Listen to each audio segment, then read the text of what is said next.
Hey, Sardonyx.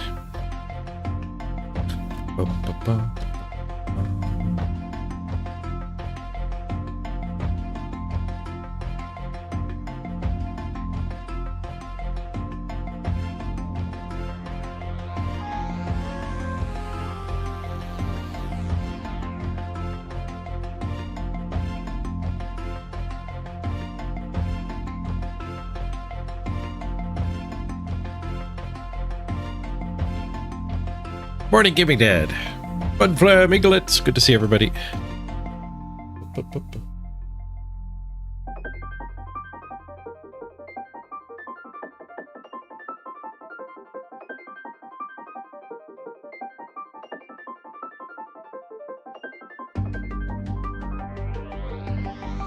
Yeah, to play for free.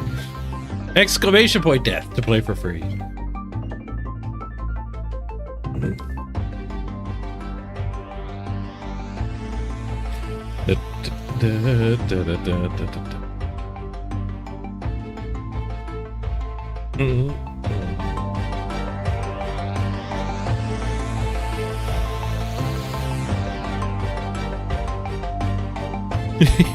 You have to die and make it bombastic.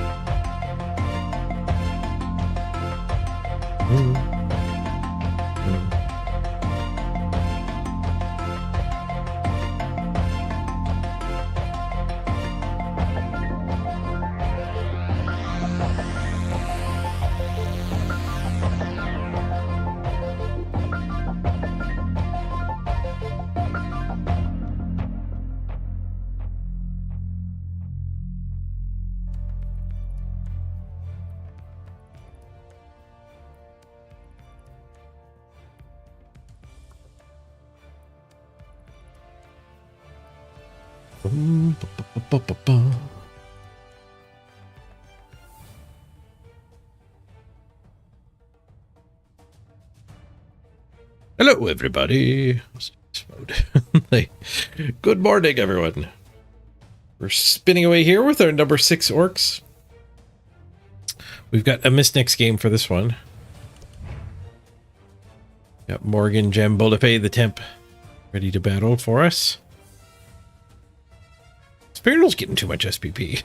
It took so long to get Sneaky Kit, and he's got 4 MVPs already. I knew he was going to steal a bunch of them. As soon as we didn't want him to get any more SPP. Dubier's got to be getting pretty close to auto level. Yeah, 4 more, and he's going to legend on us. What am I going to fire to trim team value?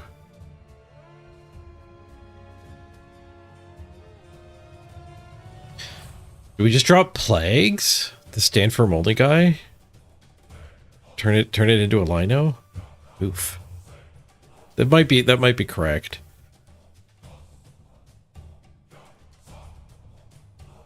Frenzy guy seems worth it. Like, I guess if Plagues does manage to level, and firing one of the over leveled ones maybe makes sense. Like, get rid of the Frenzy guy. Start him fresh. Do not like the cap. I do like that I'm only getting super caught by the cap at the very end, like in the last week. The last half of the last week, even. So, I did play 3 teams, though. I did play 3 teams.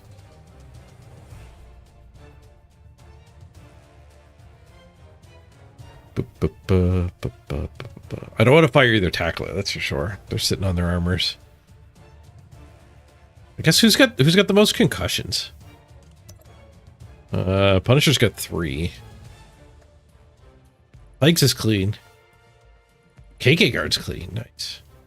Christopher's clean. Oh no, I'm on the wrong screen. It didn't change.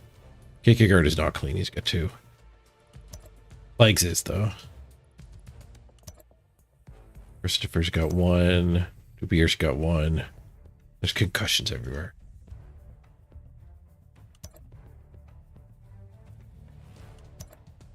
Punisher's 3 is the biggest, I think. It's our temp. Even Dead's got 2. Is there any world where KK Guard is the one we reset? It only says 50k. Not the thrower. Definitely not the thrower. The thrower's the one I'm happy to put some more SPP on top of. The defensive has been really nice for us too. Like, I've actually had dwarves and orcs not punch us because we have the defensive guy in the middle of the front line.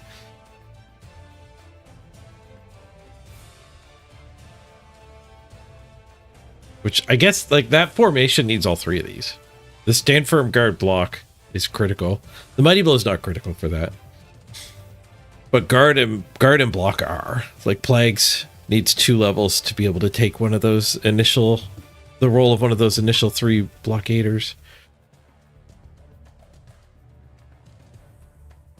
I guess there's no way we fire any of these 3. So we're back to, I can save 10k canning plagues. I can save 50k if we turn plagues into a lino. That doesn't seem ideal. Resetting the Punisher. Guess that one's an option. No, the Punisher was double rando, wasn't he? There's no way we reset the double rando.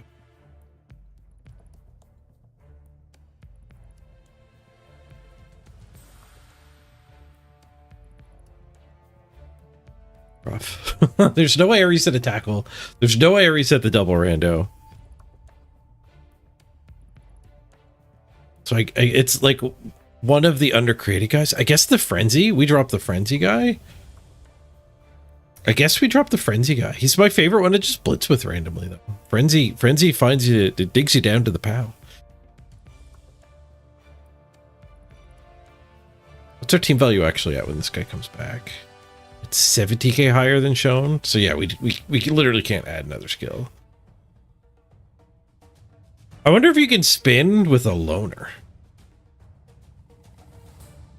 What happens if I just fire the bench, not the non-bench? We fire the other lino. I think when they first brought in team value caps, you could do that, but they patched it. I think it was vulnerable to you just like dropping 3 players. Letting the game give you loner linemen. That would definitely be what I would want to do. But I don't think it does. I'm pretty sure it counts the... If you're under 11, it counts the loner.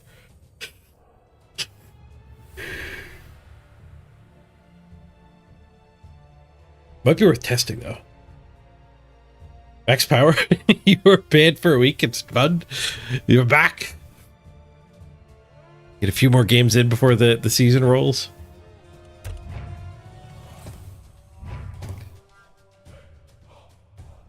Was that against me that you earned it too? I think it might have been. I remember that about a week ago. My memory's not fantastic these days. Speaking of which, I did go to the sleep clinic this morning.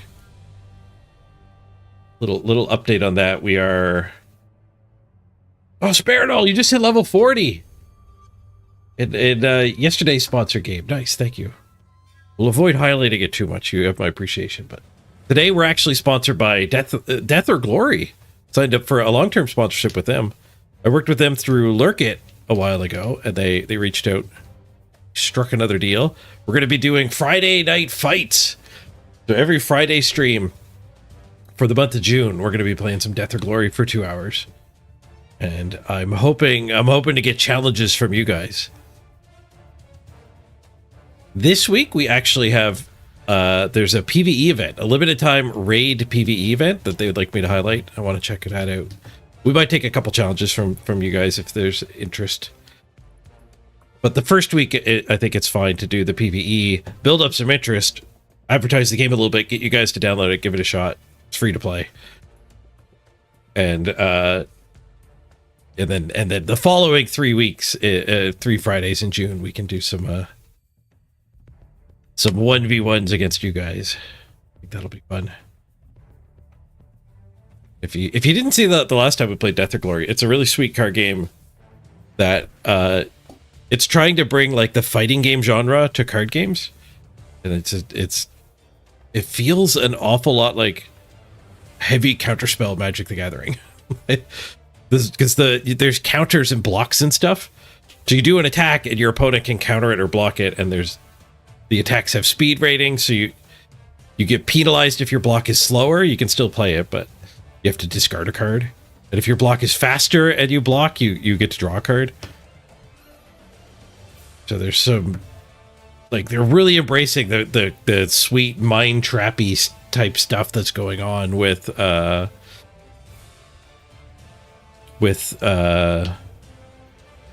like counterspell duels in Magic the Gathering, but it's like every class in the game. There are a bunch of different classes. You could be a giant mech. There's traditional fighters. There's like beasts. There's a mage. There's 2 of every class except for mage. There's only 1 mage. One of the big quirks with the mage, big weakness, is when you cast a spell, you have to channel it. And if your opponent hits you 3 times while you're channeling it, it disrupts the spell and counters it. But while you're channeling it, you can't do anything else. So you actually can't do the regular counters. You're just helpless while you're doing the cast. You have to hope your opponent doesn't have the resources to hit you 3 times. But most of the classes have like energy or something, so you can kind of bait your opponent into spending down and then channel. Are we shooting for number 1? We are. I mean, that's a nice goal. I don't know if we'll achieve it. It'd be sweet. But yeah, I'm not parking the orcs when I think they're safe to qualify. We're gonna try to get number 1. I might give up on it when getting number 1 isn't really viable anymore with the amount of time left.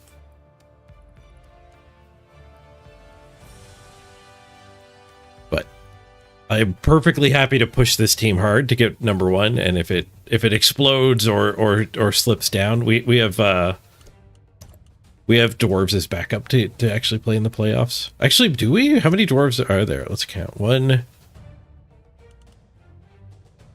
There's 1 on page 2. There's 1 on page 1. 2 on page 1. Okay, so that's 3 dwarves. I might not be qualified with my dwarves. Is it 6? I think it's 6 that qualify. 4, 5, 6, 7. I'm not qualified with dwarves. Surprise, surprise, there's dwarves everywhere. 8, 9. We're 9th place dwarves. Obviously, we can play the dwarves and try to get them. And there's a chance some of the dwarves ahead of us don't take their ticket. If it's other coaches with multiple options. Maybe the orcs are our only hope at playoffs. Our chaos are in there somewhere too. The chaos might actually qualify. Our chaos are down on page 7. The chaos competition's got to be a lot less. Where you at, chaos?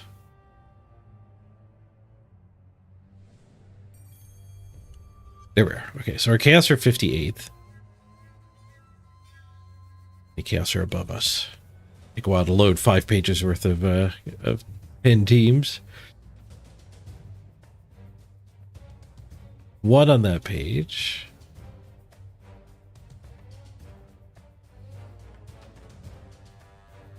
2.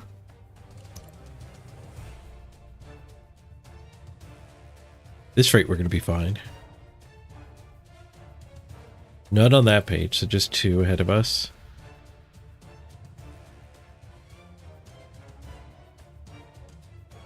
Three ahead of us.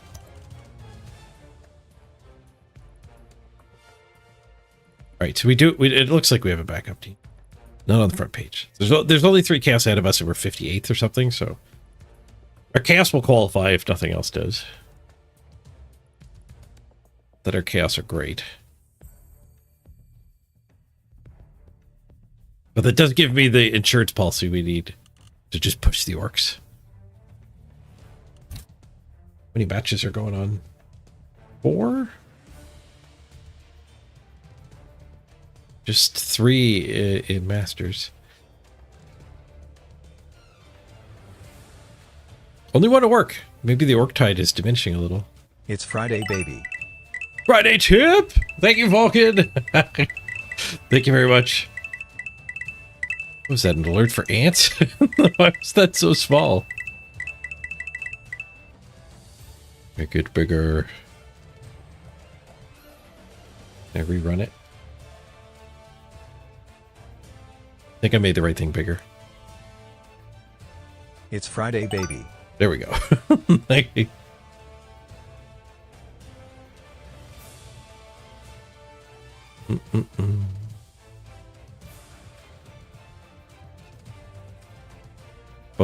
Happy Friday. Thank you, Vulcan. Good to see you. Appreciate the tip. Got through another week. It's going to be a little bit of a shorter stream today. Well, I mean, I'm aiming for like a 4-hour stream. We'll do a couple games of Blood Bowl, then we'll jam some Death and Glory for a couple hours. But I want to end early enough to make it to Costco before it gets too busy. Mrs. Page is going on a road trip. Help with her bum. I want to stock up. He's taking the car. But a Costco quantity of groceries to keep me going. You're heading off to Calgary for a big tabletop tournament this weekend? Nice. Good luck. What are you playing?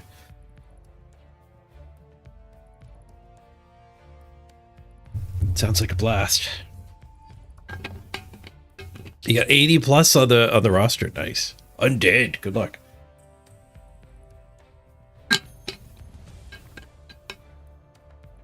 Oh, Better Lucky played other game too. Thank you, Better Lucky. Your guys' time, it's not popping up all over the screen, but it will count for the subathon. We'll go back to the other sponsor for the rest of the week. Overlapping with the subathon, so hopefully we get a nice healthy clock.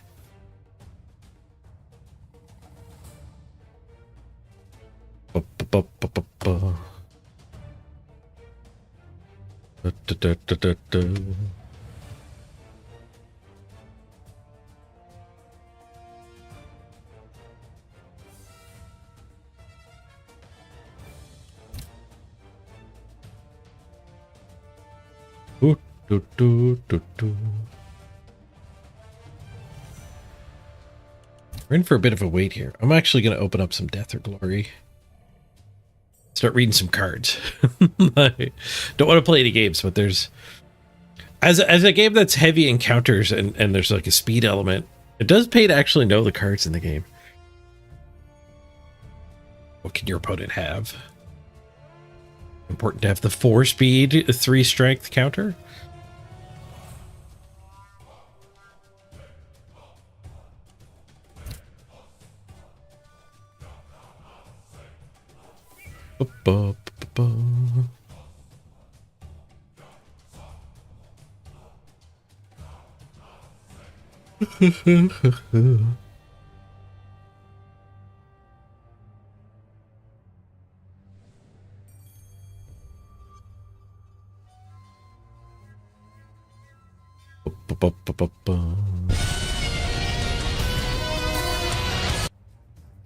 The intro's very loud for the raid.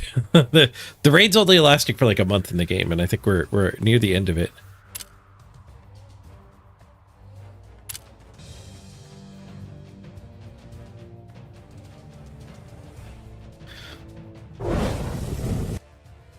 The Awakening raid event.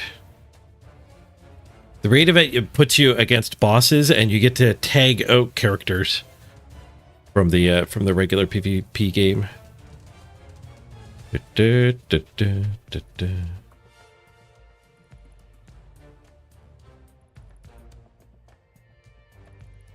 Yesterday I earned the tickets to go to the raid, playing a little bit of the duels. I think every duel you do, you get a ticket. And whenever you do dailies, you get a bunch more tickets too, so you need to spend a ticket to actually play the PvE. I am a dwarf and I'm digging a hole. Decks. I was playing the robot last night while I was earning those. Don't think I have the deck built right. As you play, I think I actually unlocked a new card. We unlock that card.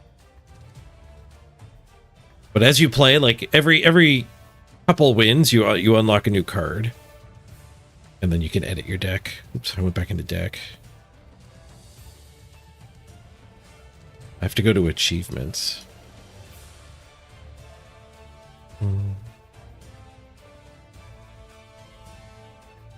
This is where we should be able to unlock the new card. I think. Levels? Oh, levels is where you go. There we go. Okay, so I unlocked Major Repair. Replenish ammo by 12 and reduce heat by 10. It's crazy. That's way higher numbers than the other reloads. You also heal 3 lives and need to discard a card. Oh, okay, you're discarding a card when you do it. And then like all reloads you have to pass until you end your turn. So that's the unique trait for the robot is you have ammunition as your resource. You also have heat as a sub-resource. Some cards generate heat, like there's gain 4 shields, but costs you 5 heat. This card here. Gain 6 shields, costs you 5 heat. So there's a couple uses for heat, and then some of the reloads like this reduce your heat back down and give you ammo. So most of your attacks cost ammo. This costs 1 ammo. But when you reload your mech, you're shut down. You're like your opponent can just do whatever the heck they want to you. So you gotta pick your time to run out of steam. Your coworkers get you back into playing Magic, J Hoodie. Get them into playing Death and Glory. Death or Glory. When I was a kid, like I grew up playing a ton of Magic, and me and my friends would have so much fun. Just like whenever the game store would get in a new card game, like we would each buy a starter deck and just figure out the new games. So much fun figuring out new games. Exploring what's going on in them. I remember buying the Simpsons card game. I don't remember anything about it. I think it was awful, but we had a great time for one night.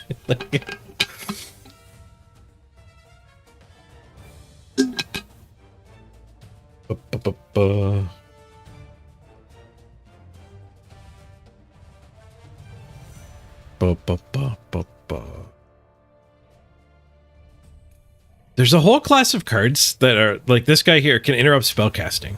So it's 1 ammo, 4 damage, 4 speed. And it interrupts spellcasting, which means it takes down, it counts as 2 attacks of the 3. You need to stop to stop their concentration. But there's only one class that casts spells as far as I know.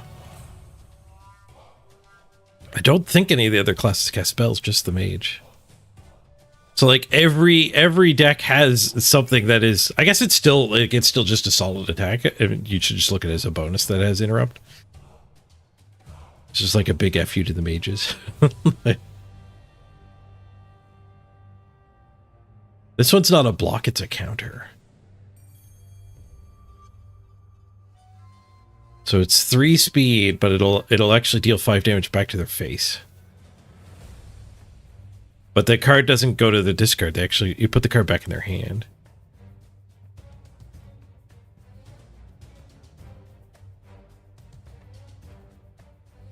Six attack, but only 2 speed.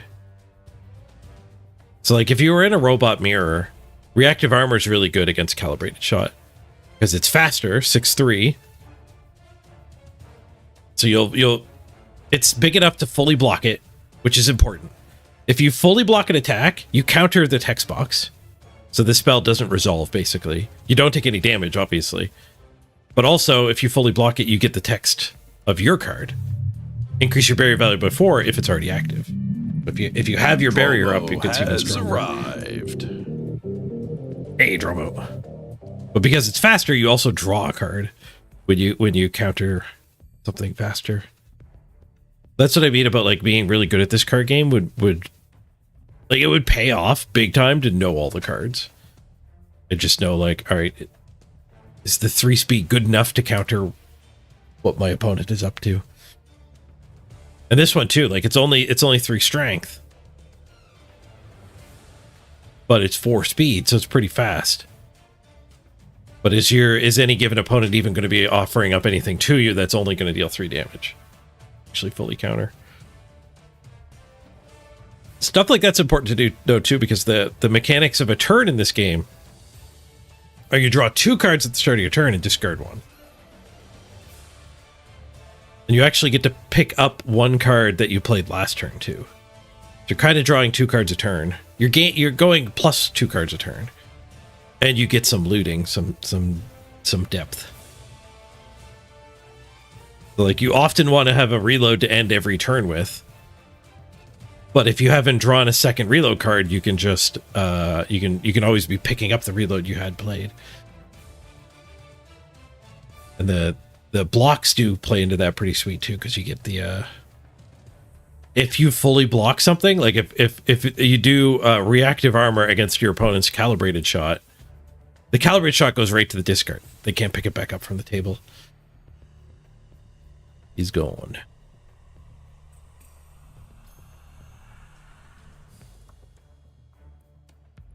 I want to check out.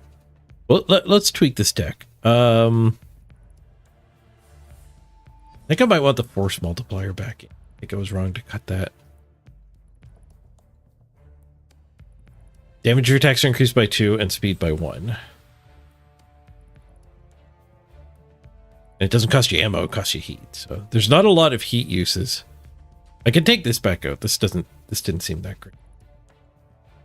You're going to persistence 4, which means you can't be dazed, feared, provoked, or restrained, stunned, and knocked down. For 4 whole turns. So, like, you do counter a lot of stuff, but I don't find that stuff happens a ton.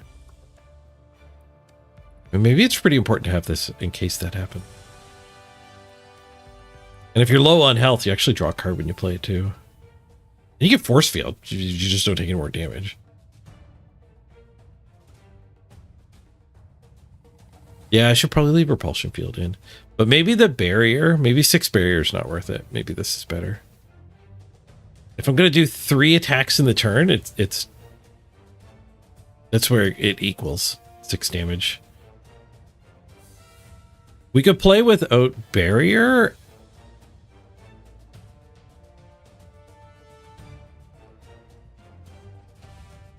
And then I think I want the major repair in. It's like a double reload. Like like 12 ammo and 10 heat. Like one of the other ones here, field maintenance, is 6 ammo and 5 heat. So discarding a card seems fine to double it, but it also heals you for 3.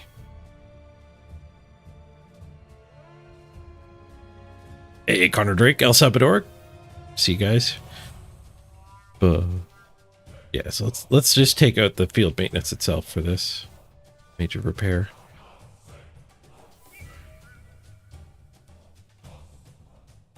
Yeah, Spiridal, these guys reached out to me to do a more long-term sponsorship. So every Friday in June, we're going to do 2 hours of Death or Glory.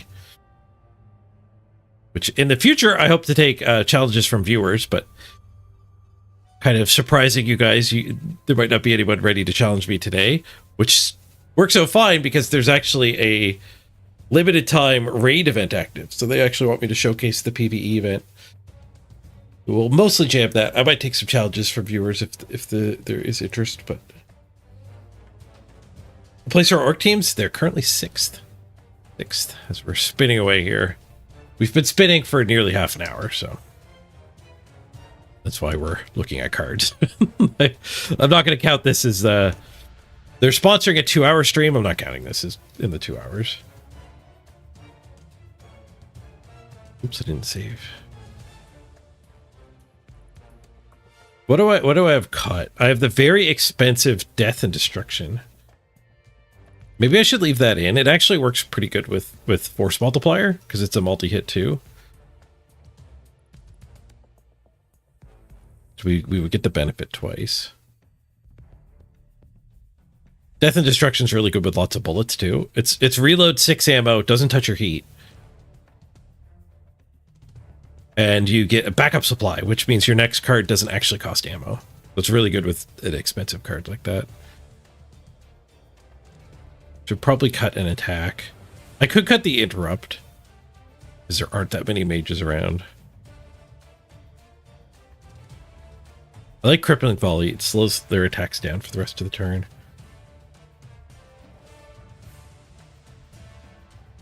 I don't want to cut any of the 3 counters. Air Denial. Doesn't cost ammo if the opponent is casting a spell or firing a missile. Missiles are another mechanic. I've got missiles. And missiles you don't block with these cards. You just have to attack them. Missile can only be destroyed by attacking it with a minimum speed of 3. And if you do attack with speed of only 3, you have to discard a card as well. You just play a speed 4 attack, any strength, and it'll shoot the missile down.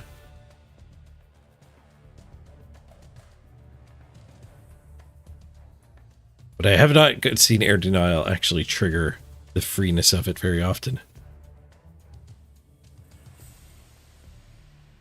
So like an Air Denial and a Control Burst in your hand, you could counter the spell. I don't think being able to counter spells is that important. Let's put the big beefy shot back in.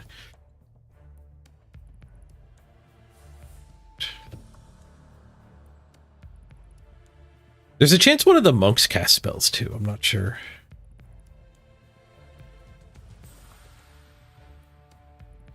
So Crystal was the first hero I unlocked. She's the mage that casts spells.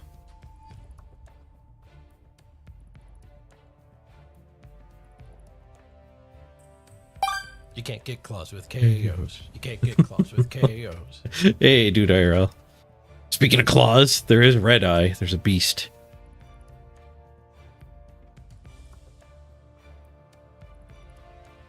Yeah, see, there's a blank spot for the mage to come in.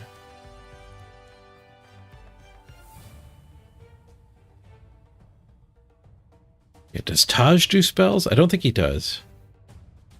One of the monks.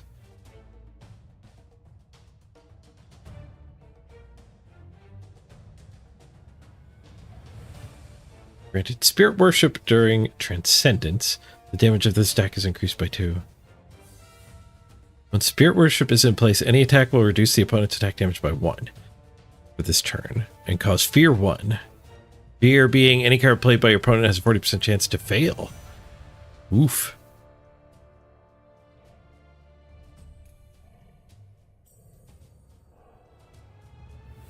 Okay, when you do get a card to fail, the fear gets reduced by 1.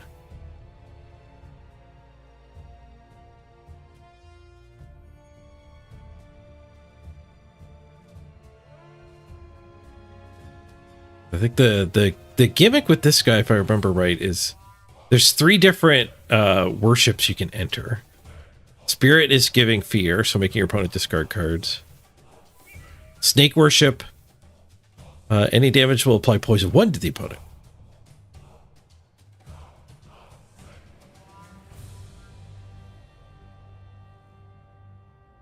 And then there's crow worship. Any attack will will create a transient 2/2 attack card in your hand. So you just get a bunch of 2/2s. There's no creatures in this game. Just that you're just attacking directly. And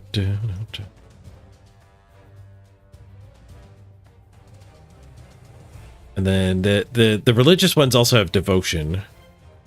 When your devotion hits 10, you transcend, and I forget what transcending does. Obviously, it buffs some of these attacks. Oh, you can only play these cards if you're transcended. These 2. Reduce the opponent's attack damage by 3 until end of turn. If Spirit Worship is active, apply Fear 3. If Snake Worship is active, apply Poison 3.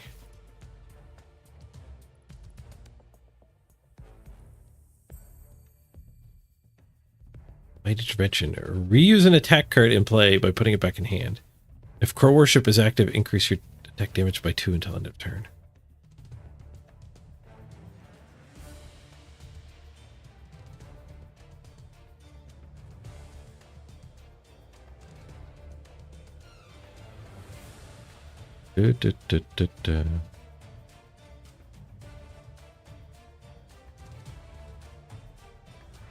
Pious.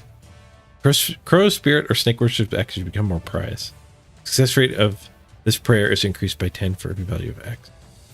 Alright, prayers interact with devotion too. They only have a 10% chance of working, multiplied by your devotion. So you kind of need to wait until you've actually built your devotion up. Not necessarily to 10, which is when you transcend. But it's risky to play them earlier. If Spirit or Snake Worship is active, apply Debilitated to your opponent. The damage of your next attack is increased by 4. Horrific Vision. The Debilitated is when a debilitated opponent suffers damage, excluding end of turn effects, they'll be stunned and this effect will be removed.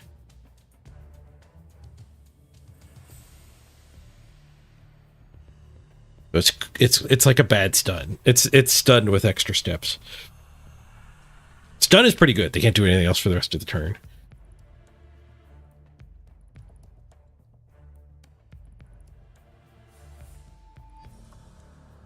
This guy has a lot more blocks. Well, he has one more block than the robot. Block is increased by 3 for each of your active worships. Ooh, that's a pretty good block. Wall of Carcasses. Phantom Avatar. If you are... Oh, you are granted Spirit Worship. And if you have Devotion of 6, +1 block value.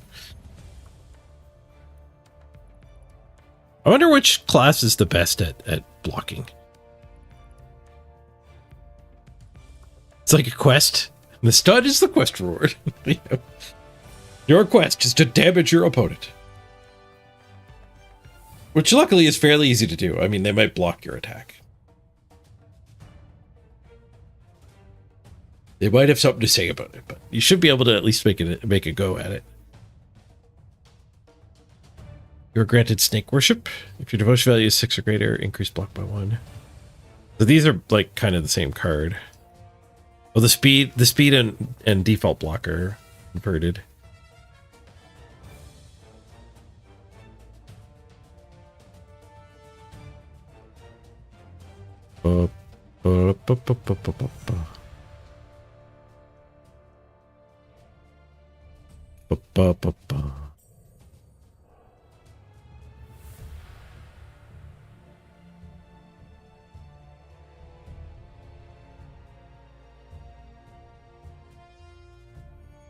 Apparently I'm on a win streak with this guy. I think I was playing him in the last sponsored stream against viewers. It was all you guys who hadn't played the game before. Before I did the sponsorship, I did jam a bunch of games too and learned it myself.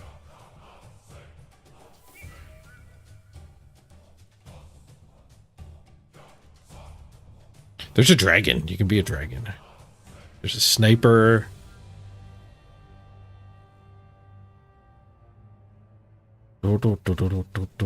Difficult to kill, becomes angrier and angrier. Disintegrate the opponent.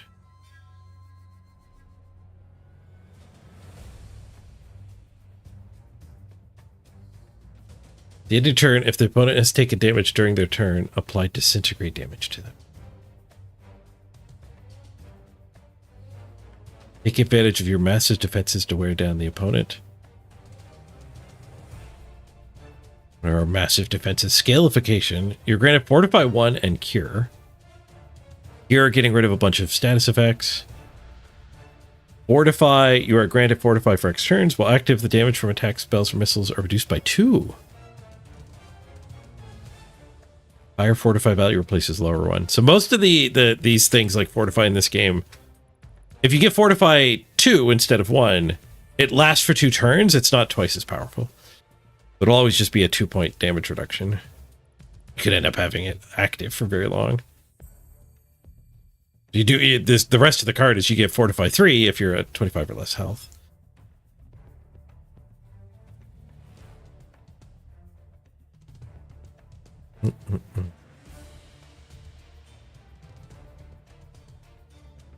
It's good, but it's only really used with you if you're unleashed.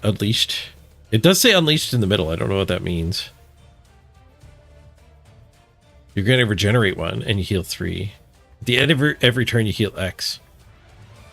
Ooh, so this one does not work the way I was just saying for most status effects. So this one just like lasts for the rest of the game. You have regeneration. Seems really powerful. Protective scales. This one's actually a block.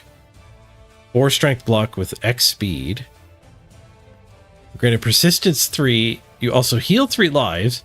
If your bloodlust is 2 or greater, then you brace. Your reaction speed is equal to any attack. Oh, when you brace, your reaction speed is equal to any attack. Okay, so this... The star speed is just... It's always the right speed. I hadn't seen that before. So where it says reaction brace there, it could be reaction block, reaction counter. So that all the different things are different quantities. So apparently brace is just always the speed don't matter. If you remember right, the Unleashed is actually the first card cast each turn. Oh, okay.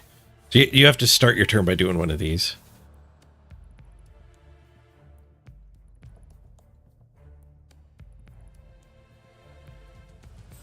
Build your rage to do more damage. Damage is increased by your enrage value. Increase your enrage value by 1 when you take damage. And decrease it by 1 when your opponent is damaged. You're granted enrage 2. Disintegrate is on your opponent. You're granted enraged 4 instead.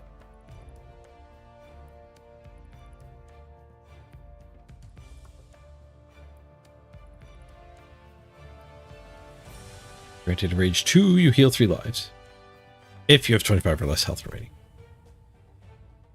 That's weird card wording. A game like Magic the Gathering would always put the condition first in the sentence. They trail it. Apply Disintegrate X to your opponent where X is your bloodlust. So it hasn't explained bloodlust or unleash to us. I think if you actually just played one game with the character, you'd get pop-ups that tell you what's going on. Apply Disintegrate 1 to your opponent. Apply Disintegrate 2 instead if you have no cards in play. Making this kind of like an Unleashed 2 if it works the way you think it did. It's better if it's the first card you play. Not just the first card you play, because if your first attack gets countered, this would still be active. Apply Disintegrate 1 to your opponent. Attack is piercing and can be blocked. So the Disintegrate's never going to fade either. It's like regeneration. Man, the dragon actually looks pretty good. He's building up long-term advantage.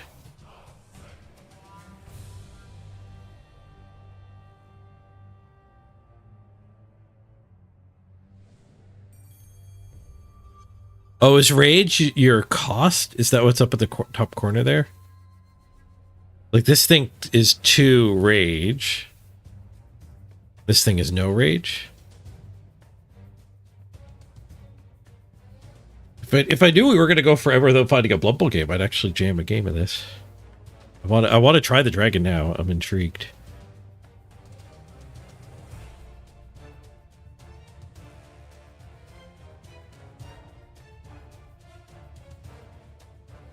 I like the idea of building up these small, long-term advantages.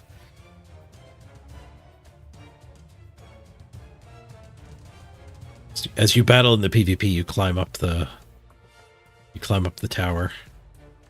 Get better and better rewards as you're going, including unlocking cards. And you get, as you climb. I haven't climbed high enough yet, but apparently you can unlock the ability to enhance one of the cards in your deck. So everyone might pick different cards to enhance. You get like twice as good.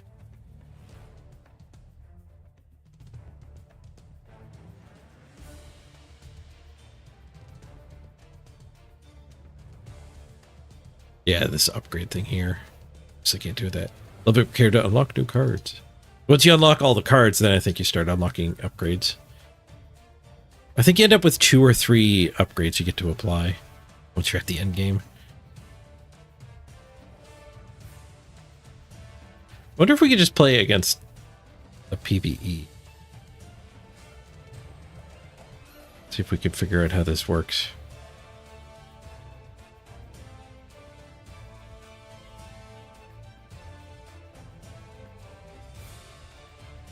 You want to get under the 25 health sweet spot so your stuff starts being more powerful. And then try to build up a big rage combo and one-shot them. Right, because the in-rage will tick down if you've damaged them.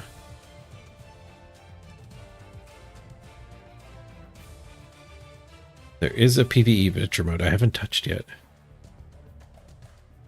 Hey, Zedrath, good to see you. There's a treasure waiting here. Complete to earn 100 diamonds.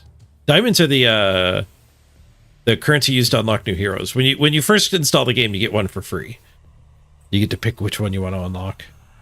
And then you do daily quests and stuff like this to unlock the resources to get more.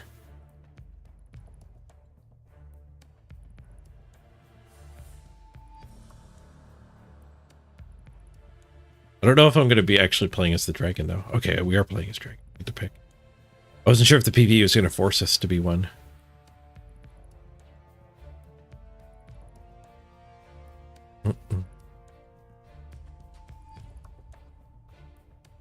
There's like perks and stuff in the PvE. There's some stuff still under development too, though. Starting deck. Okay, so PvE is going to be completely different. These are different cards than we were reading.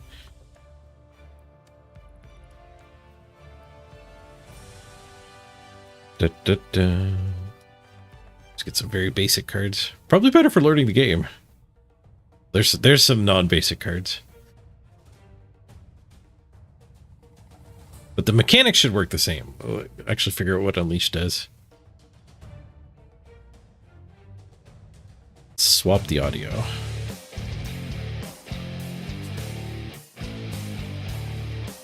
I'm the rookie that everyone's been talking about. Spectacle, is it?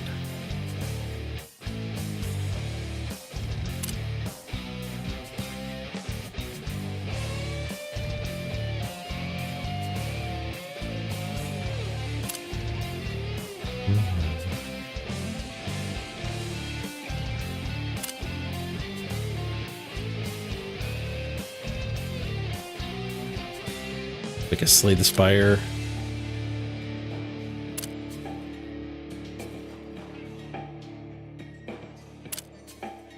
Ba-ba-ba-ba.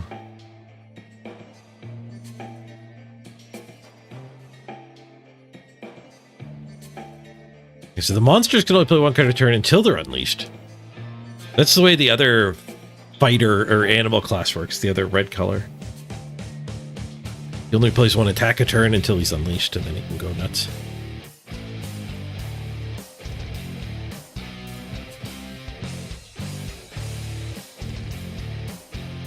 This is the longest Blood Bowl 3 queue I've had in a long time. We only have 13 minutes of pre-roll immunity left. We're down to 1 game of Blood Bowl. That's all I'm going to end up having time for.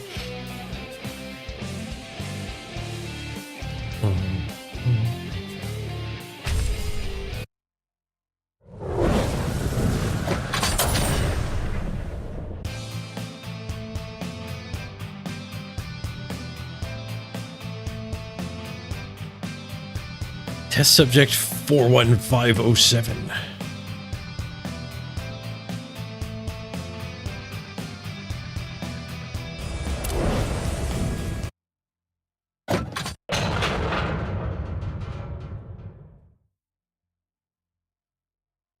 Enryu. Gargantusaur. Not a dragon, a Gargantusaur.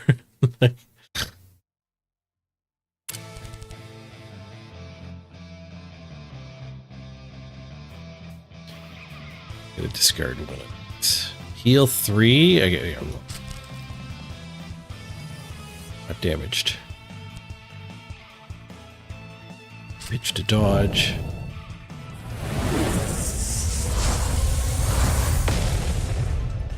The dodges are full damage. Okay, leaping bite. If you have no cards in play, damage is increased by 2. Okay, so it's a 4/4. I don't have any blocks anyway. Take it.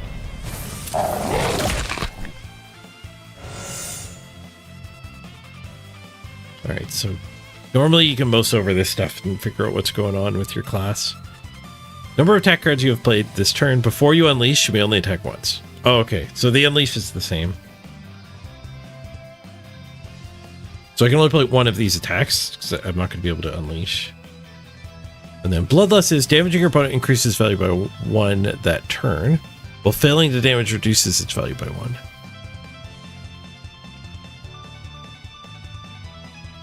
Not affected by voluntary loss. Do we need to keep damaging them to get the Bloodlust to go up?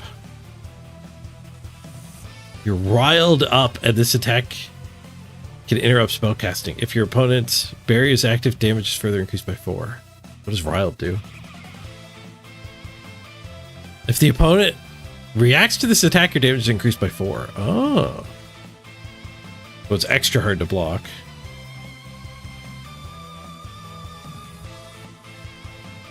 Just claw it, or swift claws it. Well, let's foot stomp him. I got a fever. He dodged it! Only prescription. He had another wild jump. More jackbull. Alright, well, I'm only allowed to play 1 attack a turn.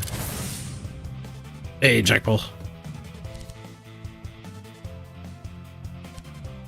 We picked up his leaping bite. He let the wild jump go. Prioritize and keep Bloodlust free attack cards to damage your opponent and build Bloodlust. So Sonic Blast needs Bloodlust too. We'll definitely keep the only block. Let's pitch Claws. Because he has more wild jumps. As his PvE, he might just be full of wild jumps.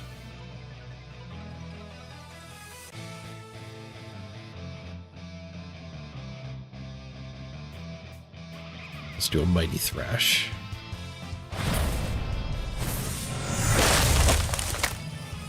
Okay, we only get 1 attack.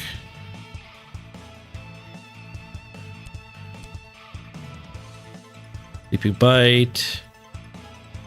That's going to be 4 attacks, so I can't fully block it. Just tank it.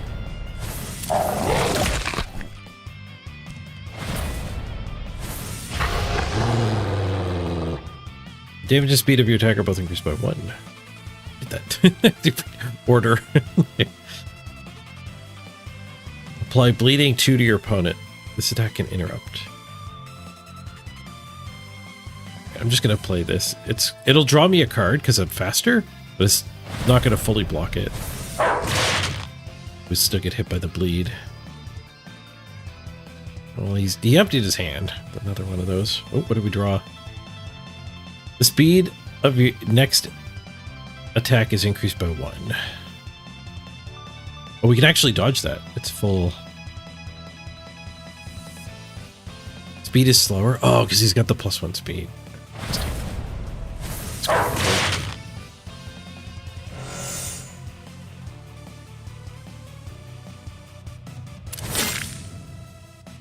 Down to 11. Might die to the doggy. Hopefully, if we die to the doggy, we just find a Blood Bowl game. There's an Unleashed, so I'd be able to play all my attacks.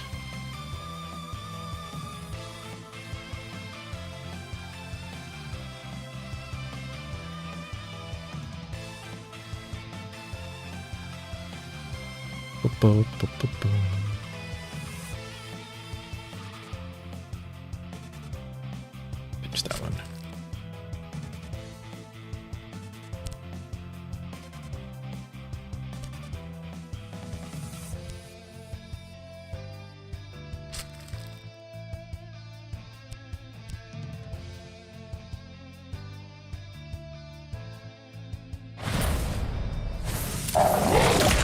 Up to 7.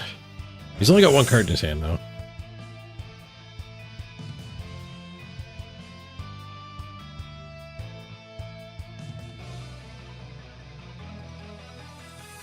Let's unleash. Get regeneration 1. Heal 3. Now we can do 10 attacks, apparently, not infinite. We're pretty restricted by hand size there. He's only got 9 health.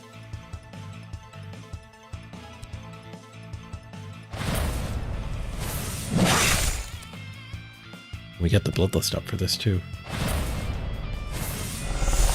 Nice, we got him. Okay. Took him down at one shot. And we got a Blood Bowl game! We beat the doggy and we got a Blood Bowl game. Only 54 minutes waiting in the queue for this one. Okay, we'll be back for more Death and Glory for the actual 2-hour sponsorship after the Blood Bowl. Card. No, I refuse.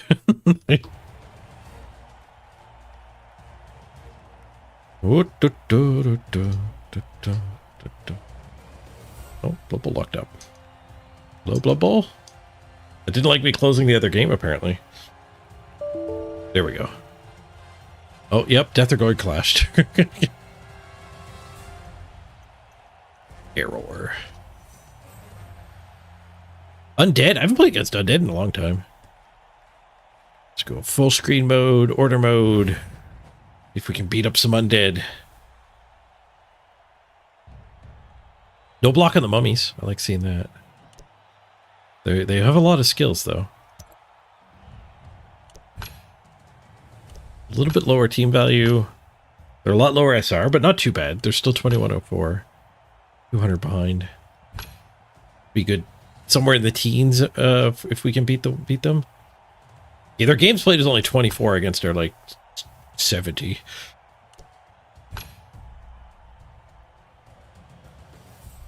Get a dirty player kick.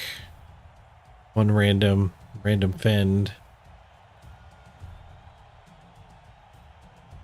Like selected strip ball wrestle.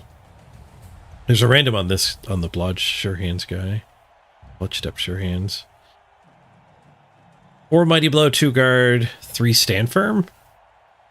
Not too bad. I mean, I like that he has 2 tackles. They don't matter against us. And the team values are pretty even. He gets a coach. Or a cheerleader. He takes a cheerleader dice.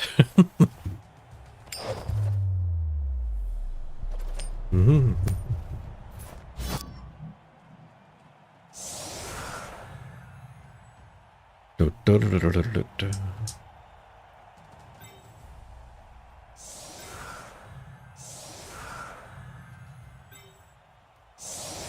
I don't think I can brick wall these. Should just put our weakest 3 up.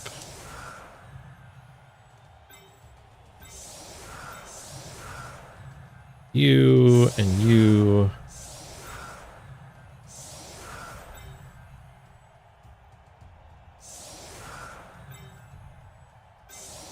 Good morning. Oh, and in case I don't see you, good afternoon, good evening, and good night.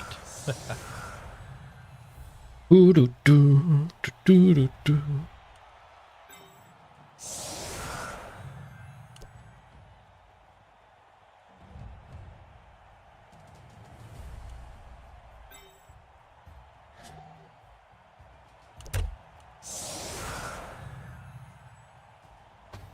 Bothering me how lopsided this is. I hate Skuro. I really wanted to like shift things around. Very bothering.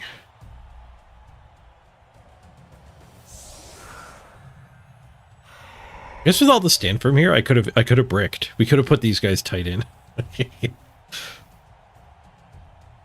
You don't normally want to do that because then you're giving your opponent like punch here, chain push shenanigans.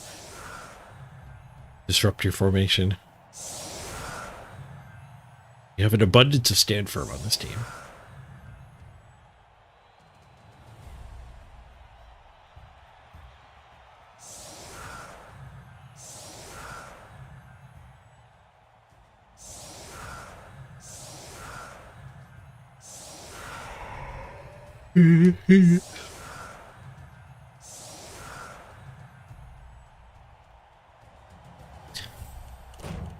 Our setting changes here. Kill the music. Bring back the shoulder pads. Shoulder pads are good. Kick the ball.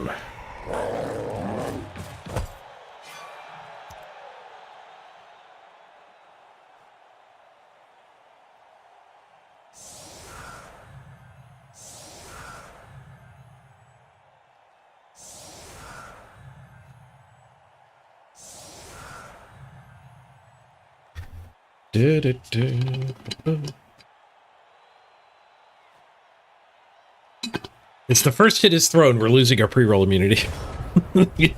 Essentially, we waited an entire hour for this game. Just short of it.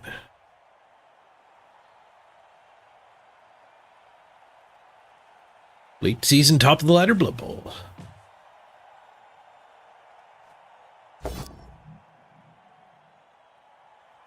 Just a push. Nice. Just grab guy. The best to push around.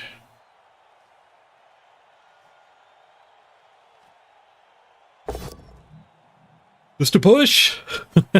Let's go, Morgan.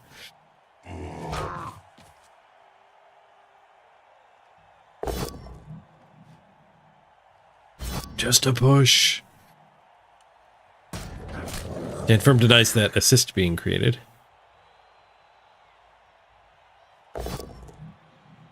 One in 9. Really bad start for the opponent. Exceptionally bad. Okay, reroll gets him his first POW. Might be turning it around now.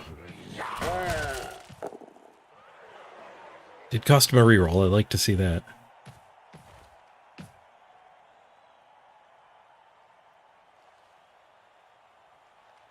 Oh, he only needs 1 assist for this punch anyway.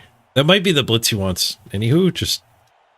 It doesn't... So he can actually foul. Nope. It's another push.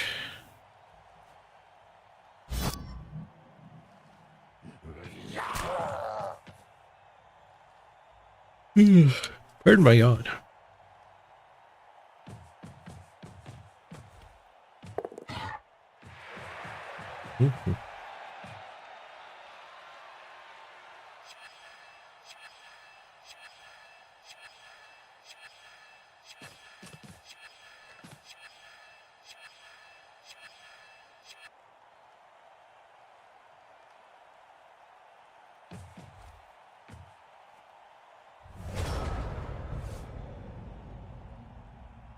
Okay, so we can get up and do a tackle hit on a ghoul. That's always great.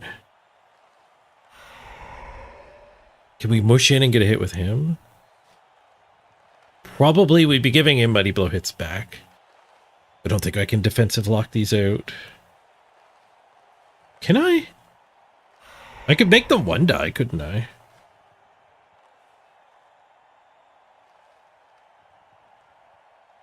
I could even blitz one of the mummies. Oh, no, I can't because this guy's...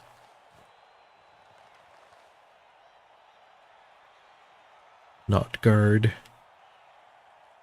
I think we can engage into this, though. Hope I'm not wrong.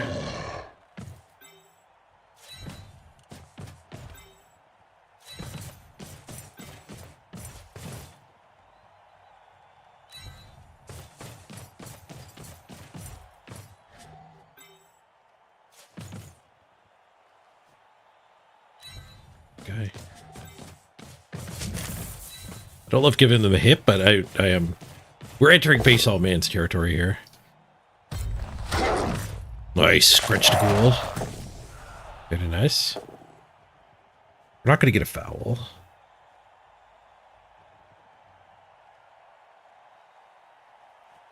These two's presence, especially the both tacklers being over here, probably draws him this way.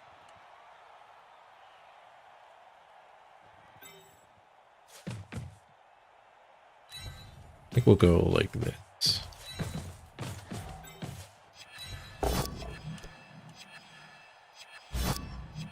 Don't love setting him free. We can't really follow up there. He would get that punch.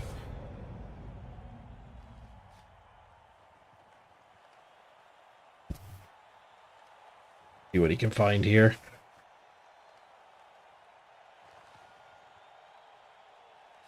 There's one die here. There's lots of one dies. No shortage of one dies.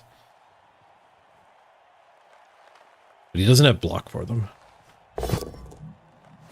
Wait, that's 2 die? Oops. That didn't work.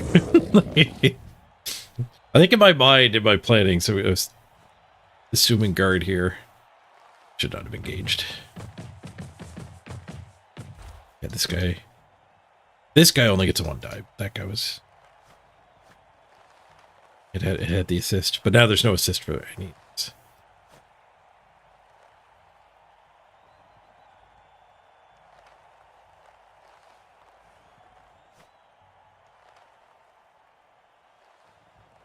Let's still have the blitz. Rushes down our leader. Love that. Armor breaks our leader? Okay, whew, just a stun.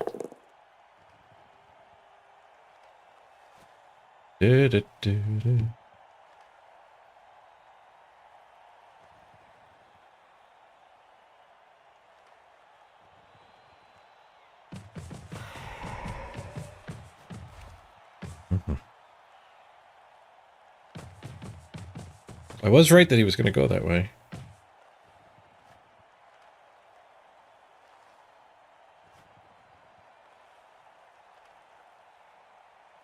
There. Die there. One die skull. Might eat it. He doesn't have very much else going this turn. No, he spends a reroll and still fails. Both down.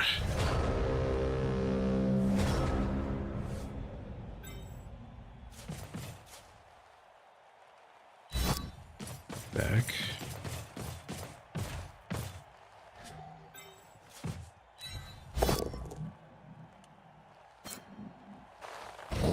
Gosh. This punch here? No, fend. I was going to say it would get the guard in. It would not unlock the hit on the ghoul.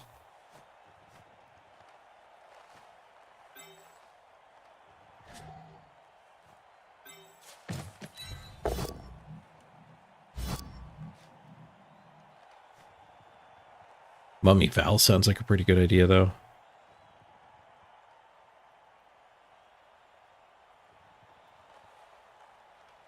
This guy could punch up here and follow up and negate that. But then we don't get an assist on the ghoul hit. Maybe we just blitz this one. And then bring the left blitz here, bring him in. Assist. So this guy can assist. This guy I think I'll bring back as a safety.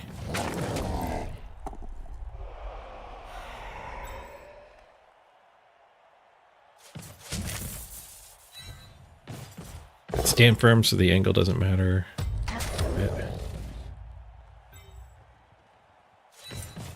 Let's commit him then to the foul.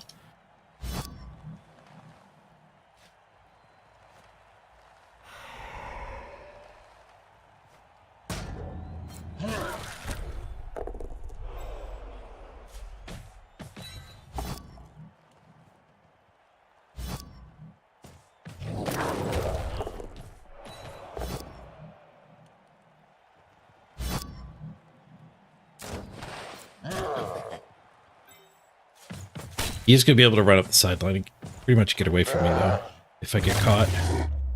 Not caught, and we got him. Great. I declared the not caught early, but it was right. I realized now I hadn't seen that. I did not yet have confirmation of the not caught. And actually getting this guy back over here is sweet.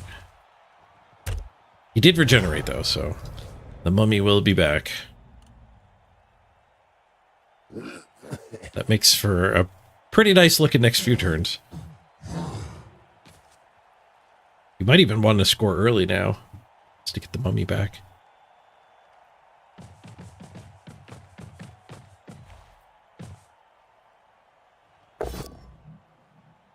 Just a push. I kind of don't want to give him the mighty blow hit, but he really needs. He was gonna blitz here. He just doesn't get to build a cage with this guy tanking another hit. Is the ball carrier's doing the blitz now? No, he's just gonna dodge and stick with the plan. I'm very, very happy I stood firm. I'm sad the dodge worked though.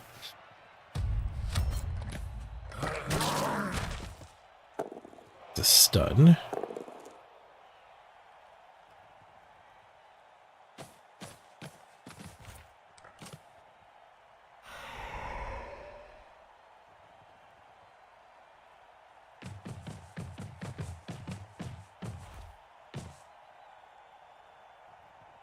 Okay, now we have to decide, do we want to focus on murdering this mummy or come back and actually scare this ball into the end zone? I think we want to come back. If we were against like renegades and it wasn't regeneration, that would raise the value of trying to remove it. But we only get it half the time when we get it.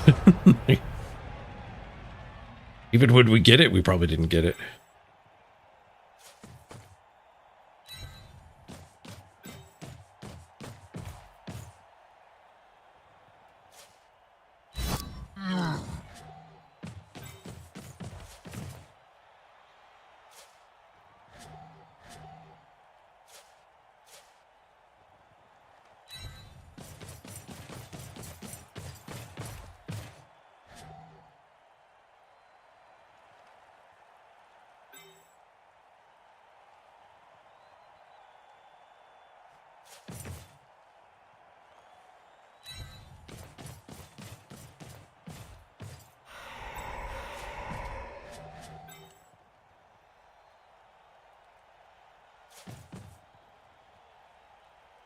I'm gonna foul this turn.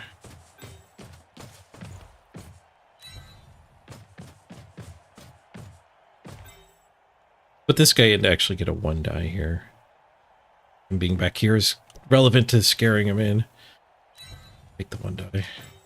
Blitzing first. This feels like it's probably going to get him to score.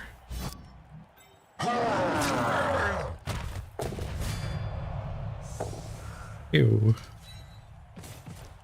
Fool can blitz it free.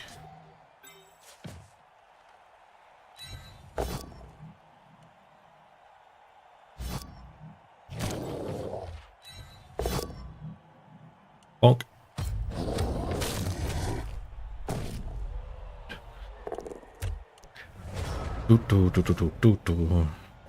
I sure he's scoring here. He can build a sideline cage. Do I punish the sideline cage? I think fairly thoroughly. Frenzy guy is in the attack squad.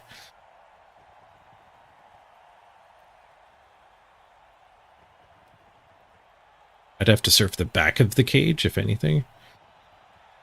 And he does need a dodge to get the this pillar of the cage. He does have sidestep, so that helps with stalling.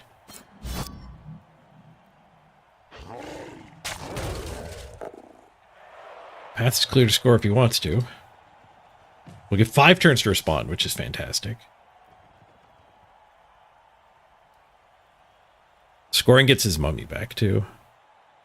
I'd score if I was him. Hope he doesn't.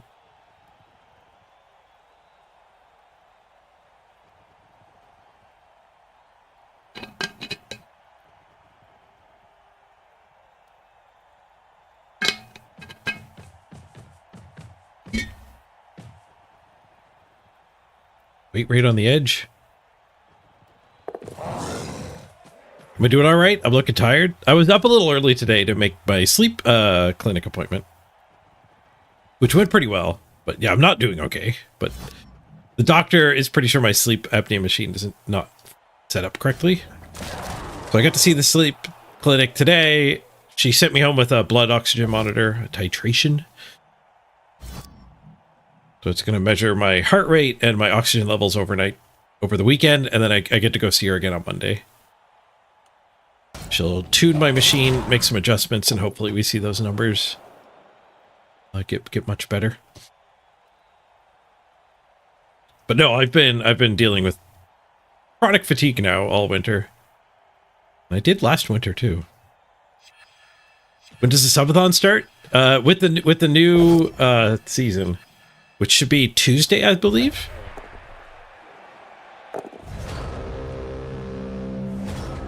Okay, that failed.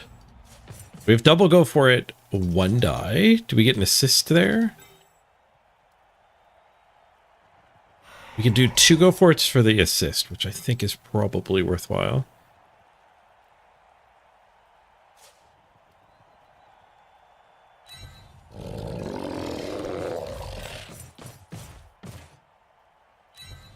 You're gonna hold off on resubbing? Smart. You still have the shield. You're holding off to share the event. Nice. Extra smart.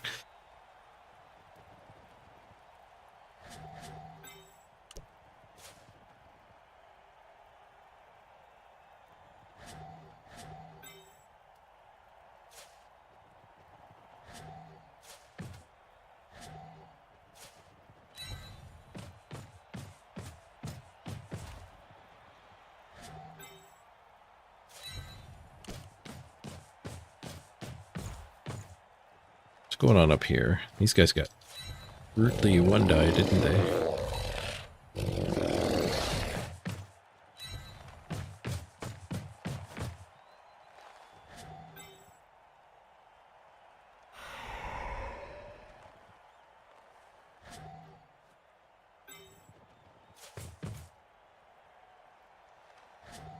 Put him in a bad spot there.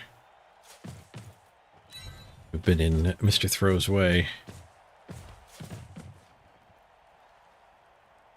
Can't count, apparently? Why does it want to cut that corner? Because we have plus agility.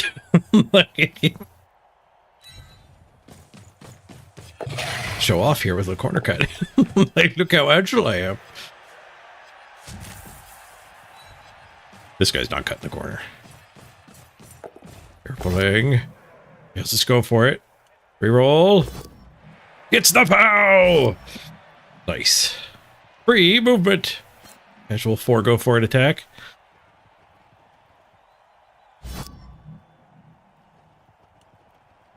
I think I put my last reroll here. Corner ball.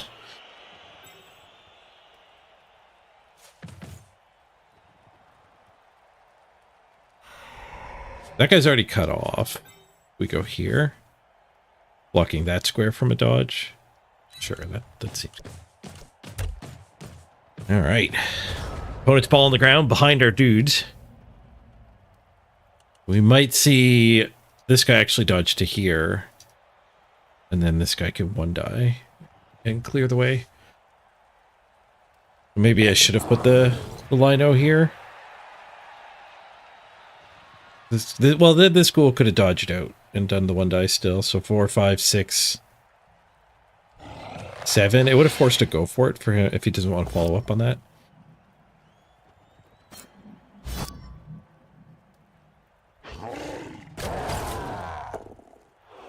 Okay, dodge to pick up. It's the dodge. It's the pickup. Worst touchdown. We're stalling at least. We get 4 turns to respond. The music.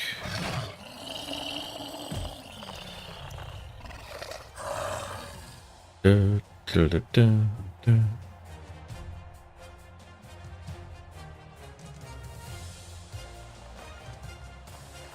Mm-hmm.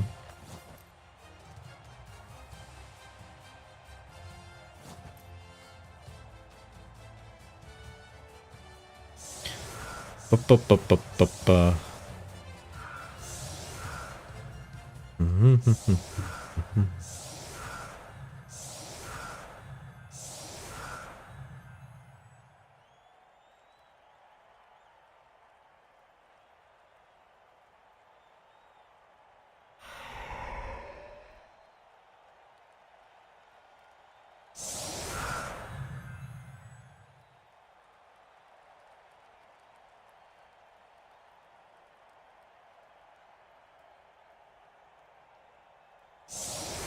Order spawn.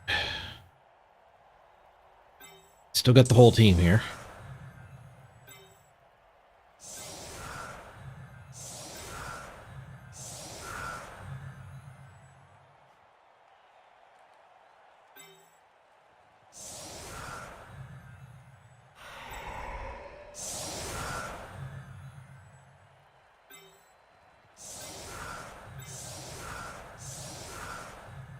Guess we should blitz that one. If the setup. Punch. Frenzy punch.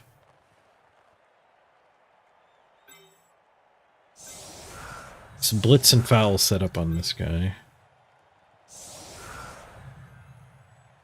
Maybe we're better off actually punching this direction. Because then the leftover guys are on the right side. Go help. No, I guess we need to cover the field too. Ball might end up over there. So these two I'm going to plan to run back or over. These guys are enough going forward. Be pretty good foul.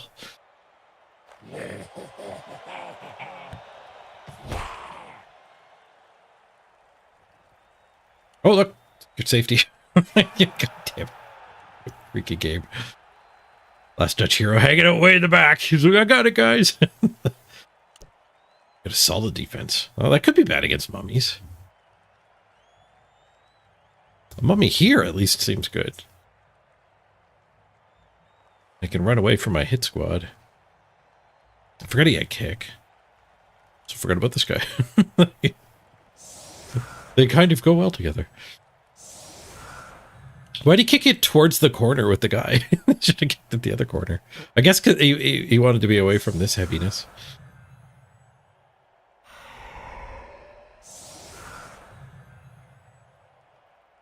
I don't think that's valid, though. I think this is so far away vertically that the horizontal difference doesn't matter. They get back to either corner. This guy, his horizontal difference definitely matters. Do you think we might just pick it up on him instead of doing the go for it?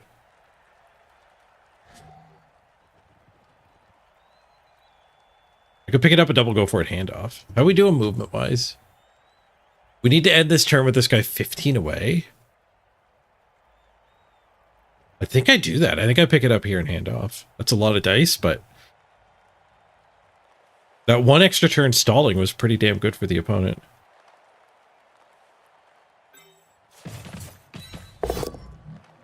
Stalls. My reroll. That might change the downfield plan. We might shift over to assuming we're going to have to pass. Mr. Throw. Oh, Ven denies the 3-die.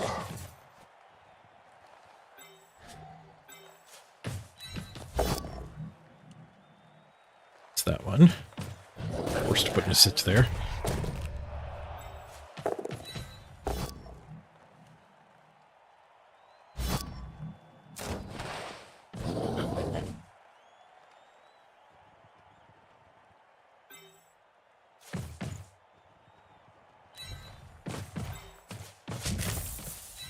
We're not going to get a foul here, though. Oh, with the both down we do. Fell from that square.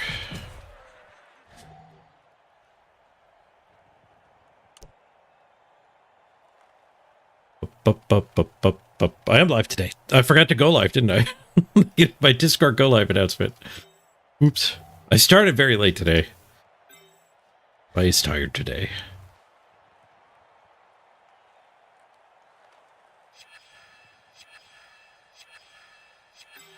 Sure where to put him. We're going to take the foul.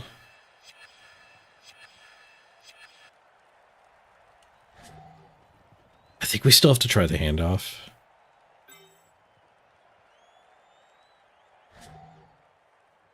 I don't want to do the foul first.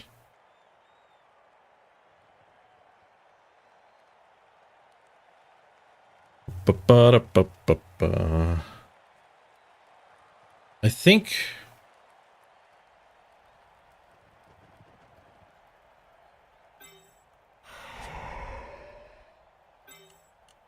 what if Mr. Throw gets it to him? 13, 14, 15, 16, 17, 18, 19. That's not better. So these are all kind of bad. I think I fouled first. It's just too likely that we failed the ball stuff. Sneaky Git kept us from getting caught. That's good.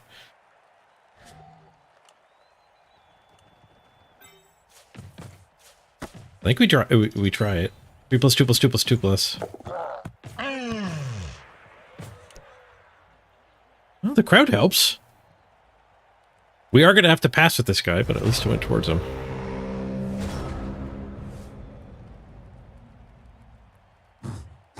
Okay, let me get that late Discord sent. When I was at the sleep clinic this morning, they set up the appointment for Monday to follow up after I get the blood oxygen meter results over the weekend.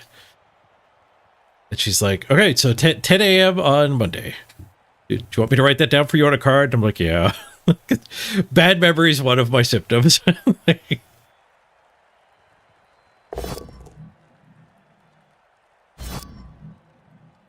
She's like, that's why I asked.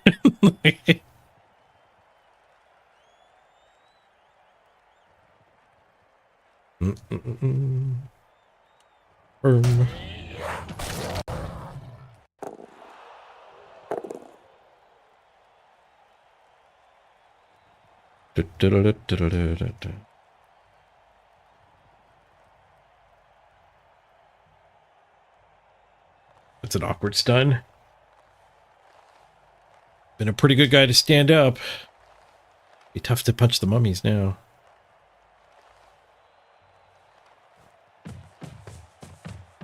Also gonna get stepped on, isn't he?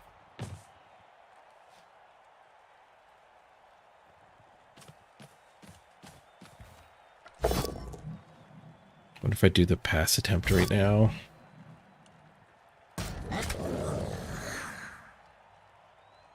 Protecting the ball here is starting to look like a challenge. Failing the pass is looking like it could suck too, though. Playing the pass just to delay the ball leaving my hands is kind of nice. Maybe we just end up with the ball here. Turn 7, we can bring it to a guy. One of the blitzers is just across the line, and that'll be on pace. And that'll just be a go for it. Instead of a 3 plus. I don't have any rerolls though, so the 3 plus with the pass skill is actually better. Didn't bring an assist in, didn't need it. Casabar smash! Ah. Ooh, pie. Hey, Casabar, good to see you.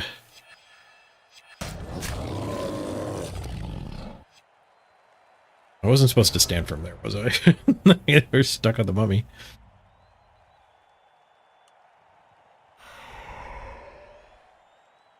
Ooh, do, do, do, do, do, do, do, do, do. All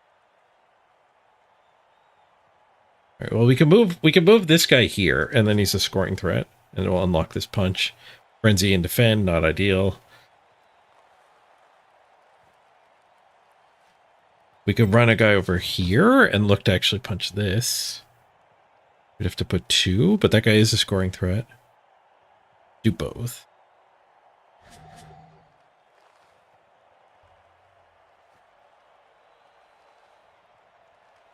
For the blitz, we could do tackle blitz here.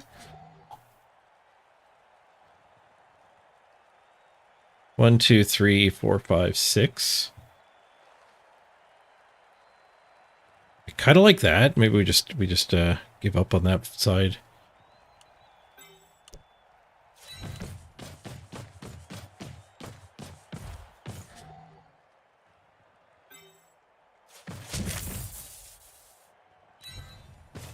How's the breathing going? I saw the sleep clinic today. She did determine I was using a slightly too big mask, but she didn't tweak the settings on the machine just yet. That's just brutal. That just brutally sucks. But she sent me home with for a titration test, so they're going to measure my heart rate and my blood oxygen level overnight, the next 2 nights on the weekend. And then I go back and see her on Monday. And then she'll tweak the settings, and then we have a data point. So after tweaking all the settings, we'll measure my oxygen level overnight again.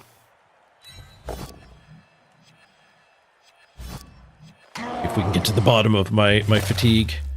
Ooh! I know what's wrong with that guy. He's dead. That'll cause some fatigue.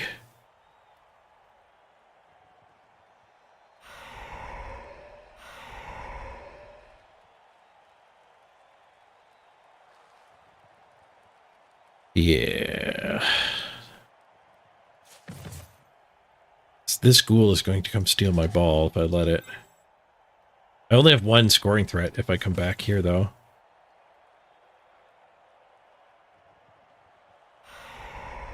I could try the advancement now. How bad is the advancement? 4+. And then we end up over here, but we get hunted by those two. I don't really want the advancement right now. Let's get second scoring threat.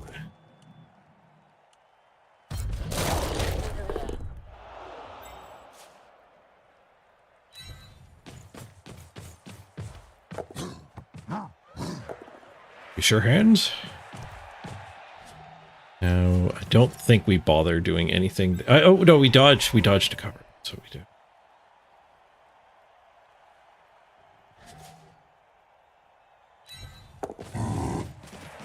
Leave the biggins on the mummies. You're too far away, right? 1, 2, 3, 4, 5, 6, go. 1, 2, 3, 4, 5, 6, 7, go. That guy might be able to get on me. Maybe we just leave this one. 1, 2, 3, 4, 5, 6, 7.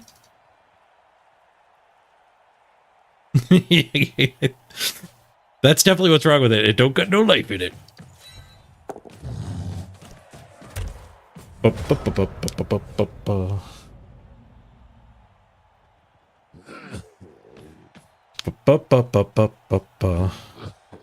You had sleep apnea? You got your tonsils removed and it was gone. Interesting. I wonder if my case will go that far. I ain't going back to jail. Next time the county or the state see me, it's going to be in the back. Hey, Morgan. Good to see it.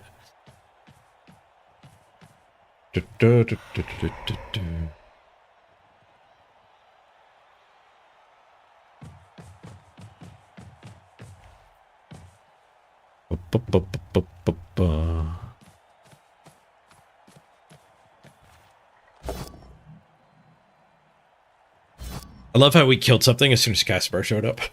You brought the smash with you, even when you don't have a player on the team. We're still going to struggle to get this touchdown.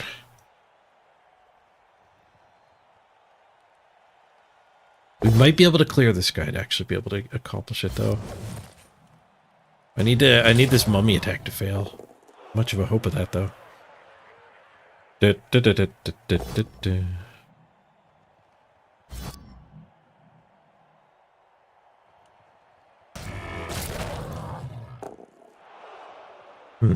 do we get him free? We can get this one free. This one's gonna get dodged away from. He's 2 go for it to score. So punch here opens his alley. He doesn't. Apparently, he does not run away from me.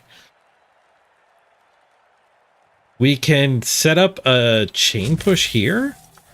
Get somebody here. Chain to there. Punch here, and then get him the ball. Lob it to him through the crowd. Sure, let's do that. Hard to find another play. Step 1 is murdering this ghoul. Get the T shape.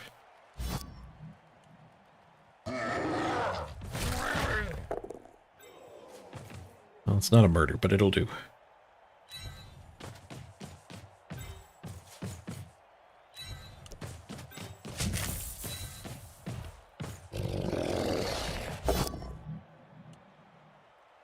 Push, but we're frenzy. I don't want to push him too far away from the ball carrier. Okay, we didn't have the next chain. KO, let's go. Keep the removals coming. We might be able to get 2 touchdowns in the next half.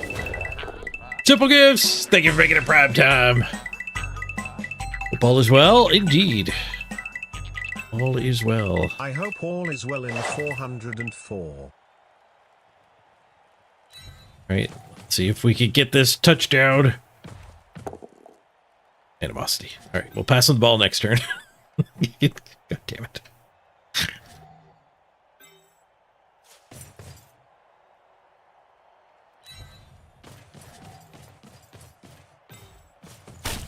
We could protect the ball more, but I'm killing this ghoul. Nice! Got him with a serious injury. He's out of our hair. Oh, we got caught. Come on, ref. Come on. Too tired to make a cromulent argument.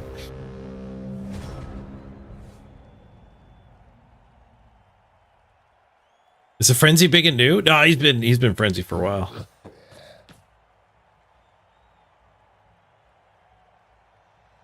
I'm sure I didn't pick it in the middle of his skills though. I have no idea what order it's going.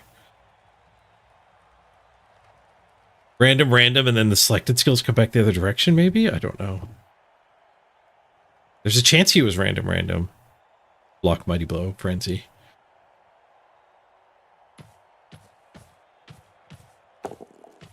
That's an absurd way to do it.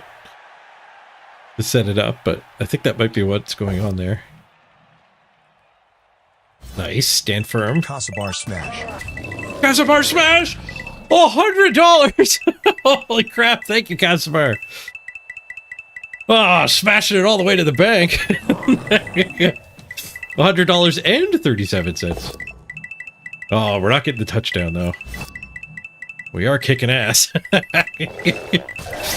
That's huge. Thank you, Casabar. We're reinvigorated now.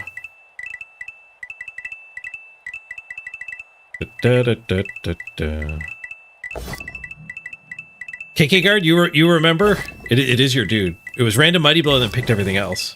Frenzy last. Why is it in this order? Ah, the coins don't stop. $100 tip is humongous. Casabar the legend indeed. Clock goes up. Soon.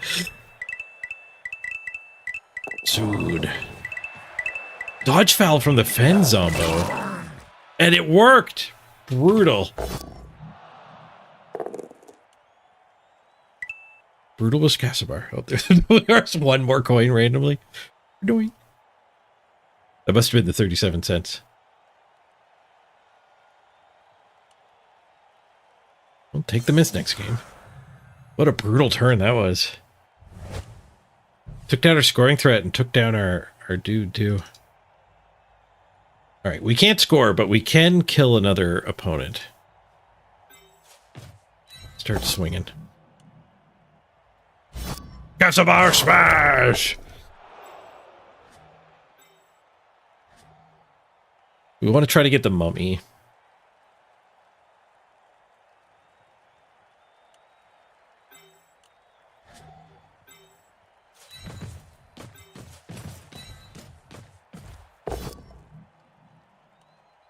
We could just 3-die this one and try to kill it. Can I get a good foul on the mummy? We can go this guy here. This guy here, ball carrier here. No, we just got caught foul. We don't have our dirty player.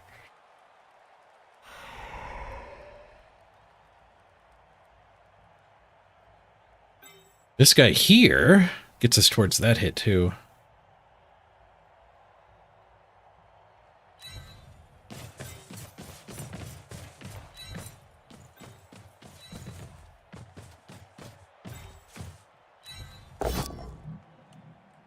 Do this first just to help out with the frenzy trap. Oh, I guess I don't get to follow up, so it doesn't actually help out with the frenzy trap.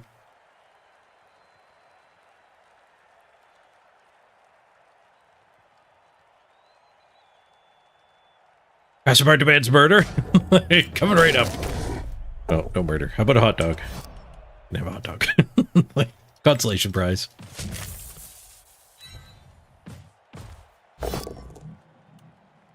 Bash! Something's wrong. Murder isn't working, and it's all that we know. Oh, I thought he got another turn. J.U.D. redeems a hot dog. Second hot dog coming up. I have 3 cheerleaders? I forgot to fire the cheerleaders. Mistakes were made. Get drunk and hire 3 cheerleaders. Next thing you know, they're just hanging around during the next game. Talk about expensive mistakes. Well, let's have a hot dog.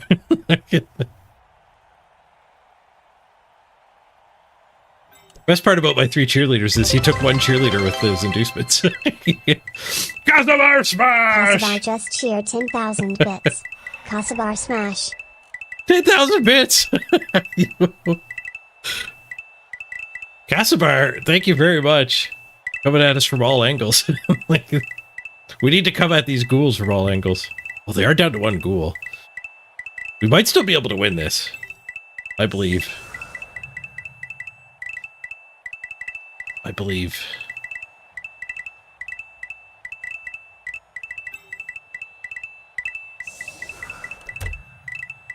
There's a guy in the back.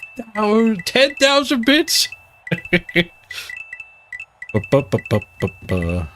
loaders gain MVP? Yes. Yep. Star players don't. But you can hire the loners now. That's why they can get MVP still. I believe your dead guys can't get MVP.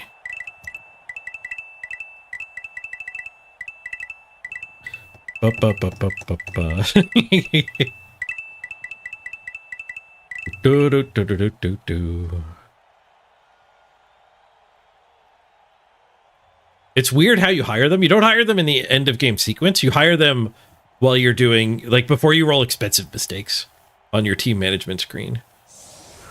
Solid defense turn after back to back is not ideal, especially because I keep setting up mega aggressive. I need another coin container. We need a bigger tip jar. Yeah, you're the loader, Morgan. You're the one who just got mummies. The mummies have arrived. They would like to have a word with you.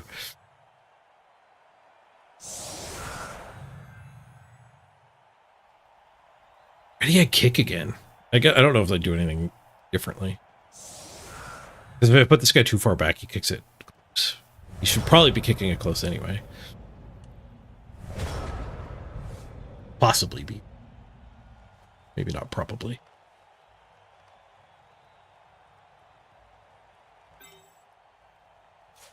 Bring support back. Start swinging.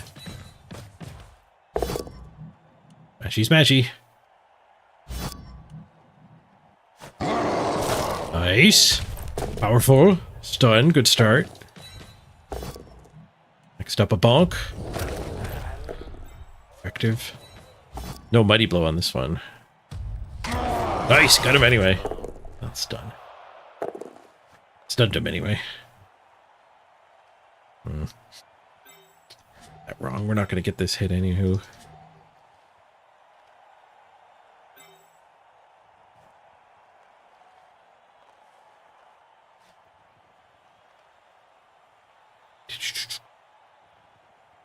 Go here, one die. The worst frenzy trap of all time.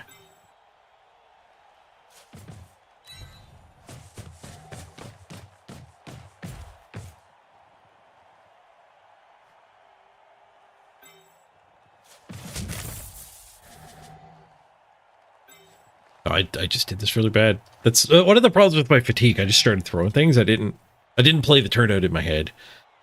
That's kind of critical for being good at Blood Bowl. You gotta play the turns out in your head.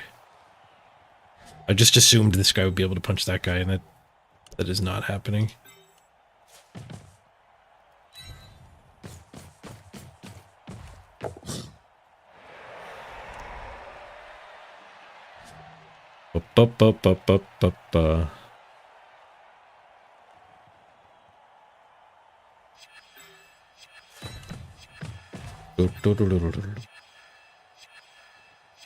Alright, well, let's take her one die. Would blitz it? What would blitzing it do? It would matter on a both down. Or stand firm.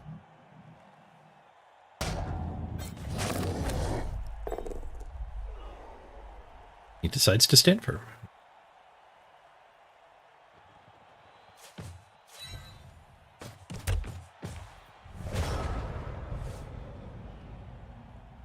How many enemies do we have? 1, 2, 3, 4, 5, 6, 7, 8. Against 1, 2, 3, 4, 5, 6, 7, 8, 9. We're only up one player. We filled their box, though. 3 injuries and 2 KOs. Including a dead amongst those.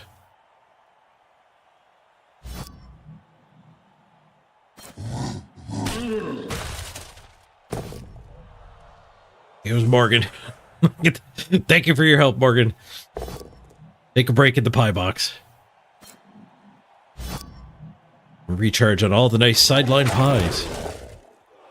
Looks like we have a nice lemon meringue pie in the pie box for you today. Sparrow, no pie for you. Those are for the people who can still play the game.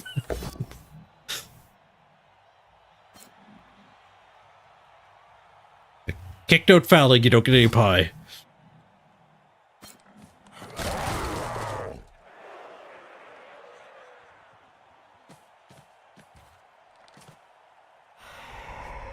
Denied the pie. Harsh. We can't reward getting caught fouling. You gotta be careful what behavior you're encouraging. Thinking like an economist.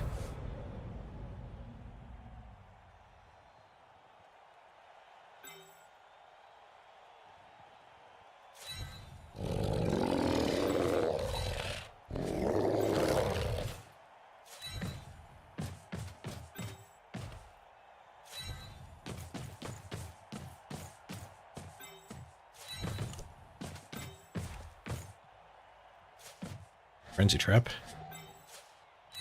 It's a skull. Go away, skulls. You're not welcome here.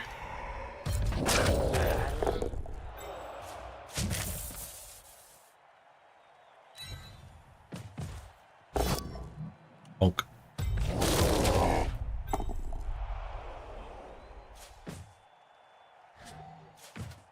That guy 1v1. Dominate him.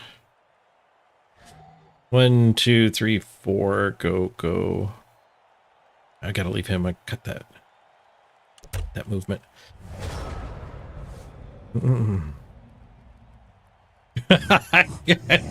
Gasacorp does not reward those that get caught.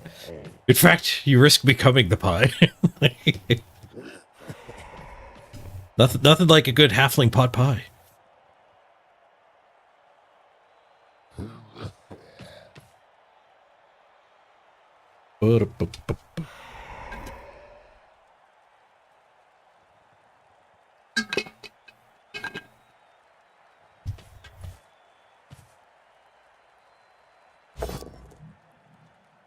Pork meringue pie. Gross. Blitz back here to rescue, I bet.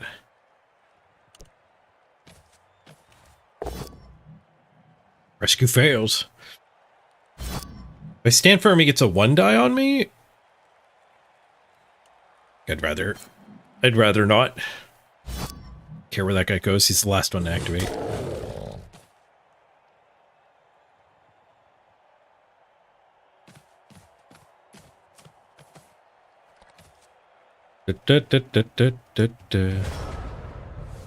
Hey, Incognito. We are in 6th place.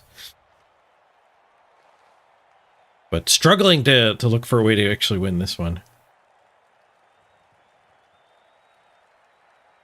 Kind of struggling to look for a way to draw this one.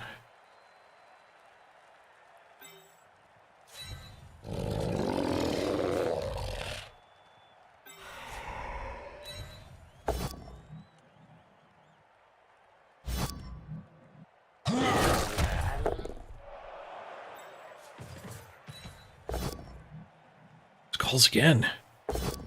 Well, we're out of rerolls.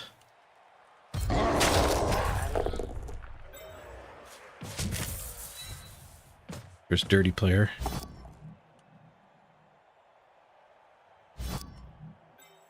Smash! Got him! Nice! If we're gonna win, it's gonna be by more smashing like... Oh, he got better. Got better.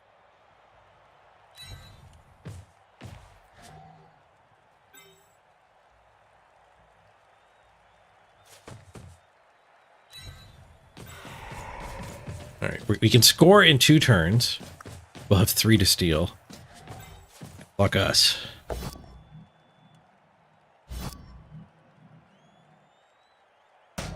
We also this does count as a potato, I think. Double pow, let's go. I think that ghoul hits my potato. Powerful red dice. Snake Eyes on the armor, but huge to get just to win that. Oh, that was my computer bonking. Windows Defender wants us all to know everything's fine. The everything's alright alarm. Did I see the changes that they made rules-wise to Blood Bowl? Yeah. Two big nerfs. Underworld no longer get to swarm extra Nobblers onto the field. Big nerf. And Guard no longer helps you foul. Goes back to the Blood Bowl 2-way. Big nerf to fouling. They're both like minor-ish nerfs. Like neither of them are really going to change what you do in a game. They're just going to make it a little less likely on the odds. Underworld losing 1d3 extra players on the pitch kind of sucks.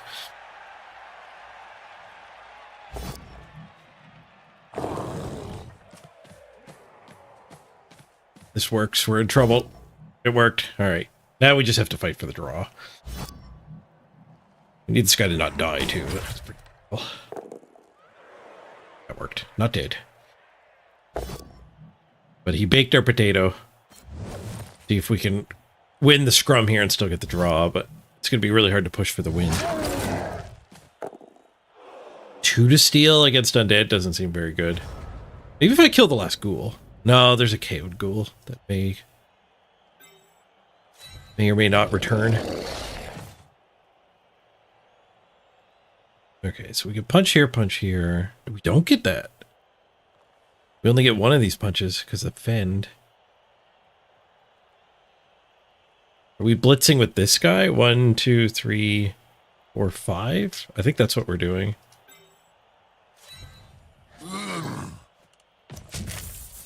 I should have dodged to pick the ball up. He's plus agility. The mistake. The significant mistake.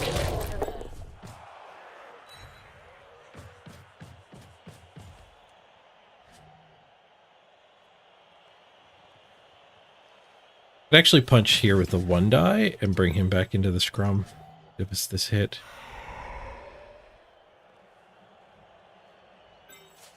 It's better than just taking a 2 die onto a rando zombie.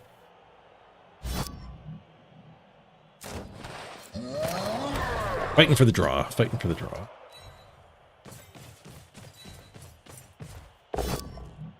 Skulls. That's our 3rd set of skulls. And we're all out of rerolls. We don't get burned by that. Yeah, Underworld is definitely a nerf for tabletop. Like, these decisions were tabletop decisions, not Blood Bowl 3 decisions.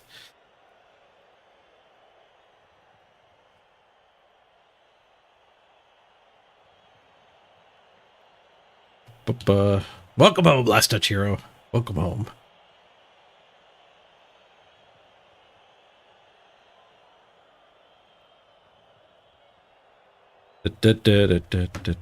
I feel the same way about Regeneration Disgruntled Orc. The opponent seems a lot better than mine.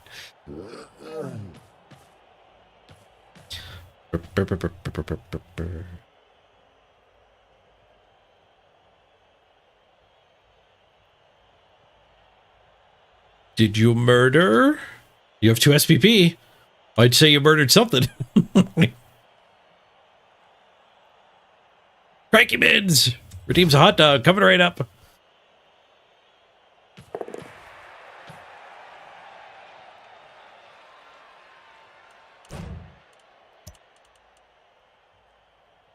I turned off opponent emotes. We had an opponent the other day that was like spamming 3 of them a turn. Like every one of my turns was just getting, it was distracting. 1 in 9 for the opponent. Nice. Reroll skulls for the enemy. So many skulls today. Really reminds me of the sponsor of today's stream. Today's stream is, of course, brought to you by Scott Skulls. Scott Skulls. Everyone starts with 1 skull, but maybe you want 2. Pick up an extra skull from Scott Skulls today. Today's stream actually brought to you by Guts and Glory. Be playing after this game. Check out their new PvE raid.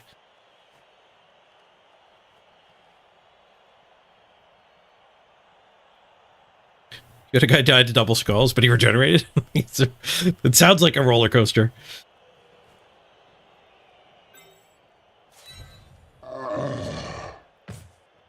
Get this ball back.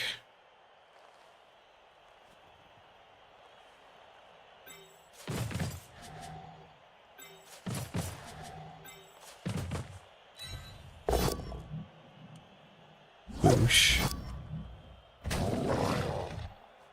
Where are me? Where are me blitzing?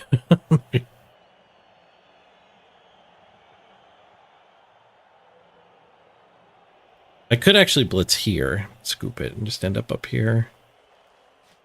And that would enable this punch too. Oh, wait, we don't get that punch. We get that punch after this punch. But maybe I should just take this punch, especially with a stand firm. Try both of our dice into him. Yeah, we're gonna have to do this way anyway. Possibly have to dodge as well. It's all one dice down here, so let's do the ball stuff now.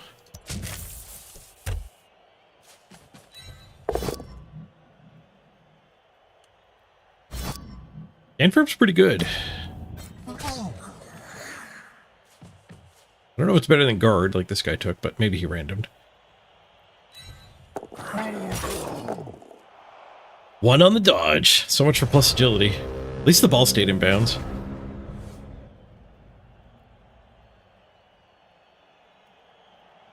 Actually, a solid argument there for dodging not directly onto the ball. Oh, do, do, do, do, do, do, do, do.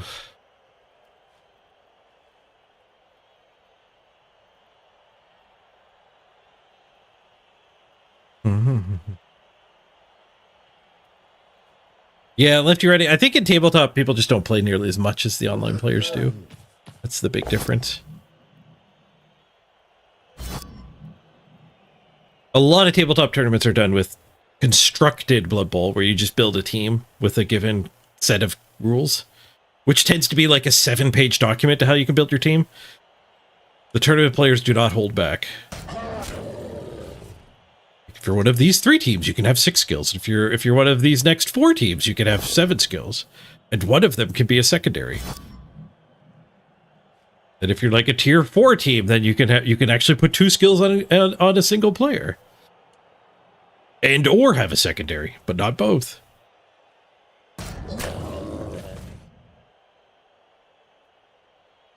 And characteristics are right out. Nobody gets characteristics in tabletop. It's banned in tournaments. And then leagues, which are much more similar to online, where you're actually building your team over time. They just do not. You don't play 70 games in league play. As far as I know, and let me know if I'm wrong here, but as far as I know, there's nowhere that just has a comic shop where you can just show up and play Blood Bowl in a league as much as you want. Just every evening you can go jam 2 or 3 games and level your team up, which would be the analog to what we're doing online. I wouldn't be surprised if like the biggest market could actually support that, but vast majority of in-person like comic shop play, I think, is on a weekly basis.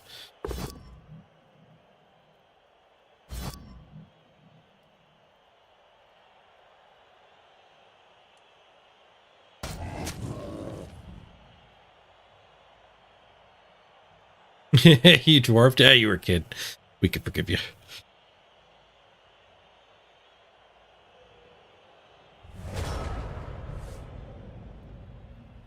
All right. This remained reasonably good for us still.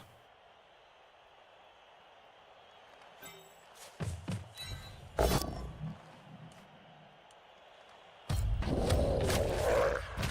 much time do we have? Not a lot.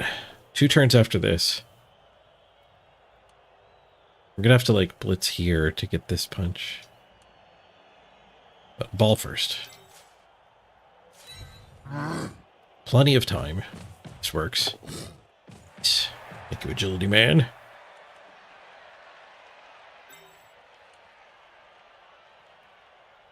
If we blitz him to here, though, then he gets the dodge attack. So I actually have to... I have to stay here to protect. Can't go assist that.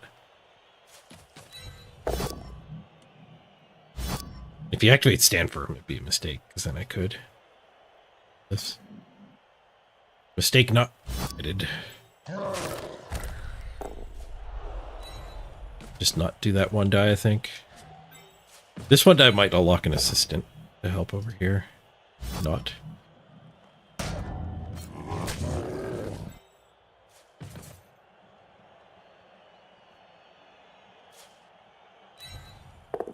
This dodge will let us do this dodge.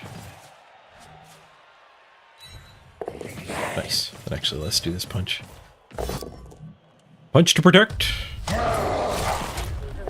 Alright. It's looking good for the draw. We're going to shed a lot of SR, but... So we do this red die.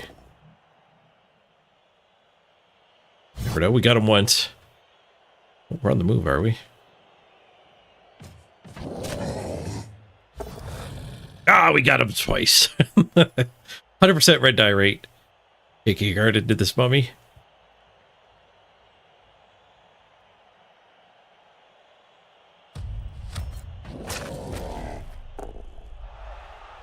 Zagiti, you used to play the as much as you want in university? Yeah. I'm not surprised to hear you guys did it that way.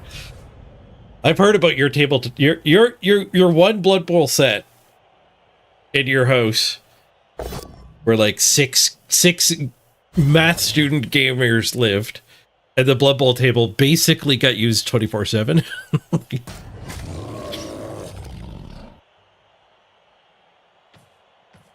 You guys were doing the real playtesting for the balance level of online Blood Bowl.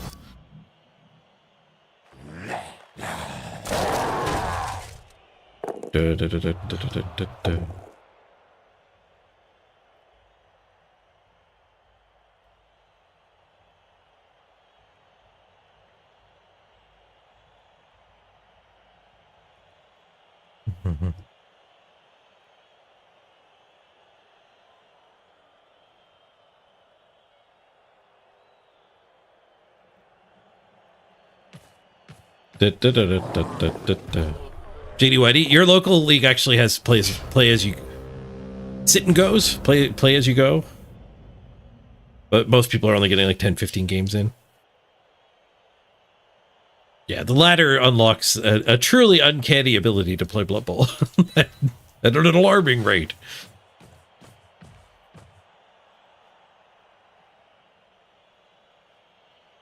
There were 8 of you in the house. 7 of you played Blood Bowl. 1 of you hated that you played Blood Bowl in the living room at 3 in the morning. Poor one of you.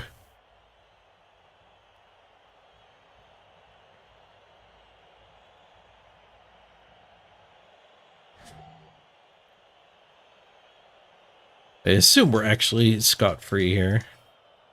Yeah. Indeed we are. Is there anyone who wants SPP? This guy does.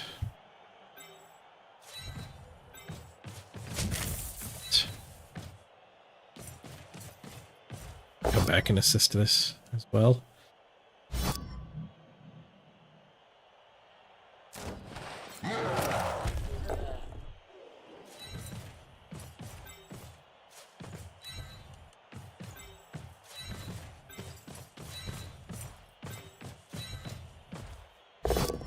Final hits from the 2 guys who actually would like SPP still.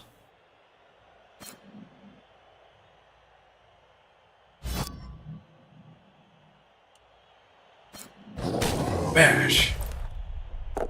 Done. Oh, we only got that one murder when Caspar first showed up. Too bad we didn't get a murder every time Caspar donated $100. We would have so many murders.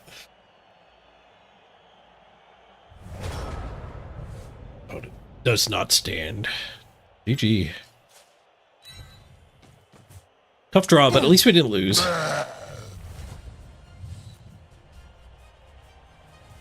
We haven't lost any players in a while. In a way, losing a player wouldn't even be that bad, because we're Before this game launched, we were considering who do we have to can. If I gain 10 more, if I gain any level, I can't even armor up without him to fire.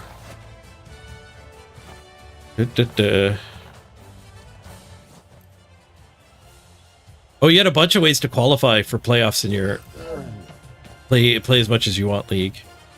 Top 2 win percentages, then highest average score, lowest average opponent score, highest average skills, and lowest average deaths.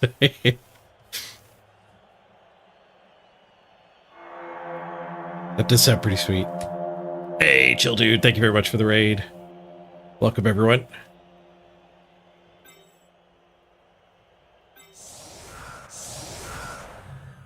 He's not one turning A. He does have one ghoul, but ghouls are slow. Yep, we don't have to worry about putting another stand firm up there.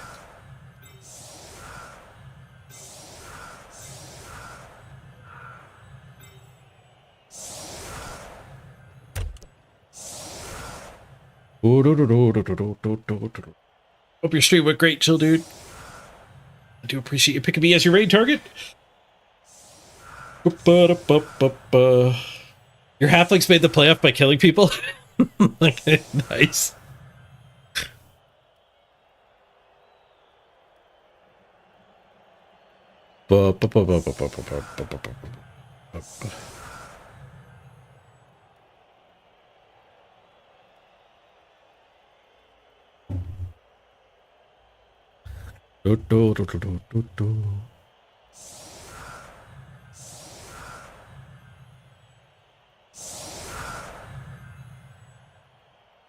You get rated as well? Thank you for passing it on over here.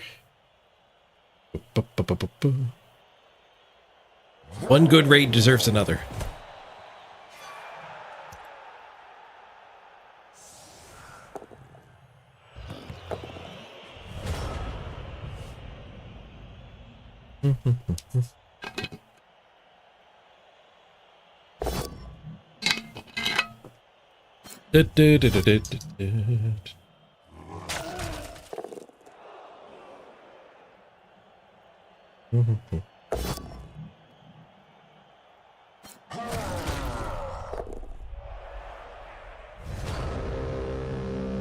Oh, did he skull? that was that. I looked away. It looks like he skulled. Enjoy your stream, CR.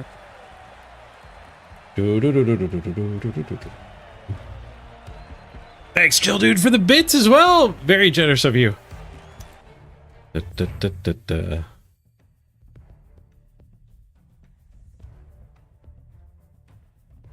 Was back in 99 or 00 had house rules where you got to have 3 trees on your halflings. Those are some powerful halflings. Morgan MVP.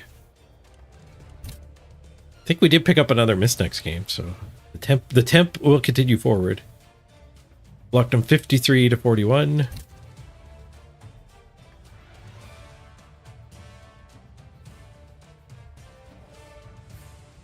A little bit of SPP on that's Moreau. The beer's really close to leveling, and we're gonna have to fire something. You just got to roster a Master Chef? Nice.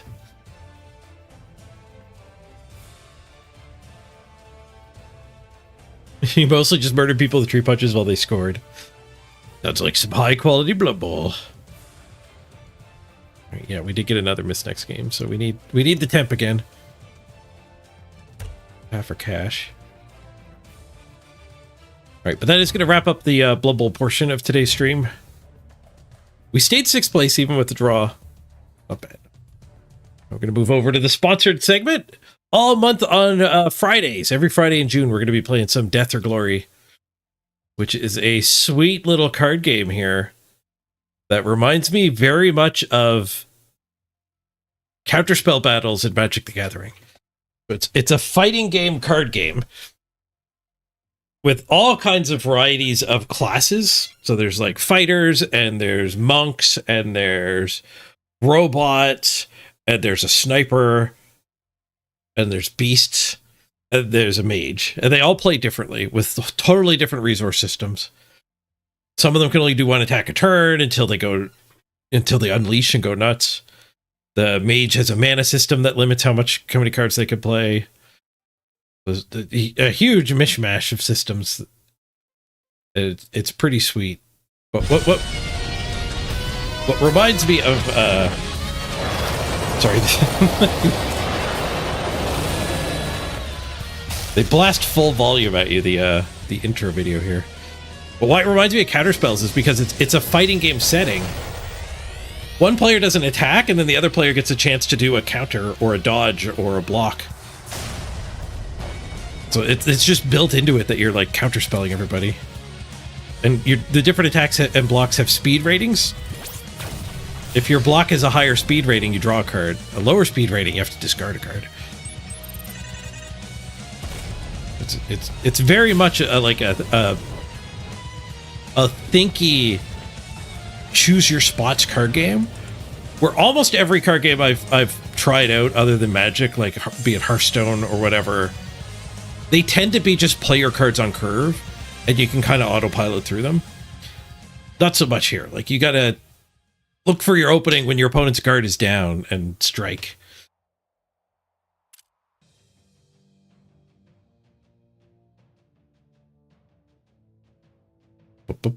Yes, it's not as bad as actual mono blue battles in Magic the Gathering. But you like the fact that it's not two ships passing in the night. Like, you got to be fully aware of what your opponent's up to. And right now there's a special event going on. There's a raid that only lasts for a few more days. It's closing down on the 10th. And it's PvE. So that's what we're going to be checking out today.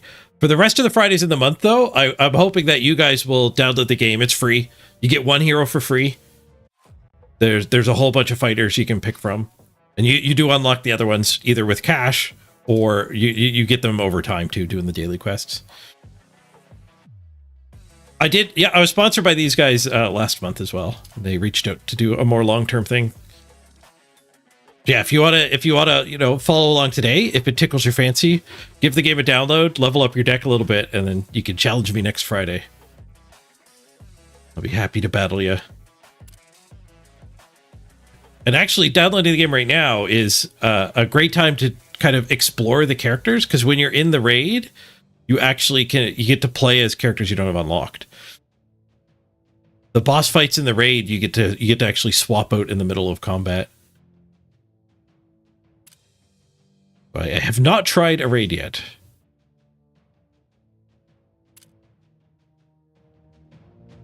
Yep.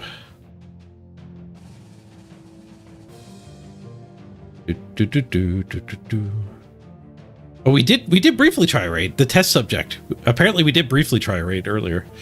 I thought this was the regular PvE, not the raid. Or maybe he's also in the regular PvE? Who knows? We're gonna fight him. It takes one event ticket to do the fight, but you gain an event ticket just by playing a PvP match. They throw them at you pretty generously.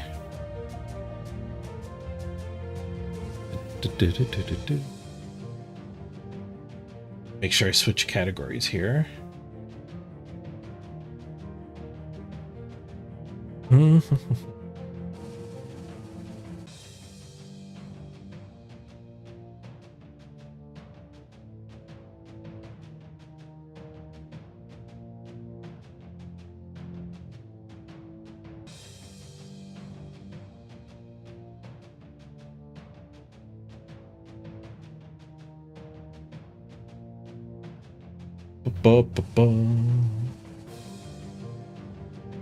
Title swap, category swap.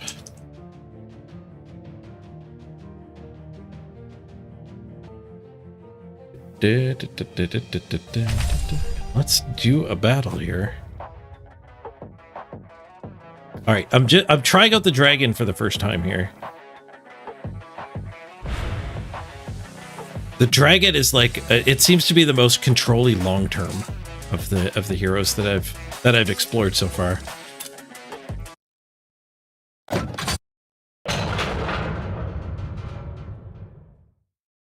Okay, 100 hit points on this thing. This is not what we did earlier. I think the other one had like 20.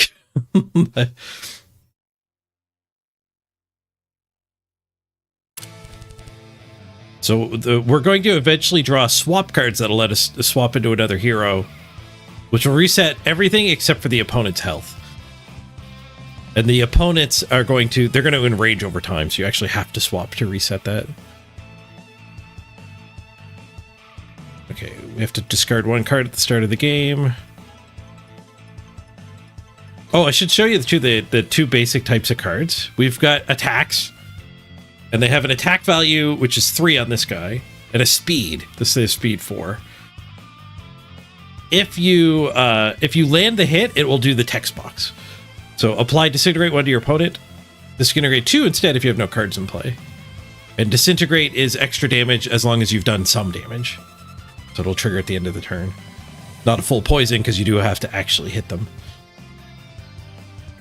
And then the other type of cards are blocks like this, where it has 3 strength and 4 speed. And if you fully block an attack, the text box gets blanked too. And you get the benefit of the card, so I'd be granted redirection. You can play a block that won't fully block, but you don't get the text on it. You just save some of the damage. And if your block is the same speed, it's all good. If it's faster, you draw a card. And if it's slower, you have to discard a card to actually block.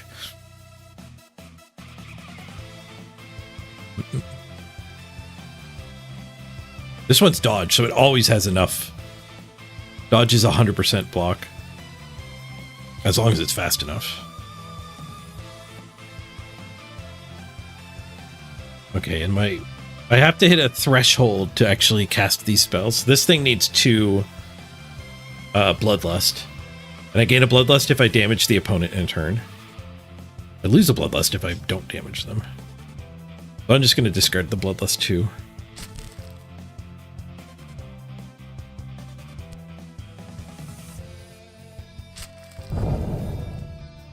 And one of the mechanics for this class too is I can only play 1 attack a turn unless I'm unleashed. Like this card will unleash me. And I think our opponent has a beast too, so he's under the same restraint. You can only play 1 card a turn. And that will be a Leaping Bite. This is actually dealing 4 damage. I could block it, but it would only save me 3 health, so I'm just gonna tank the hit. And he unleashed, so he'll be able to play more attacks. Damage and speed of your attacks are both increased by 1. So this is actually a 5/3. Apply bleeding 2 to your opponent. Interrupt spell casting, which is only relevant against the mage. Oh, Sparrow, you think if it's too slow, you're not allowed to play it at all? That could be true. So I'm not allowed to play. Well, I think with dodges that you have to be faster or equal speed because it's 100%.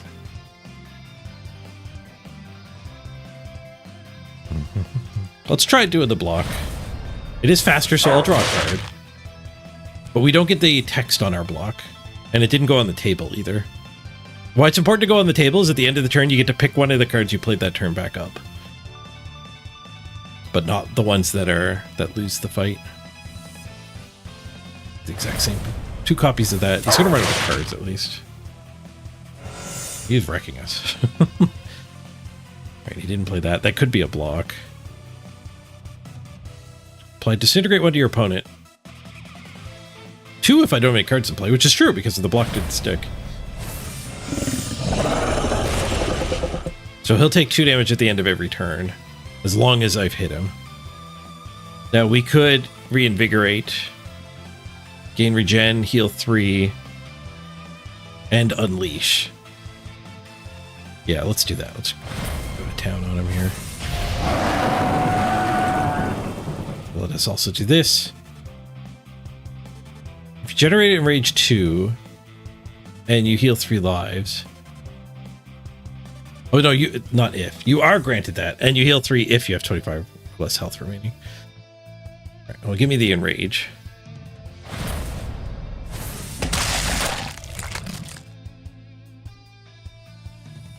What does enrage do? Increase attack damage by this value. Dealing damage reduces it by 1, but receiving damage increases it by 1. Never goes over 4.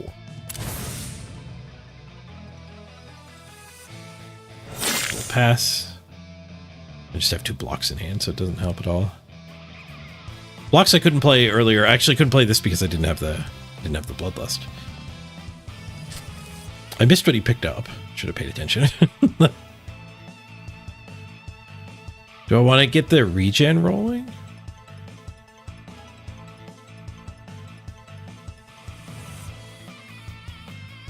Or the disintegrate? Let's get the disintegrate. Because we'll hopefully be able to swap this guy out. Well, then the disintegrate might clear if I swap out, though. To discard. He didn't have much that I would have been able to dodge, I don't think. Oh, as long as he doesn't gain speed, I can dodge that one that was making me bleed.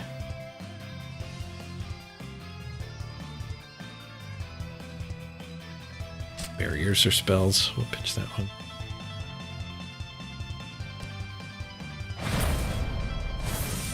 The Shriek we picked up. And I'm not on leash, so I can't play the other attack. Even though we did go up to 2 Bloodlust. Can still block, though. If you have no cards in play, damage is increased by 2. Well, this is a brace. You're granted Persistence 3. Daze Fear, Provoke, Restraint, Stun, and Knockdown cannot be applied to you for X turns.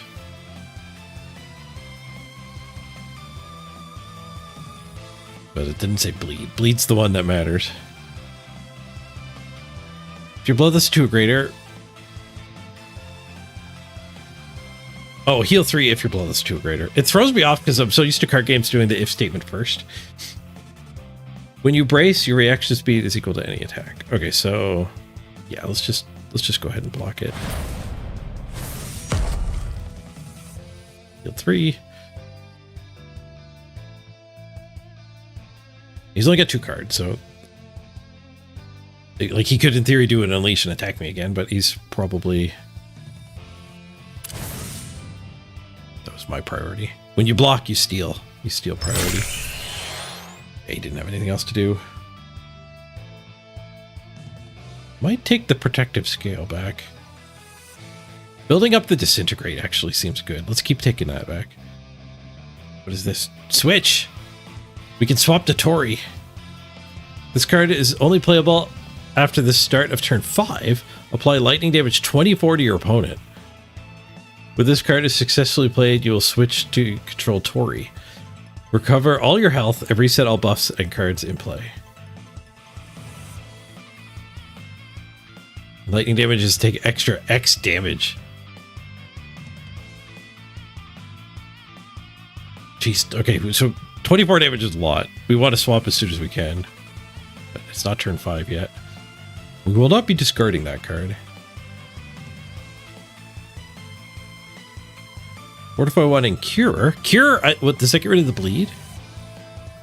It will get rid of the bleed. Well, the bleed's already gone. Bleed's already. Let's pitch the... Oh, I didn't pick up the other one. I left myself with no blocks at all.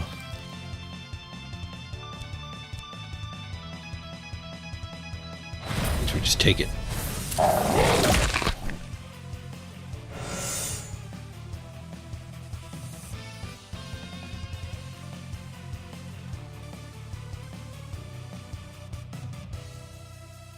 Disintegrate X, where X is your Bloodlust. Ooh. Okay, so we start with that one, get 2 Disintegrate.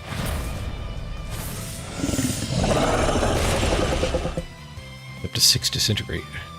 Then we Scalification, Unleash. Get Fortify. Give him Disintegrate X, which is 3 for our Bloodlust.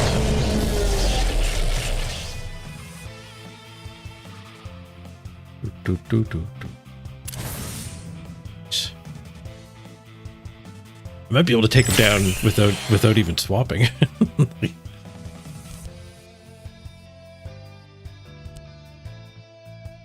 Which of these do I want back? The Fortify?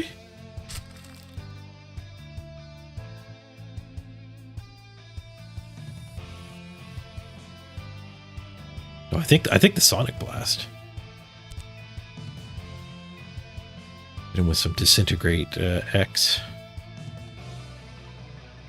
Okay, they'll keep that.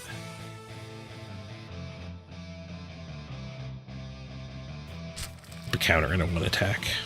Hit him with the Sonic Blast. Up to Disintegrate 12.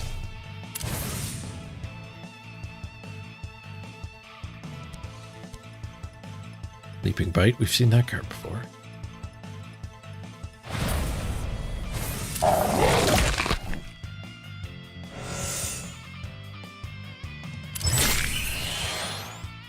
Generation 1, nice. There's a little bit of strategy of only playing one card so you just get to pick it back up. For gaining resources.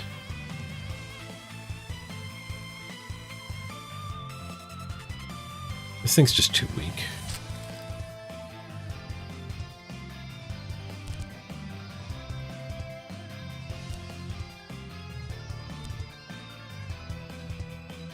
Discarded and Unleash. The blood in the eyes. He's got a lot of cards in hand.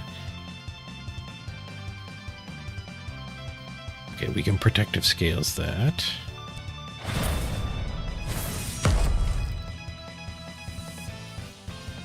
Oh, we could switch now if we wanted, but there's so much disintegration on him.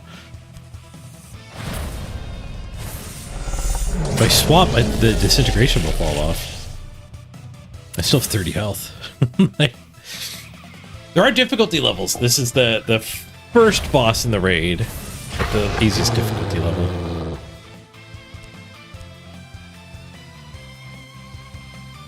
I don't think he has the mechanic where he's getting stronger over time, which is the big incentive to swap. Sharp Claws.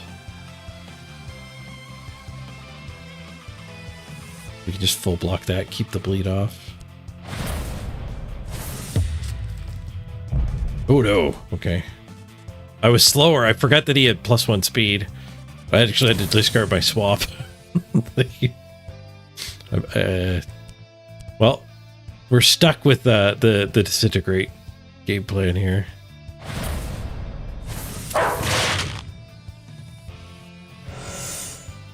It doesn't seem to do a lot of blocking.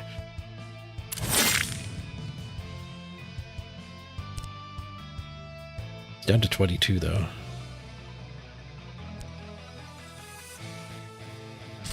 I think we kill him with this. Oh, we drew a different swap. Swap to Red Eye. You have taken damage this turn, your attack damage is increased by 10. When this card is successfully played, you will switch roll to Red Eye. Recover all your health, reset all buffs and cards in play.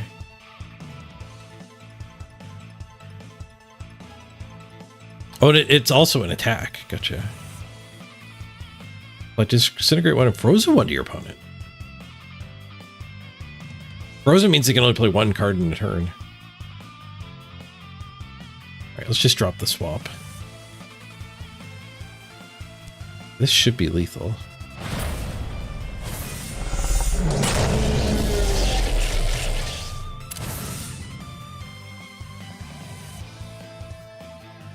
Disintegrating for 20, he's only got 17 health.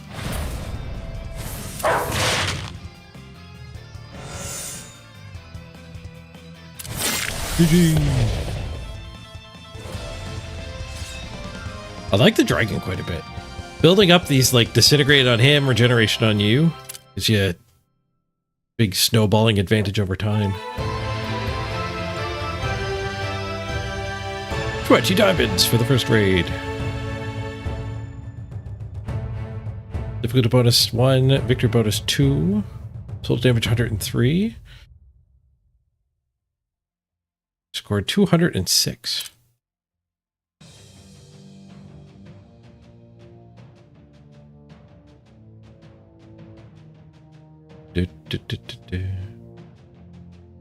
Okay, so we must have to beat him on normal and hard, and then it'll unlock the next boss.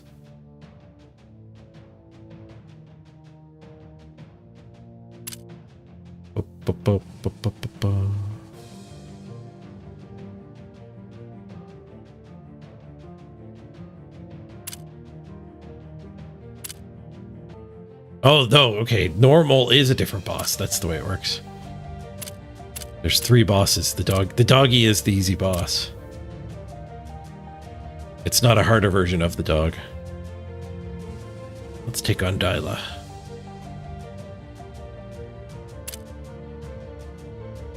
Maximum rounds 3. Rounds are when you swap. That's a maximum of 3 characters you can use.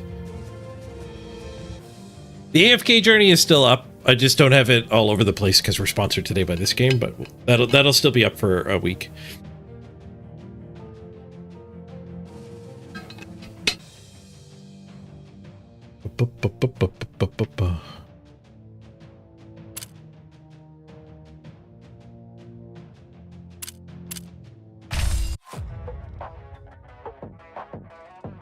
Let's dragon again. I'm liking the dragon. Well, I unlocked a new card on him, but let's just get right into the next one.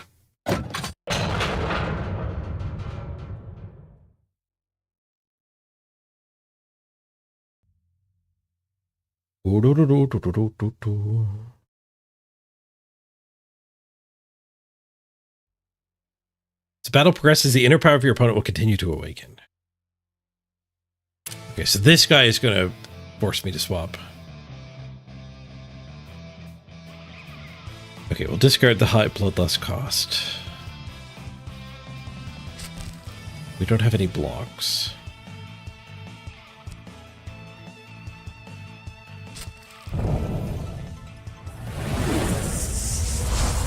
Alright, so they're the fighter class. They use action points, which is down here on the bottom. That's the cost on their cards. And they also have momentum. They can build up momentum while they're playing cards. So they have less powerful cards that give it, and the powerful cards that spend it. This one is neither. The momentum will show up in the normal spot for a cost. This goes back to hand. Well, I don't have any blocks, so I guess we're getting whirlwinded 3 times. Nope, he switches to headbutt. Daze your opponent. I think that's discard. Yeah, I have to discard it.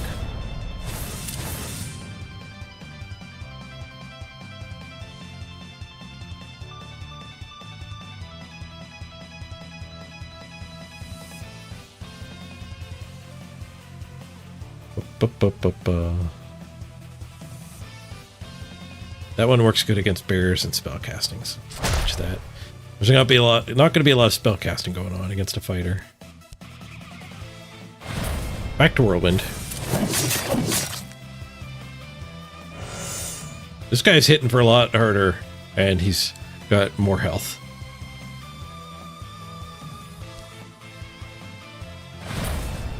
The Disintegrate Whirlwind. And the Regeneration Whirlwind. Also play both of these. Your opponent has a disintegrate value on them. The damage of this attack is increased by that value. Then double their disintegrate by their value. Otherwise, disintegrate 1. No, that's pretty close to the same thing. Yeah, we might as well just unload on them.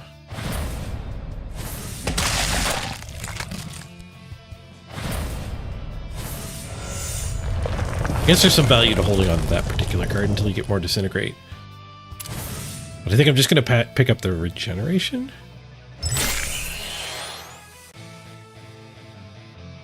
Make sure we can make it to turn 5 to swap. Pitch to block.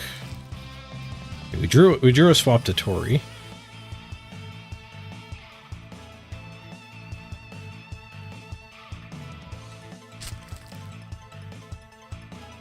I'm gonna lose my bloodlust. I guess I was supposed to pick up an attack.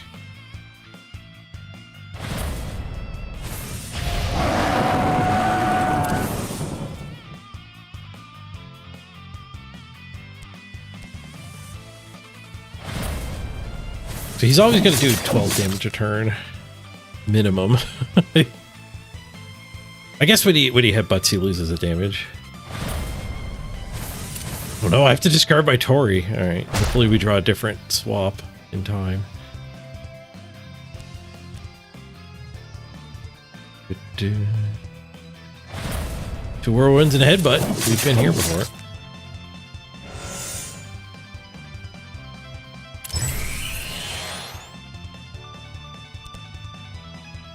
We lost our bloodlust, so I can't even cast it this time. Yeah, I made a mistake. We need to keep an attack, not the...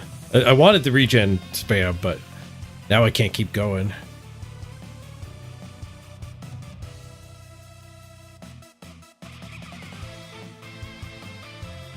Can't play either of these. I'm going to pick up his headbutt, so we're going to have to discard. I think, well, Scarification have to discard the other one anyway. So give us a Fortify at least.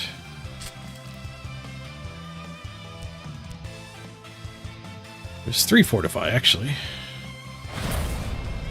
We're going under 25.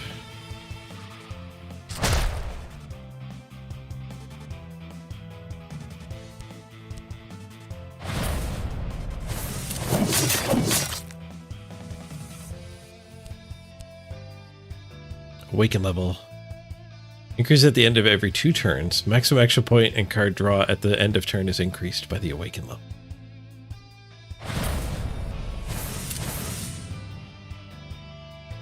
Oh, he had another headbutt. I don't get to do anything. Like, unloading all my cards on turn 1. Perhaps was a mistake.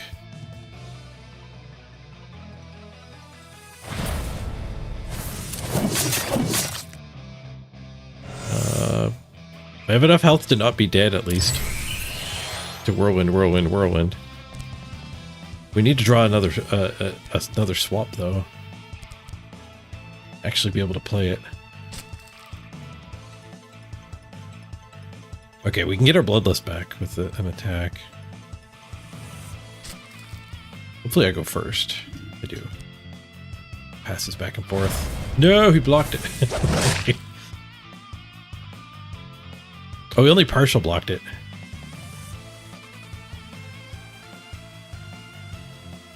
Because it's riled up too. Riled up is, it does extra damage if your opponent's trying to block it. Power Slam. Your current health is greater than 25. Increase attack damage by 1 till the end of the game. Otherwise, increase maximum action points.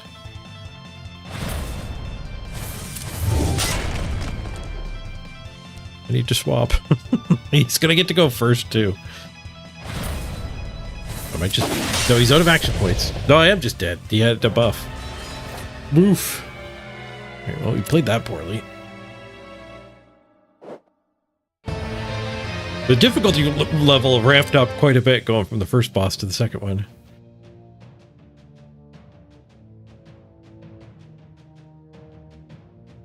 Okay, let's go back. Actually unlock that new card. Oops.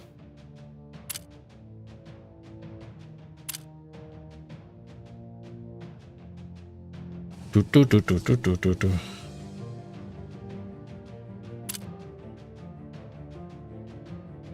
did a daily quest. Extra ticket.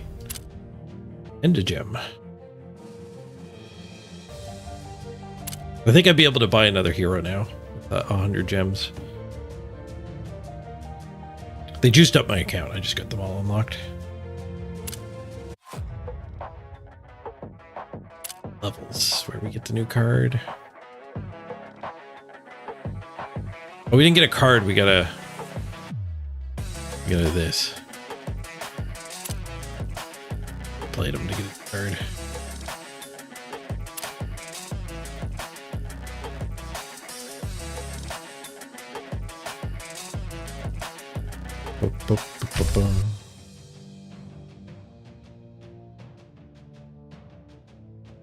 Well, let's try again with Godzilla, but we might have to play.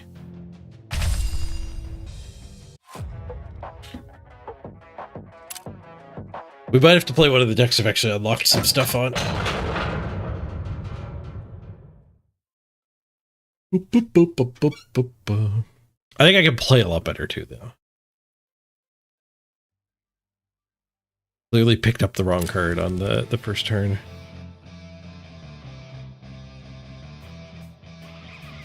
We actually have a block.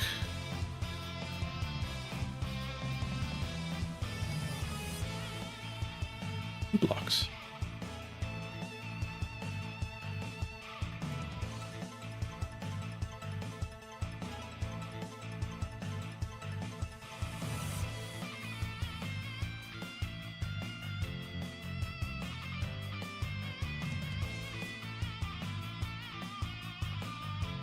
I think I'll pitch the slow dodge.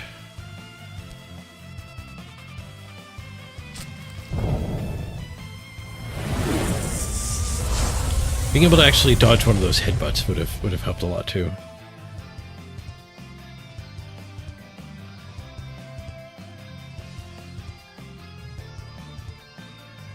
And with the Savage Thrust.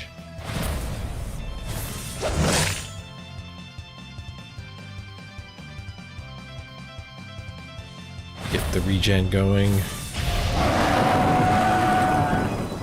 I don't think I unload all my cards like I did last time.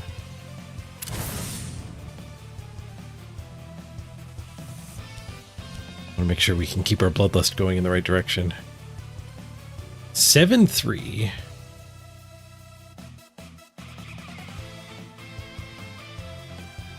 Going to increase attack damage to 1 for the rest of the game.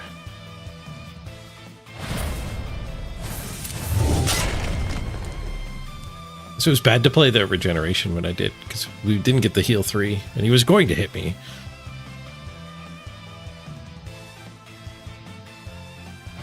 Death Blow spent the momentum. I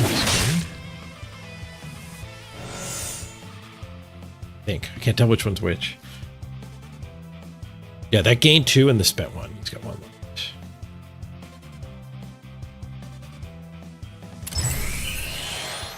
Now we can pick up the regen because I actually have other attacks in my hand.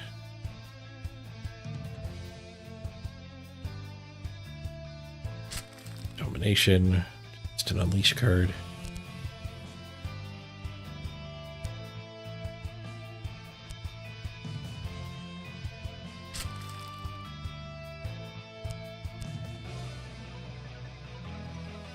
We can actually block that. It shouldn't perpetual. It'll actually get it out of his hand. Oh no, it did go back to hand. Oh, they have +1 damage. I forgot they had +1 damage. So it overwhelmed my block. So his text box actually worked. Oh, we could have blocked that. Could have blocked the days. The tremors.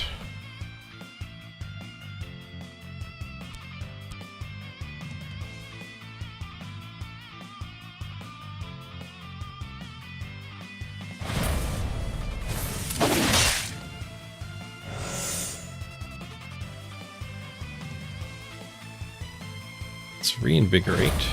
Heal, regen.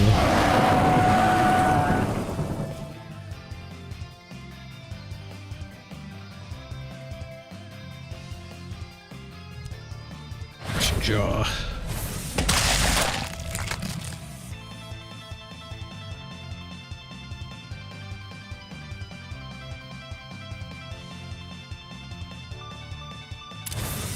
I think I'll pick up the reinvigoration again. Like, I don't think we're going to be able to outpace him though. There's no way we ever get enough regen because of the scaling mechanics on him.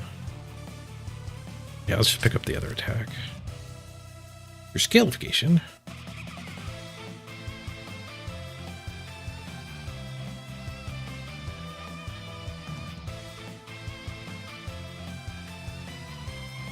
Foot stomp.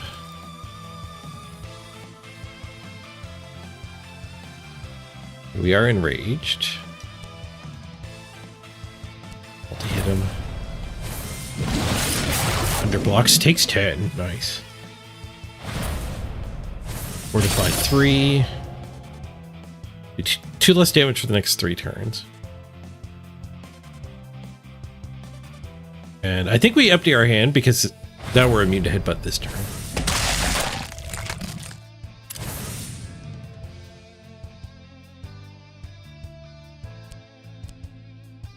Comes the whirlwind.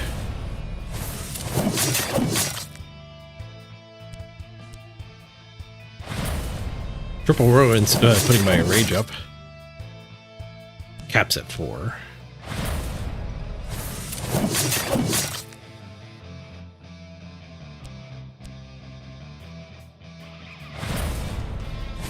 It's 4 of those because he's awakening.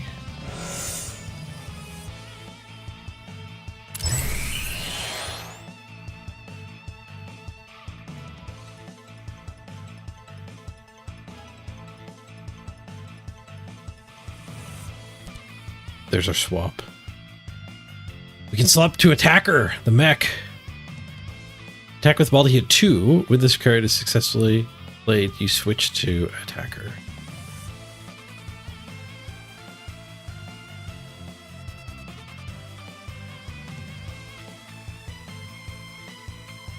Alright, let's swap.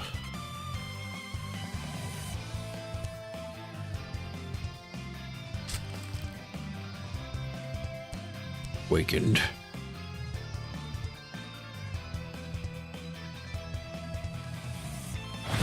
He's gaining another permanent attack buff.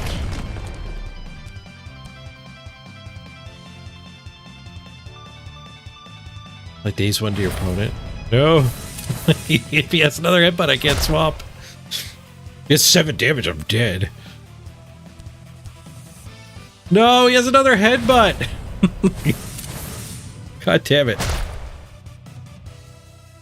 Brutal. Well, it's not necessarily GG, because I get to go first next turn. He did run out of steam there, this turn. It's up to 5 action points a turn now. Oh, and we do another swap. Swap to Crystal. Let's go. Oh, that reminds me too, though. This format, you don't build your own decks. You always have the same decks.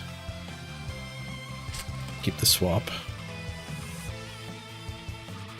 Oh, the Crystal swap is a block. The block value of this card is 2x, where x is the number of cards in your hand. That's not going to get successfully played. I have no cards in my hand.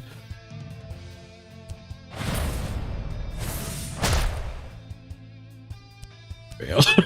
And the days would have gotten it anyway.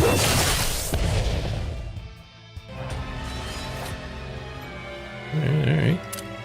Well, he headbutted us right out of our chance to swap. Actually get back to full health.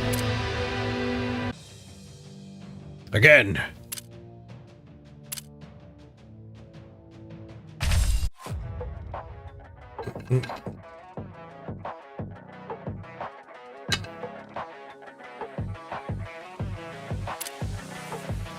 I think putting regeneration on myself is not the strat. You just do as much damage as we can, then swap it. Turn 5.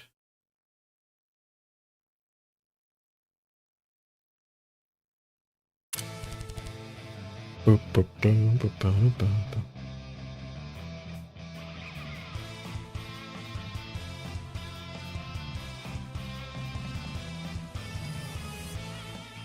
Claw! Attack Claw!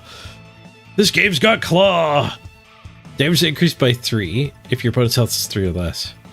And you're riled up. And this attack can interrupt spellcasting. You finish him with the claws.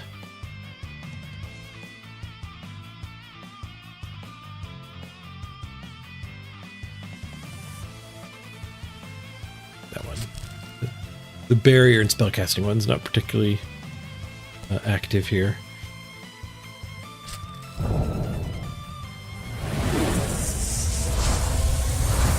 Disintegrate 2 on him.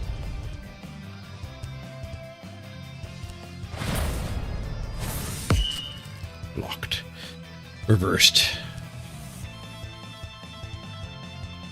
We're not going to gain our bloodlust. He's got the Power Slam X, so he's gaining damage for the whole game. Oh, I can Unleash, and then we will get Bloodlust. This Unleash doesn't require Bloodlust 1. Now we can hit him with Savage Thrust. Or Bloodlust.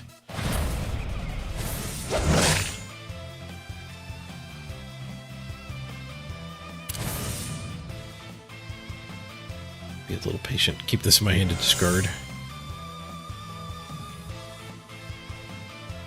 Thrust back. Champion swap to Susan, the sniper. You've not taken damage this turn. This deck is piercing. When this card is successfully played, you switch to control Susan.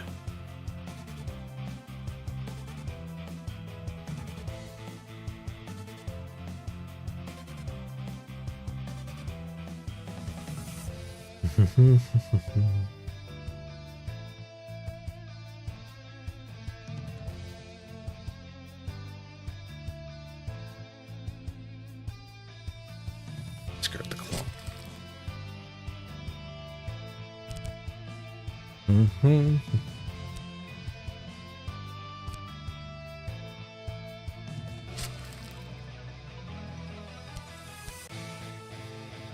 Comes the headbutt.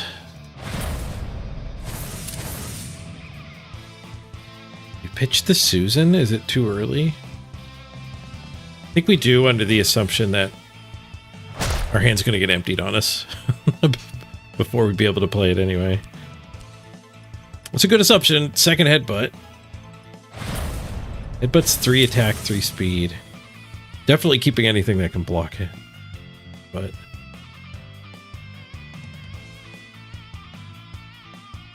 I won't be able to play that one anyway.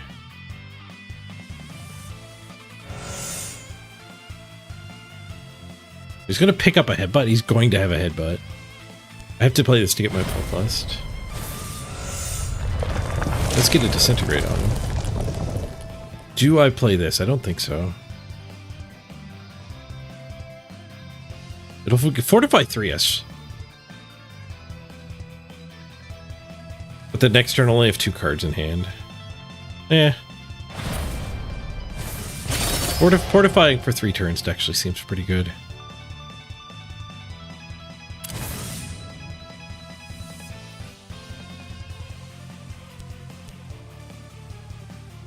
Momentum. Swing. Let's spend momentum. I thought that was the card that gives him extra attack damage for the rest of the game.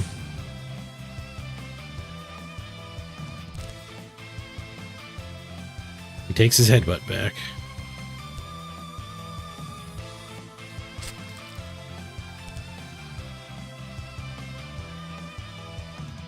Alright, so I'm only going to get to play 1 card. I have to discard 1 now, and then I'm going to headbutt the other one away. Frozen 1 to your opponent.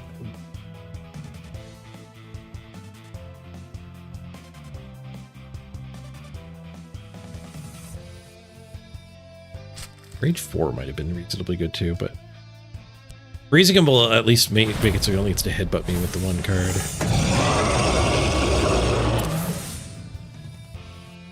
Does empty my hand, but slows him down a lot.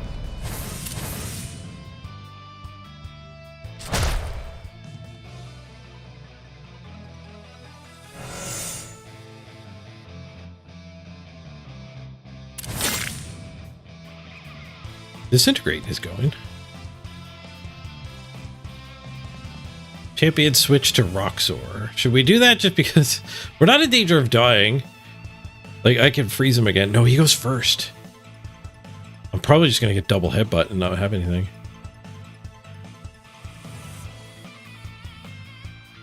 Oh, I can't sudden recoil it because it's slower off to discard a card. Well, let's try to swap as soon as we can. But I think we're going to get him to Toroked here.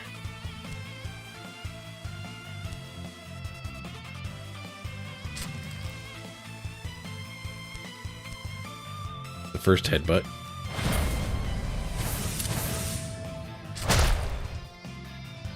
Does he have second hit what? No, death blow.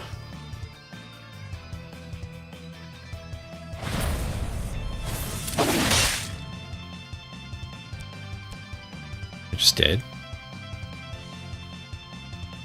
Oh, I think I survived that. And if we can swap. Come on, swap. It's 24 damage. You can only play this card if a reaction card is in play. No! I didn't even read the condition. So we lost twice in a row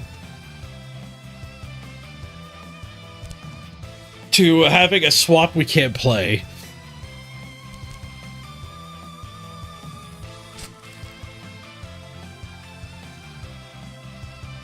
All right, protective scales into swap. We might be all right.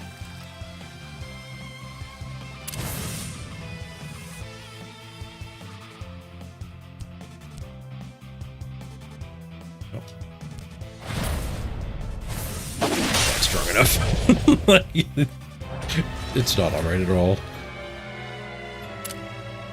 I keep getting the conditional ones on the turn where I can actually swap. 25 score. All right, I gotta run to the bathroom real quick. I'll be back and we'll go for another round. BRB. Oh, I'm out of tickets. We're gonna have to go do a PvP. Earn another ticket.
All right.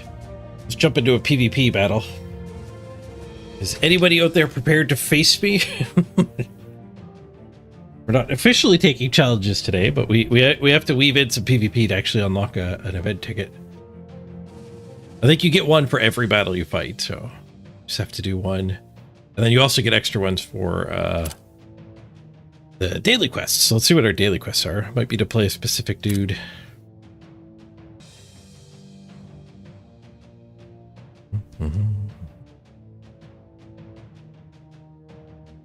Play 3 PvPs will get us 3 tickets. Defeat 2 warriors. Don't really have control of that one. We got weeklies too. Land 500 damage we're getting close to. That'll be 3 more. Beat monsters and techies. I guess that's in the PV, the other PvE mode. Win with 90% health remaining 7 times. Alright.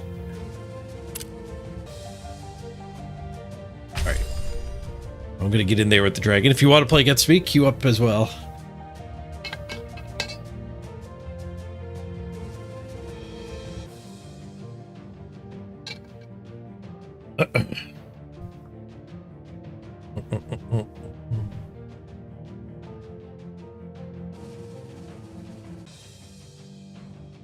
Oh, maybe it's not a dragon because it doesn't have wings. That's why it's a dinosaur, not a dragon. It gives me very dragon vibes. But there is a lack of wing. Alright, we're facing Crystal. Do, do, do, do, do, do.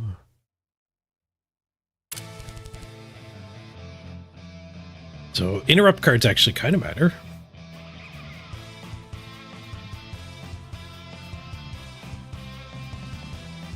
This deck is piercing and cannot be blocked.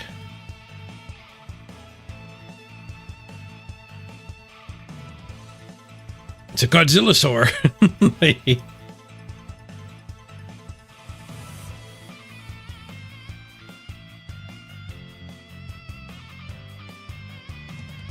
Yeah, let's throw away the 2 Bloodlust and not get there.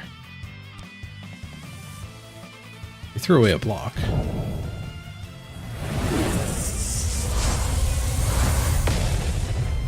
So the mage has Arcane Resonance is a resource she's just building over the game, and it's like a threshold type thing.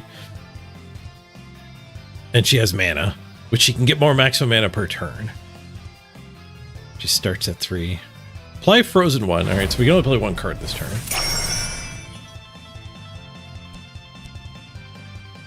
Increase Arcane Resonance by 1.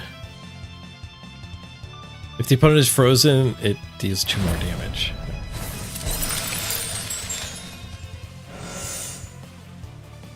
Bad first turn. You only get 1 card.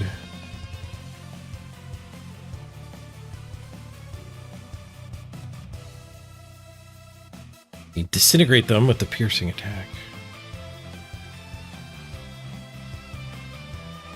Yeah, let's disintegrate. Get our Bloodlust rolling.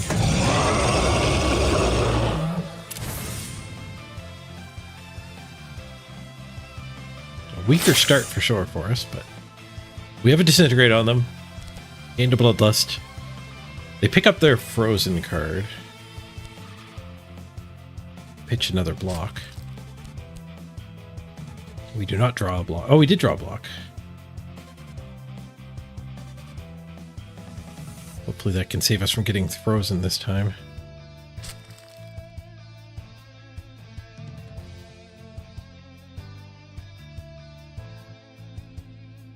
Smack him again with the piercing.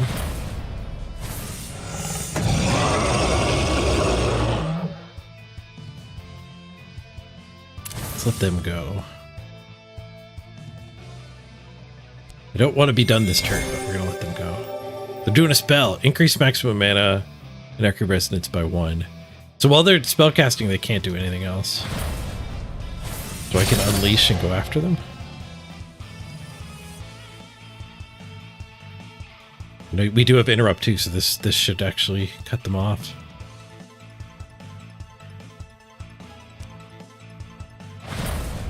from gaining that extra max mana.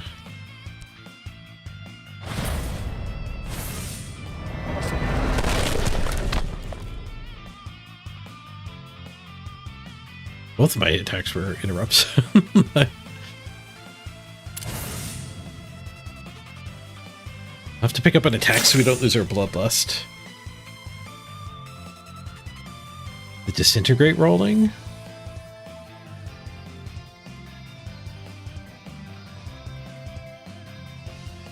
Yeah. Apex Titan. We never saw this in the other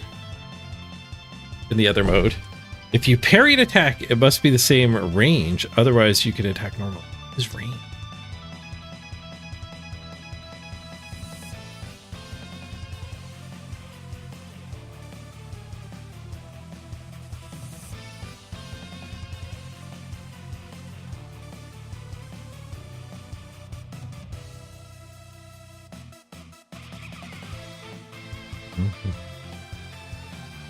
Pitch the enrage guy.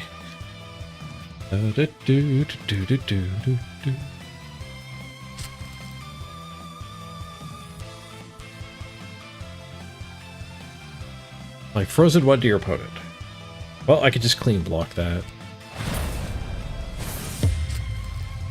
Nice. So an even block, we get our text box. So we gain redirect, so extra bunch of damage here.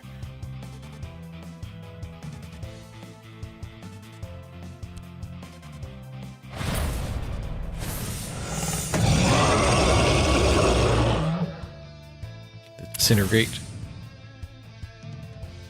to 3. Spell for max mana, you got it.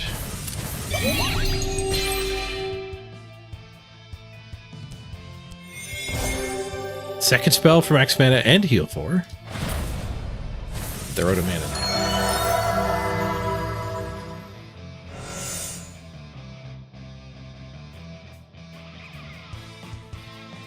Take our disintegrate back, I think. We gotta make sure to keep poking them so that, well, our bloodlust stays high, but also the disintegrate is still triggering.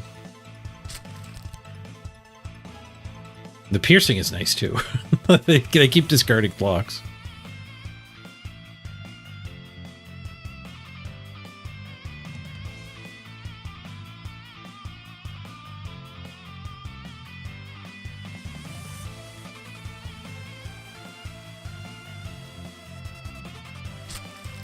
Sudden recall.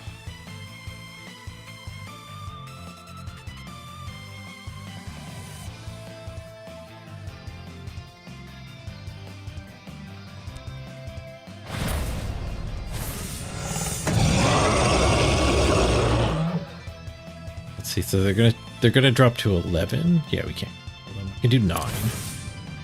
We'll just pass and keep this as a parry. Though not entirely sure what parries do.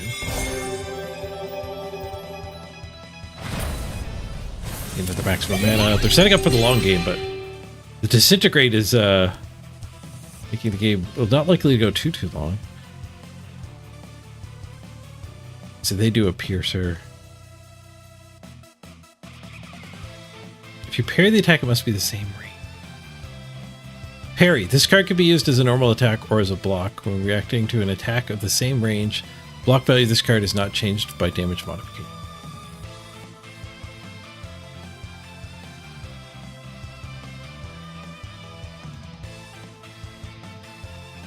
But I think I just tank it.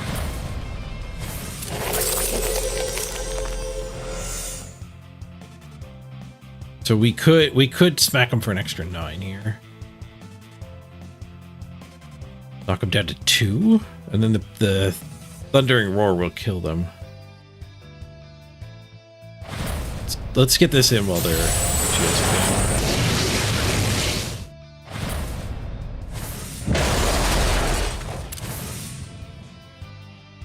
pretty sure all of their blocks take mana. When they run out of mana, you're good to go. We'll pick the Pierce up, which is potentially lethal. King of the Monsters. Each card in your hand increases damage by 3, excluding this card. This deck is piercing and cannot be blocked. The opponent is at 15 or less.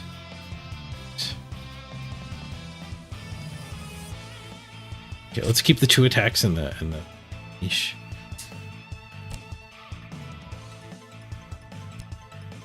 We picked up the 9 damage. Is your berry value by 7? Barrier. Take 9. Cost 4 mana. We're not doing a whole lot else, but I'm at 12, so that's good. 4 damage, increase arcane resonance. Days if I was frozen. Just spent all their mana, so they're dead. Oof. Alright, Morgan, we'll catch you later. Thanks for joining us.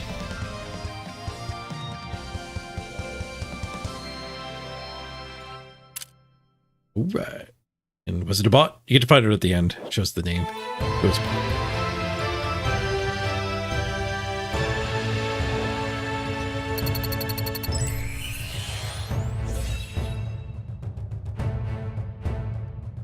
Ba-ba-ba-ba-ba-ba.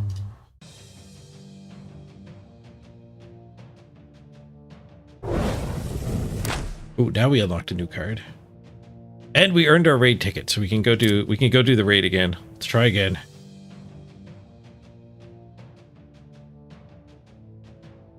Maybe I should do somebody who can draw cards to get around Headbutt. Maybe we shouldn't start as Dragon Man.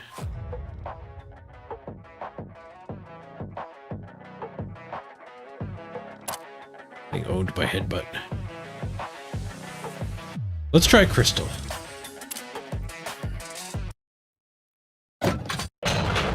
The goal of just surviving it until we can actually swap.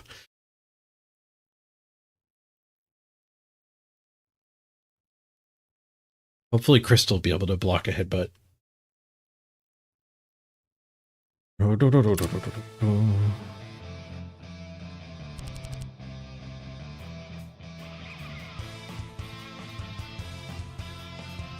We've got the upgraded Cosmic Attunement. Increase your maximum mana by 2. Draw 2 cards if your Arcane Resonance is 3 or greater.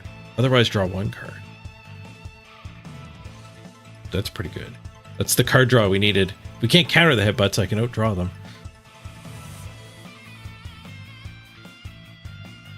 Frozen 1 your opponent is. Frozen your opponent. Or daze them if they're frozen.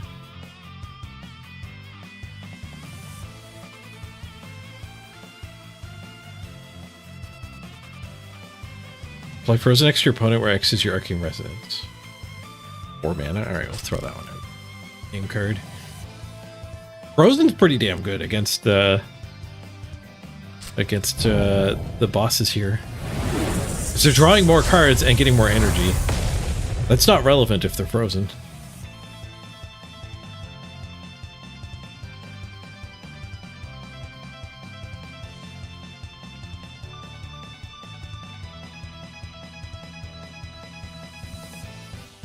Okay, let's see if we can freeze him. Out of one. Reversal. Power Slam. Get.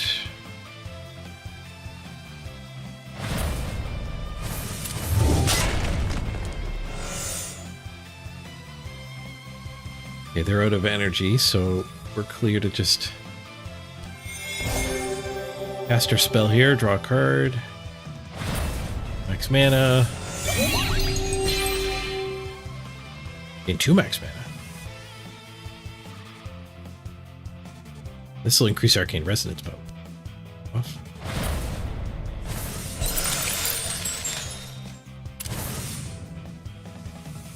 We'll keep picking up the card draw here.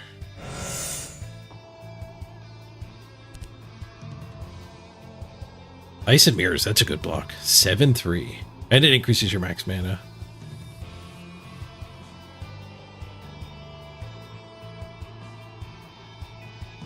Expensive Essence Drain.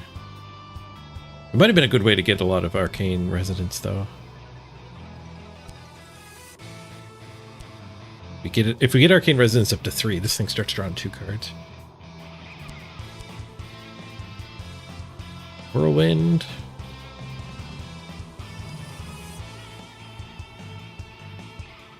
Can block that. Reversal. We've got 4 mana left.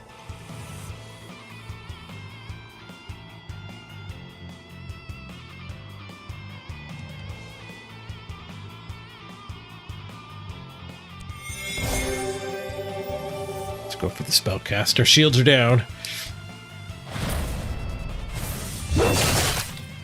Swing for 10. Ow. And headbutt.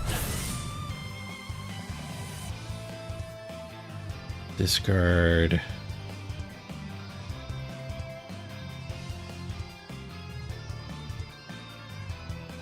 Discard ice. Our spell resolves.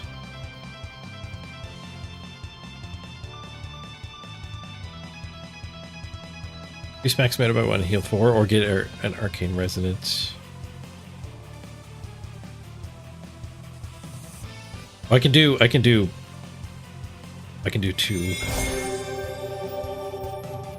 We can do, this thing gives Arcane Resonance too.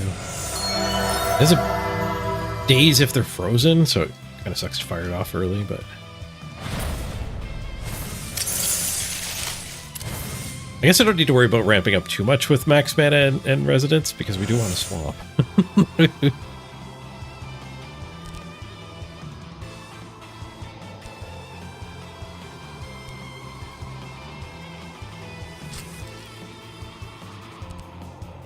There's a swap. Attack with multi to 2. When this card is successfully played, you switch to attacker.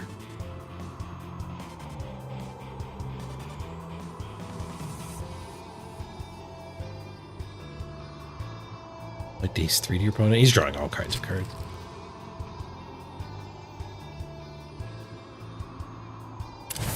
Pass it to him.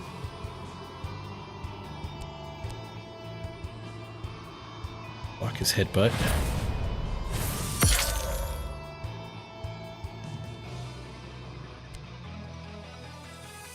Swap cards don't cost mana, that's nice.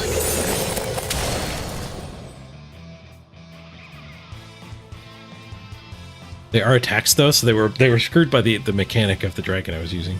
They don't particularly matter here. I still have 19 health, I don't think we need to swap. We're drawing 2 off of the Cosmic Attune.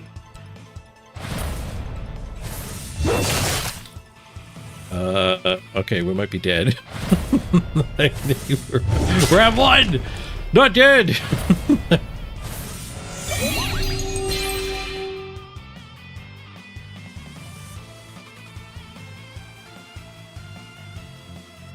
Alright, we need to swap. We're at 1. Yes, they didn't react. My first swap! Phase 2. Alright, he's still at 116, but that's the only thing that comes forward.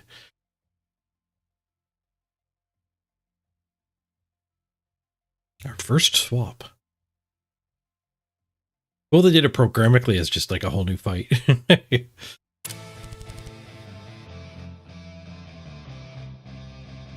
Okay, mech time. So the mechanics of this guy is we have heat, which starts at 5, and a handful of cards. This one here is one of them. Cost us heat.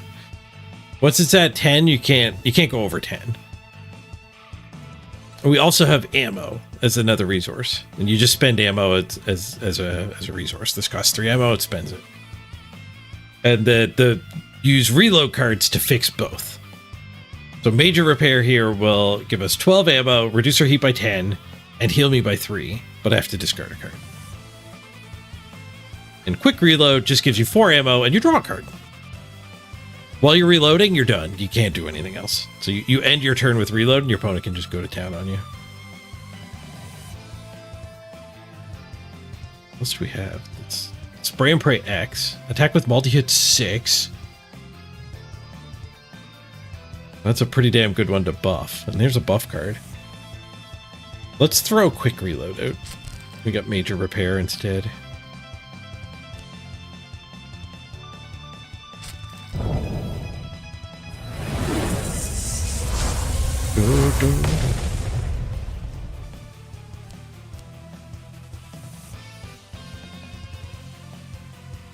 It's not a full block. Let's take this then.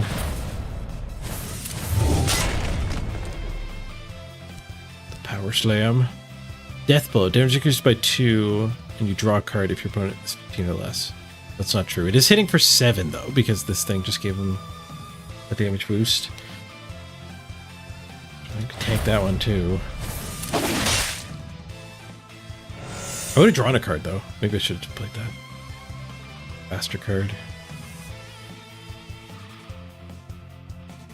Okay, so let's force multiplier. And spray and pray.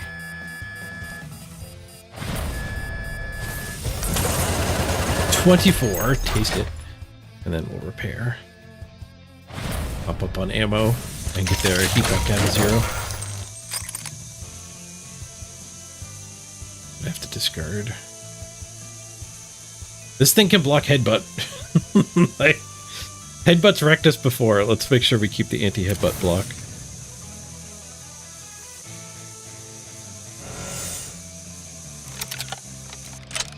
Here, he spent all his resources, so being shields down, reloading, not a problem. Do we pick up the reload card? I don't think so. The spray and pray is not great without the force multiplier, though. When you knock back, you nullify damage from any one short range attack.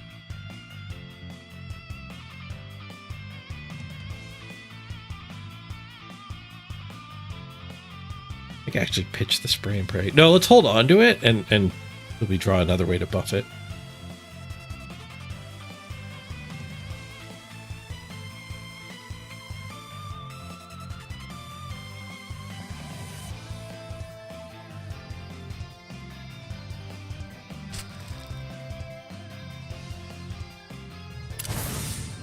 Pass. Whirlwind. Block that. That will draw a card. Defensive mode. Reload 4 ammo and get barrier 4. Still has energy. I'm just gonna pass. We're controlling a lot better with this than the dragon ever did. Damage increased by 2 and you draw. If your opponent is 15 or less. Apparently I can't knock back. It's not a short range.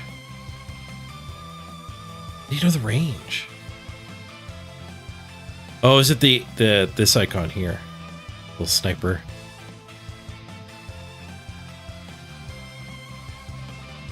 Yeah, melee sniper. Okay. That then. Nothing we can do about it.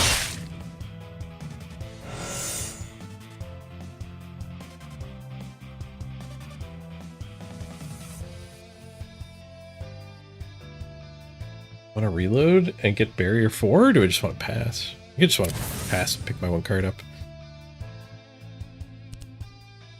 Champion swap to Taj.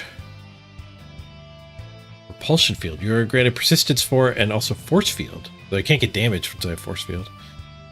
Draw a card if you're under 15. How do we trigger this? If you have an attack in play, this attack is piercing and attacks a multi-hit too. But it's pretty low damage otherwise.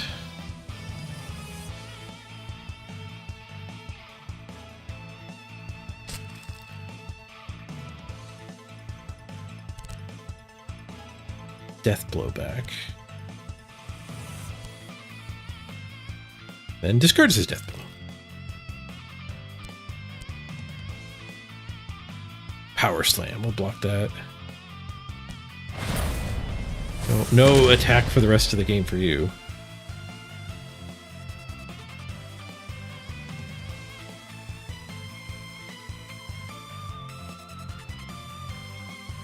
kind of don't want to play anything again.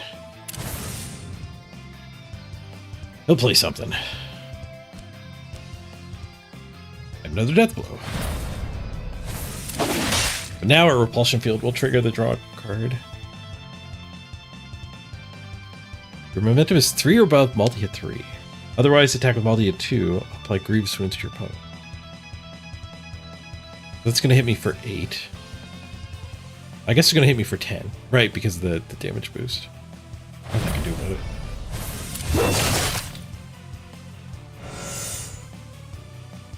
I have grievous wounds? Cannot heal, regen, or leech. Let's fix grievous wounds. No. I don't really heal anyway. Well, we're down to 5. I could just unload the cards I got and swap. I guess unload the cards, like, damage is the only thing that matters. But I could also,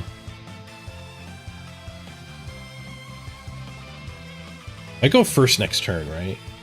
No, I went first this turn. We won't be able to put force field up. Have to swap. Well, we can draw a card with this first and see what happens. Ooh, force multiplier. Really good on the spray and pray. And pretty good with the swapping to Taj. Big damage, big damage. I'm down to 54. I think we have to kill it from here, though, with Taj. I don't think we're allowed to swap again.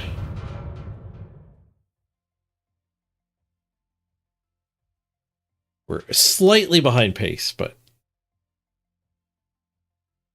We did 34 damage and then 62, so our momentum is increasing, in which case we're on pace. Okay, so this guy's mechanics are, you get Devotion, started at 4. Devotion, if you hit 10, you Transcend, and a whole bunch of extra super stuff happens. And your prayer spells only have a chance to work. The higher Devotion, the higher the chance. 10% per Devotion. And Indulgence. If you play more than 2 cards in a turn, you will lose Devotion and become exhausted. When exhausted, you must pass. When you have Transcended, the limitation does not apply. So we only can play 2 cards a turn. We can play a 3rd card in an emergency, but we pay a price for it.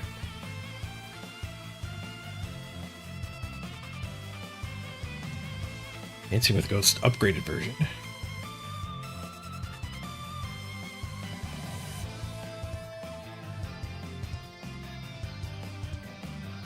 You're granted Spirit Worship, but you are granted Spirit Ascendance instead if already active. Ooh.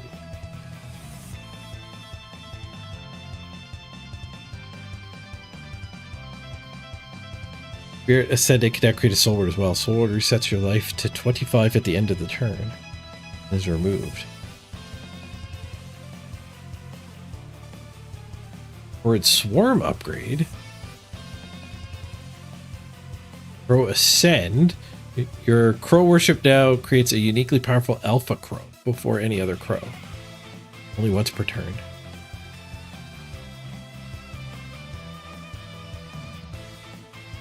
Play Stun to your opponent, single-use card. Can't be picked up at end of turn. Stun's pretty powerful. Opponent cannot play any cards while stunned. Stun is removed when they take any damage, or at the end of turn.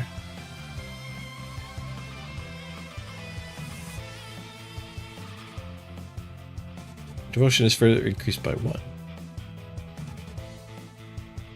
Okay, so we're gaining devotion by the number in the top corner. This is a boon card. Playing this card does not affect the Evangelist Indulgence level.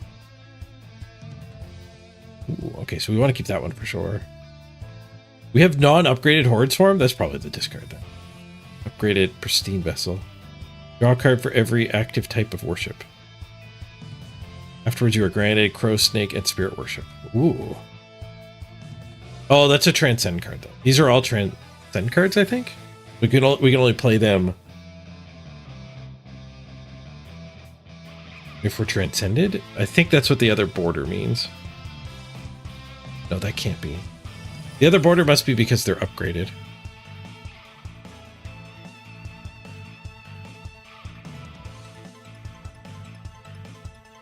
think it's just a prayer, so there's a chance it fails. I played this guy a little bit, but not a ton. And not with these upgraded cards. No blocks. He's free to headbutt me 3 times. He does go first. Power Slam.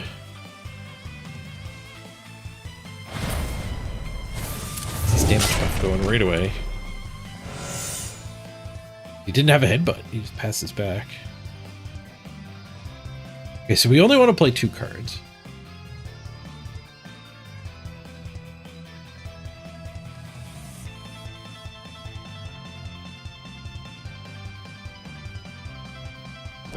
So let's do Crow Worship.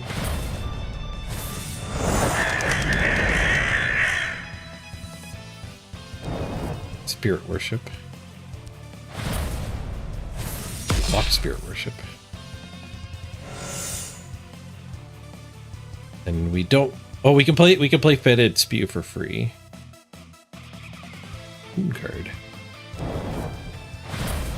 More Devotion.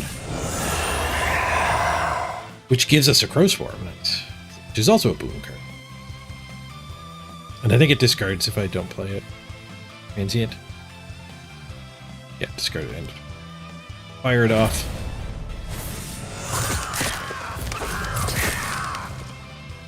Yes.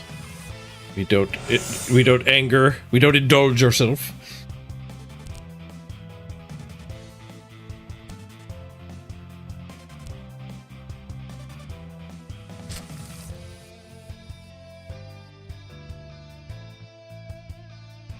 Want the Crow Ascend? Or do we want the boon back?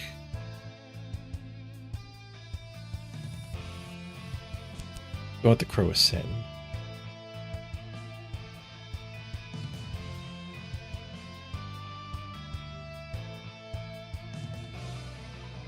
And Spirit Worship. Any attack will reduce the opponent's attack damage by 1.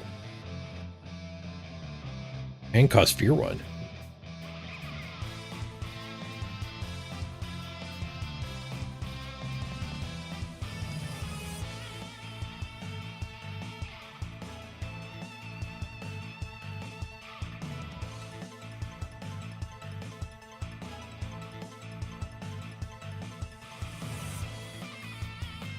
Kind of want to get more worships going for that.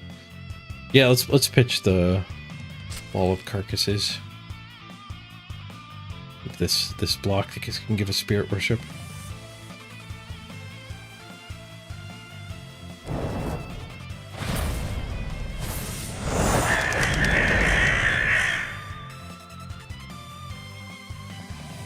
This should make us transcend. Nice. Stun him. Alright, now that he's stunned, he can't stop whatever I do until I damage him. Alpha Crow. If any Core Swarm is in hand, discard a card and attack with multi-hit 2. Otherwise, you are granted Clear Thinking. Draw a card every time your attacks damage the opponent. Clear Thinking is removed when you take any form of damage.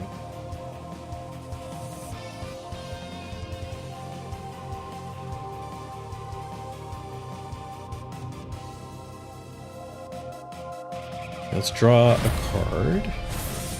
And get the other worships out. Cool. If a Crow Swarm is in hand, we have to discard a card, but this multi-hits 2. Otherwise, we can have Clear Thinking, which doesn't do anything. Because it triggers on another attack. And it won't have the Crow Swarm anymore. Oh, the Clear Thinking will stay until I get damaged, though, so it might actually still be active next turn. I get more triggers off Snake Worship, though, if I just attack him.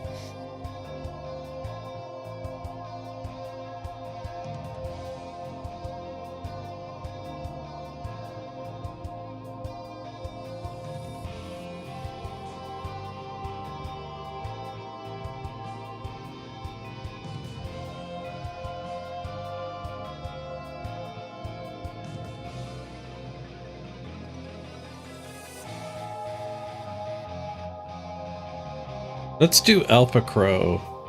Hitching Crow Avatar. And then we can still do Crow Swarm. Get a bunch of poison applied to him. Oh, he actually had a block. Because I broke his stun. I broke his stun. Tries to headbutt me. No dice.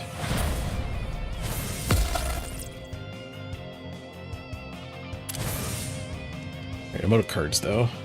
But I can pick up the one that draws cards for each thing, so I'll draw 3. Pristine Vessel X.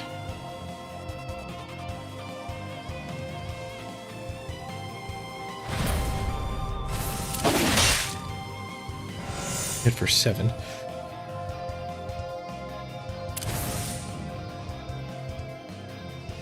Take the Pristine Vessel.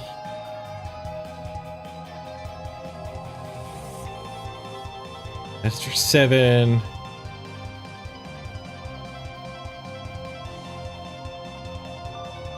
That's Horde Swarm.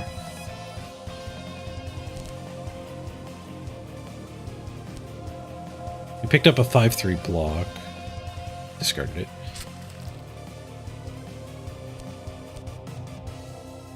There's headbutt. No. There's always a headbutt. Keep the card draw. Hope there's not another headbutt. Is there always another headbutt? No, whirlwind. Nice. Good chunk of damage coming at us.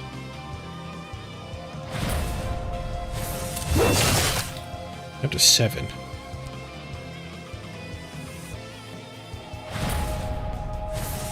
Up to 2. Well, I guess we need to kill it this turn. Draw 3 might be able to do it.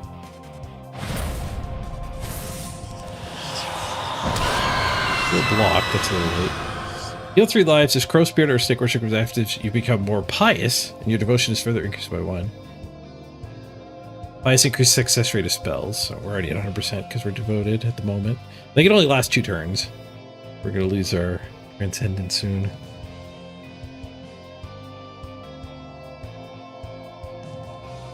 What does Spirited Send do?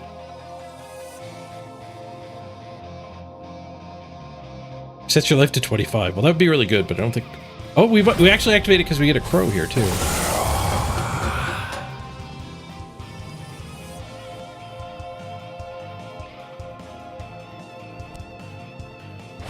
We're gonna go back to 25. Nice.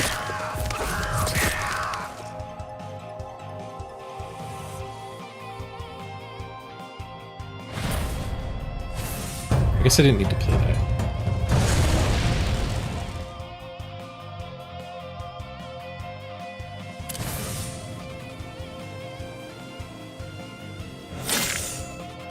We go back to 25? I don't know if we actually triggered it.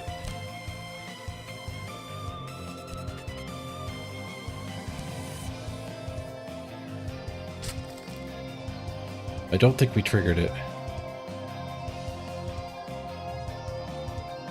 I didn't get my heal 3 either for some reason. Oh, Grievous Wounds. You can't heal, regen, or leech. Oh. Right. Forbidden Relic. We're using the heck card to play, putting it back in hand. We're granted feeding 2. It's a heal thing. If your Crow Worshipper is active, increase the attack by 2.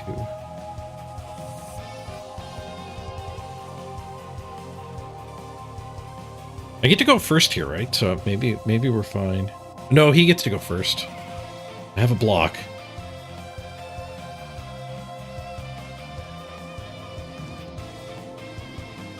But if he just hits me hard, we're doomed.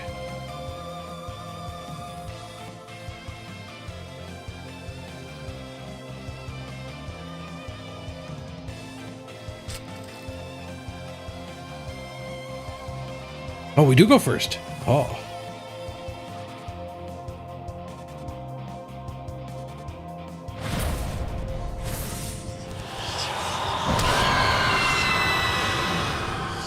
Swarm.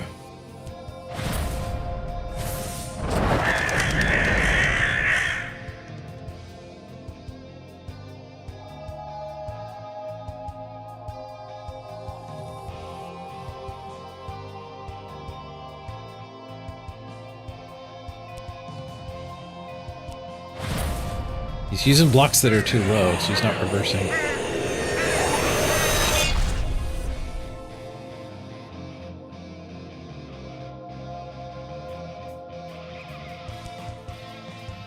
We've run out of blocks, we'll get him here.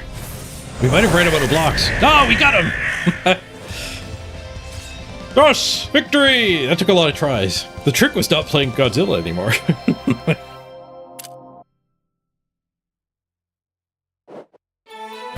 Actually surviving long enough to swap.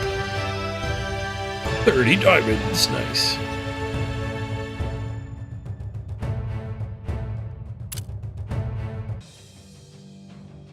Oh, we unlocked something here. What are we unlocking? Cardbacks? Fucking cardbacks.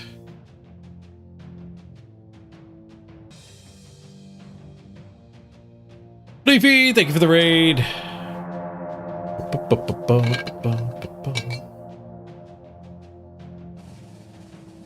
Alright, we need to get 3 tickets to be able to try the hard mode.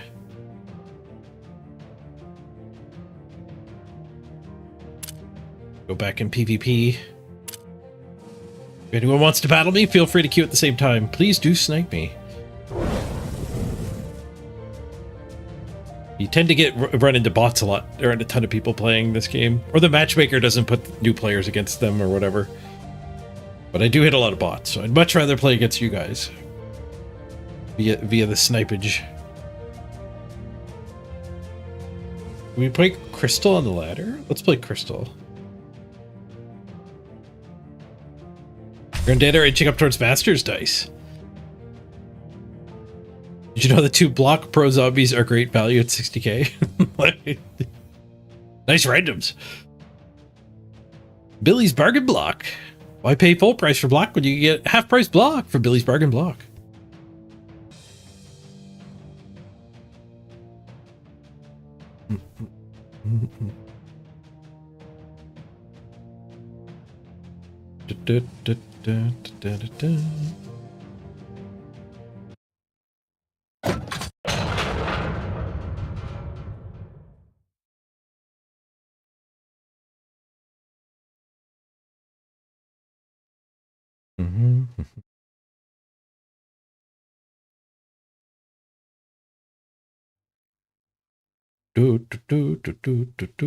Okay, player might mean bot. I'm not sure. If you do want to play against me, just let me know and I'll keep going PvP. Here's the link to the game. We're going for a little bit longer today, and of course next Friday we'll be doing all the PvP all day. The event will be over. Well, all day. For the 2-hour segment.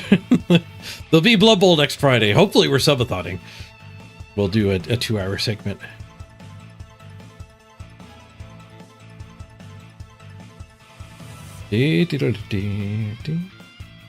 Essence Street's not bad. Getting both a max mana and a arcade residence. Frozen 2 your opponent is.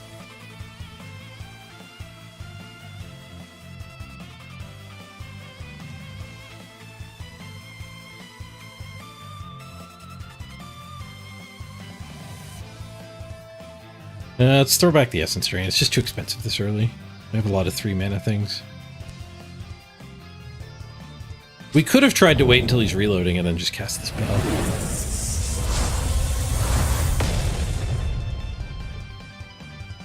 Just see if we can freeze him. Okay, that means he can only play 1 spell.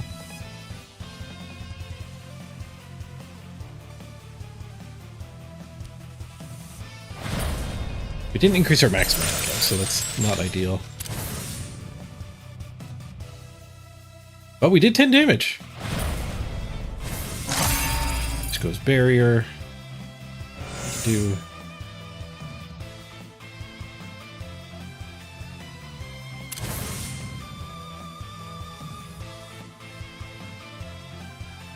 We'll take the. Let the 1 mana freeze go. We've got 2 mana. No, we have 3 mana freeze.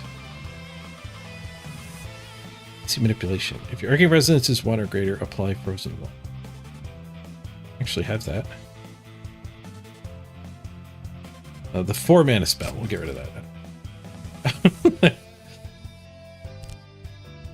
I like that you loot at the start of every turn. Draw 2, discard 1.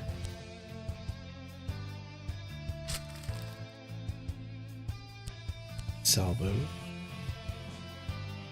Multi hit 4. He's coming at me for 8. Only unblock damage though, so it's actually easy to block.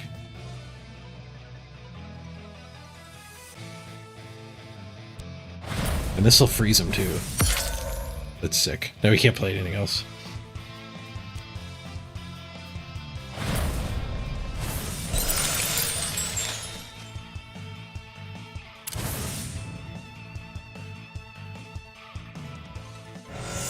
I hope it's a bot, because it's probably pretty frustrating getting frozen like this over and over. I haven't raised my max mana at all, so I'm not exactly doing my thing very well. Take that icy manipulation back.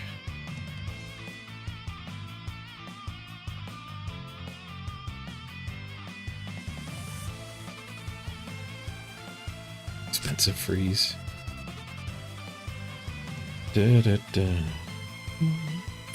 S. We can catch him in the icy manipulation again. Let's reload. I regret discarding the other attack then. Get more arcane resonance. At least we get that up to 3.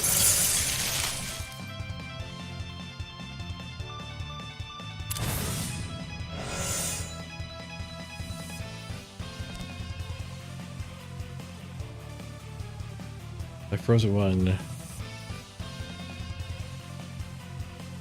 Rear value by 4, and we got 40 still. With 3 block cards. If this card is discarded, its block value and speed is increased by 1. I should have discarded that one. Get the ancient glaciers building up. 9 damage, multi hit 2. Cost him 6 of his ammo.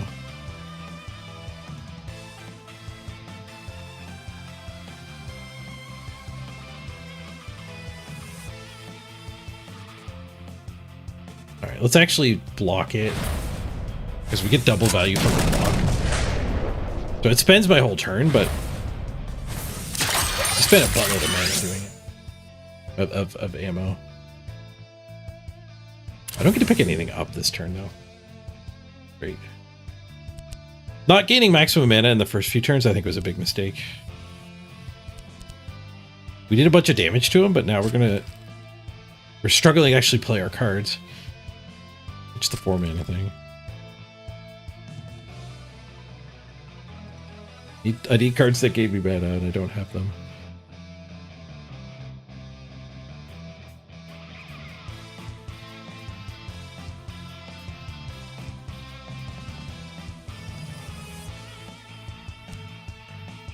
They can't be blocked.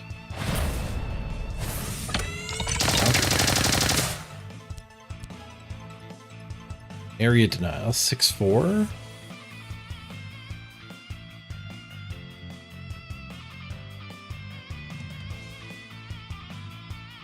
Let's take it.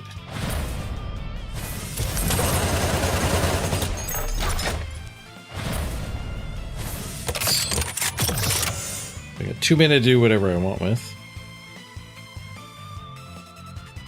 Freezing him doesn't do a ton other than that it activates the other stuff. The other stuff is also 2 mana. I guess, do I just want to hit him for 6? Definitely want to fire 1 off because I get to pick it back up. I think we'll fire both off.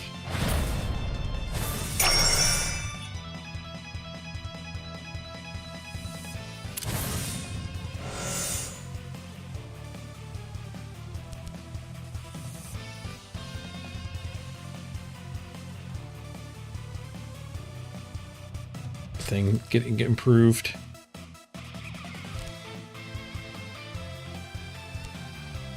Was Magic the Eye the first card game I played? Yeah, I believe so. ages ago.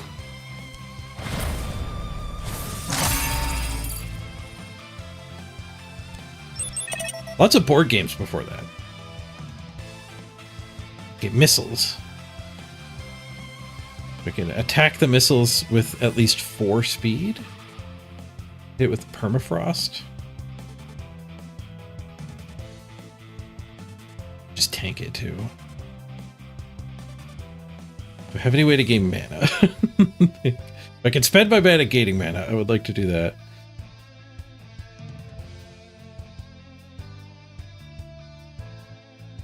I actually do not. I don't know if I still get my text on that. I do. Okay, so we won't be able to reload. One of these. Phase 3. So we'll have to discard 3 cards. Yeah, that seems good.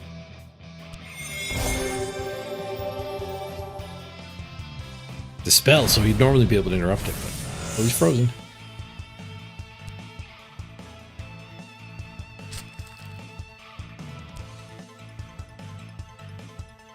Do you count hearts? do.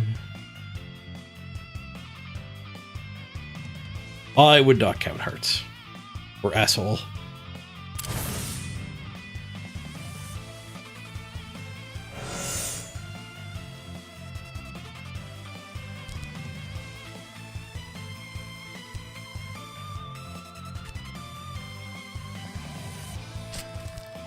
I didn't pay attention to notice what he picked up there.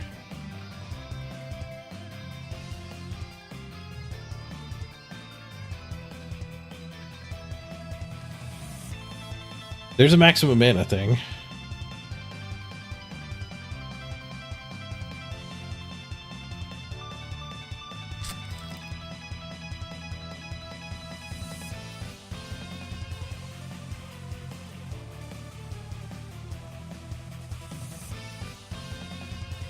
I think passing is better here. Then if he like reloads, I have carte blanche. If he just passes back, I guess that's bad for me because my hand's full. I didn't draw full cards.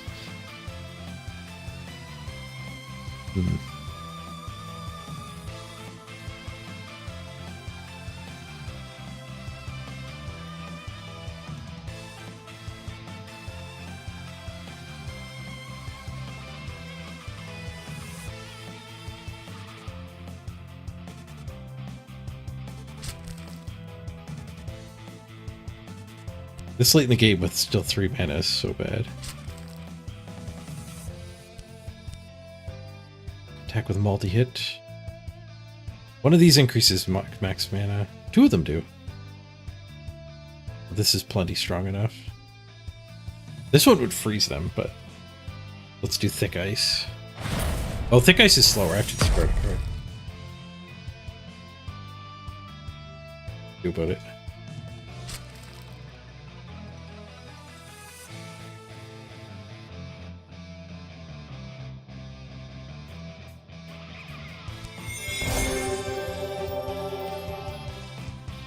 Try to get him with the discard. Repair. Forced him to discard. So we did empty his hand. But he got rid of all his heat and maxed his ammo at 12. Still feels pretty good for me though.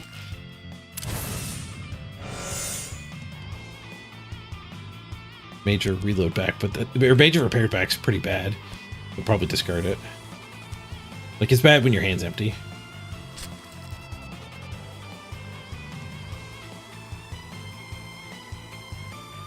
Max mana block, but...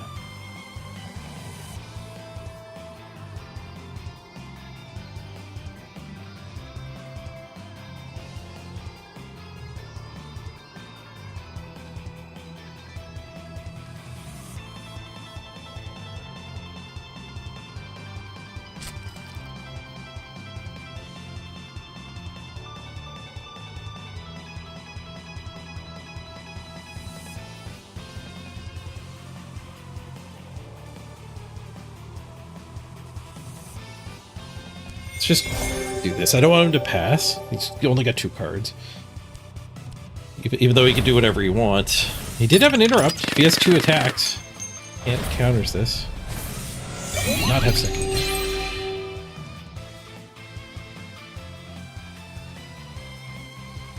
Frozen 2. He had a counter. Reactive armor. Barrier 10? Barrier 10. But I'm up to 5 mana. And a full freaking hand.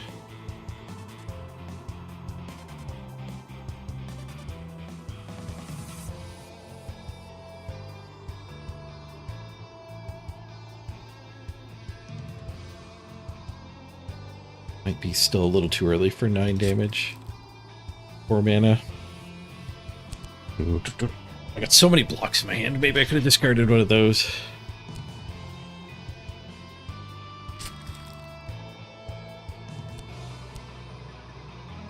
Speed of all attacks, your opponent reduced by 1 on the turn. Yeah, we can block. Super easy. Oh, we can freeze him too. Sick. Whatever that last card is, he's not playing it.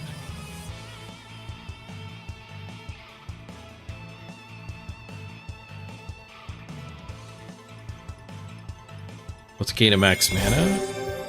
Blast him for 10.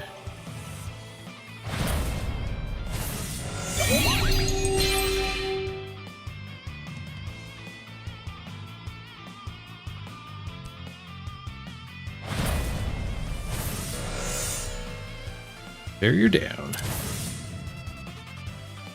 Do do do do do do do.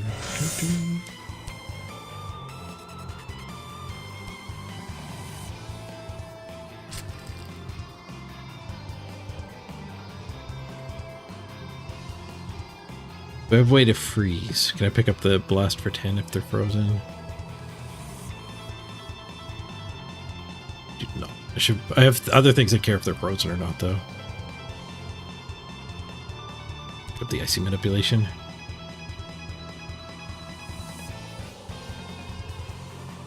Barrier spell. Alright, we got 6 mana now. That's such a huge difference.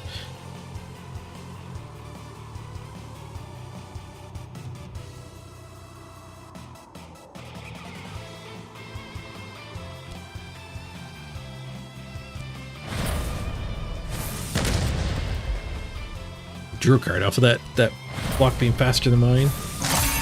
Barriers up.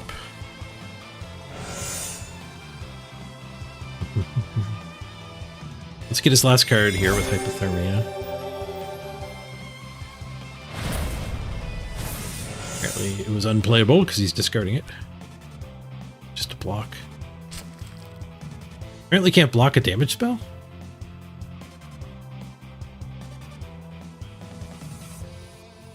The only card I can. So many blocks in my hand. That might not actually be right. We were supposed to hold on to that. It's because I have so much mana.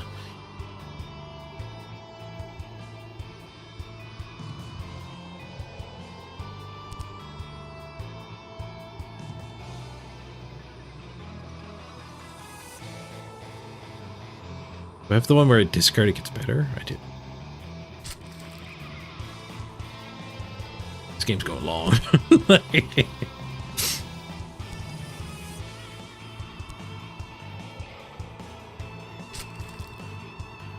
Alright, I think Crystal's the most controlling. I tried Crystal at first. Skewed by perspective of the game. The Dragon's got some nice long-term things, but the block cards on Crystal are absurd. That one you discard, it gets better and better.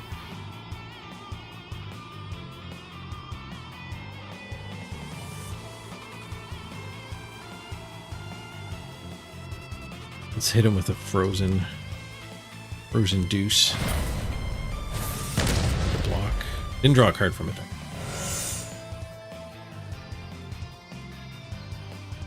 Go for max mana. I think 3 Arcane Resonance is all that matters for me. There's other cards that do like X damage based on it, but I don't think I have them in my deck. The max mana matters.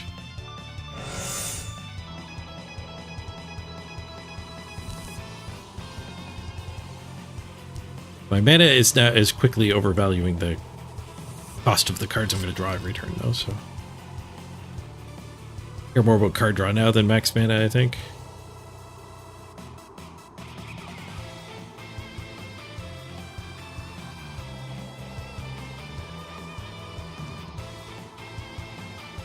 Yeah, let's pitch the strain.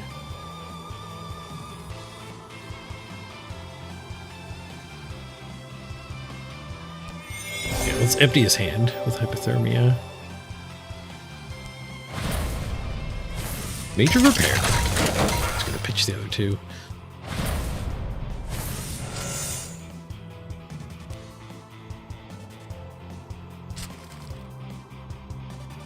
And then we can pinprick. And 10 damage with this. Frozen. Oh, no, he didn't get frozen because of the barrier.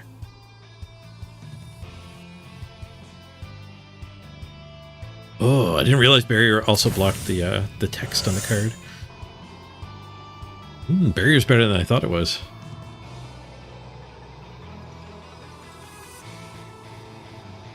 Their effects do not trigger. It protects spellcasting from being interrupted. Alright, barrier's better than I thought it was.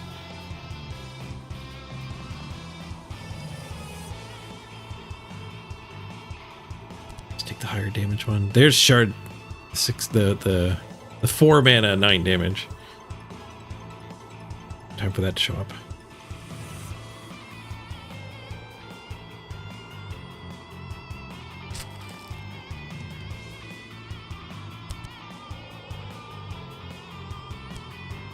He gets his major repair back and discards it.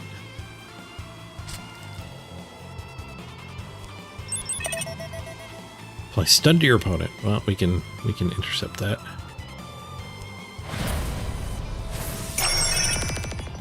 Love that we still get the freeze from that too. Take 9. GG. Take 10.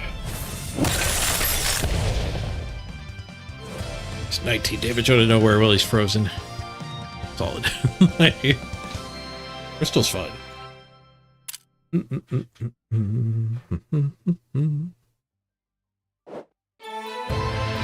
It was a bot.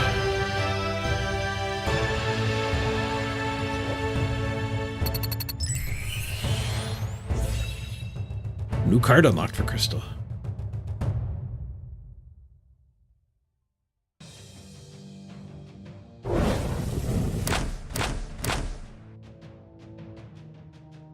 We got 1 raid ticket. We need 3 to do the final raid, though.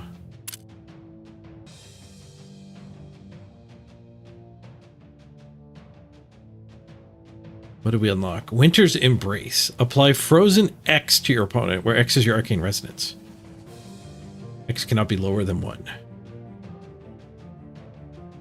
Well, there's a reason to get your Arcane Resonance up higher. I mean, Frozen X is it lasts X turns, so at some point it's just you permanently freeze your opponent. It's kind of got to be really close to win the game. You can only play 1 card a turn.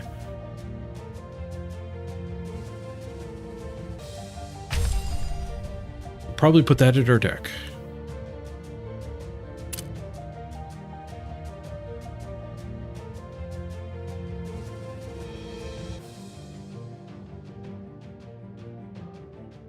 Do I have unlocked here? 1 with ice. Every mana consumed, 2 damage is prevented. Spends as much as it needs to. Pretty good if you're going really hard on gaining mana. Block value is increased by Arcane Resonance. Your maximum mana is increased by. Sorry, maybe okay. Let's clear the deck. Let's build a new deck. So I don't know if I built a deck with any of these cards before,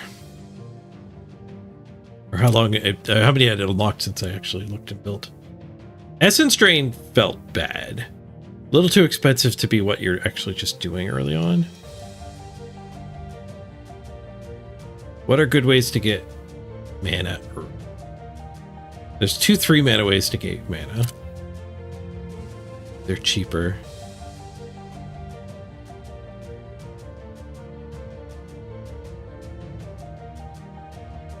Looking for mana.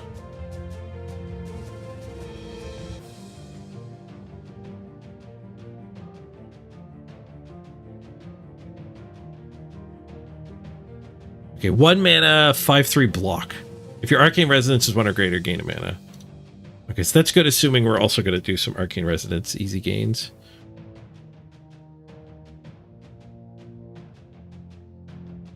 This one, okay. That one also gives you maximum mana, but a little hard to get the block to resolve until you also have your Arcane Resonance up high. I love the Ancient Glacier. When you discard it, it gets better. Not a mana thing, though. I was looking for mana. Barrier, increase maximum mana and heal 1. From within, increase maximum mana and draw 1. Okay, there are a bunch of cheap mana gains I just wasn't drawing. Crystal of Death, expensive. Blast spell, give you more resonance.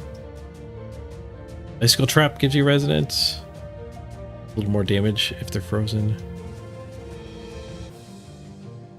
Increase arcane resonance by 1. Interrupt spell casting, and if they're frozen, you daze. Like frozen 1 to your opponent. Another way to build a deck here is to like just cut a handful of cards. We're adding 10 more. There's 5 cards we're not playing. So like, do we remove the frozen package? Frozen seems kind of strong, but maybe we remove all the frozen cards except for that new one we just unlocked. The one that does Frozen X. What if we do that? We just skip the cards that say Frozen. Well, a lot of them do, so we'll probably have to still run some. This guy's expensive.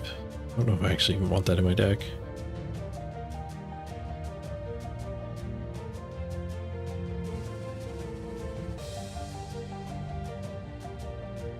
I guess you do need some of that stuff to actually win the game, actually. And we do want that one. The big freeze. Like days 1 to your opponent if your Arcane Resonance 3 or greater, days 3. That was fun. 1 with ice. That's good when you get huge mana.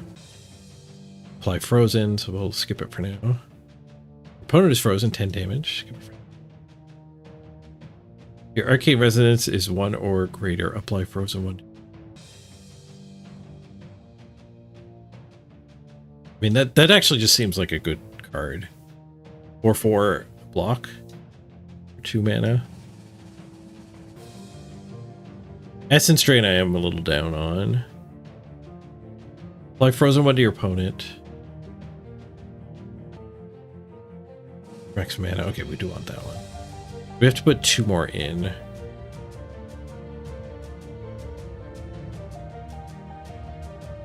We have to play with 2 of the frozen cards anyways. Maybe cutting the frozen cards isn't the right call. Hey, Bare Knuckle team. How's it going today? Pretty good. I had my appointment at the sleep clinic before the stream, so the stream started a little late. Went well. She sent me home with some gear to wear while I sleep this weekend, and then I have another appointment for Monday. She's gonna measure my oxygen levels overnight and my heart rate.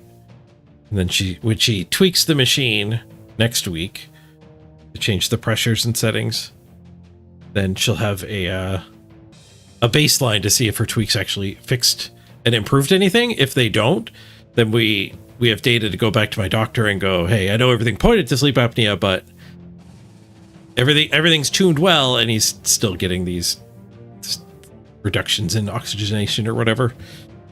Doctor can go down the next less likely path.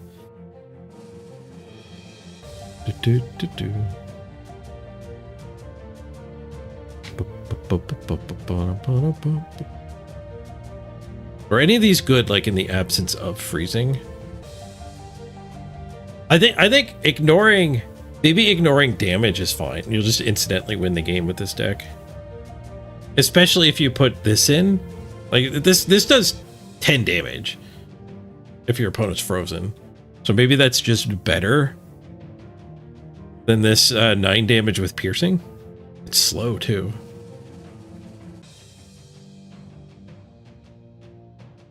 Yeah, I am starting to feel a little better lately, too, so... I have high hopes I'll get my energy back and can start streaming the good amount. Doing the behind the scenes work is what's really been set aside. Like, I think I'll be able to get through a week or two of subothoning without much issue. But, you know, I'm not going to be doing YouTube videos and guides and improving the overlay and that kind of stuff. That's what I need my energy back for. Cheerleader Wars is still an option. Does that pop up? That pops up for people when they join, doesn't it? I should clean house. Speaking of behind the scenes work. So what in my deck is just here to kill? This thing increases arcane resonance. It does a bunch of damage, but it's super expensive. So let's cut attacks instead of freezing. And the only things I want in my deck are stuff that is like ramping me on my resources.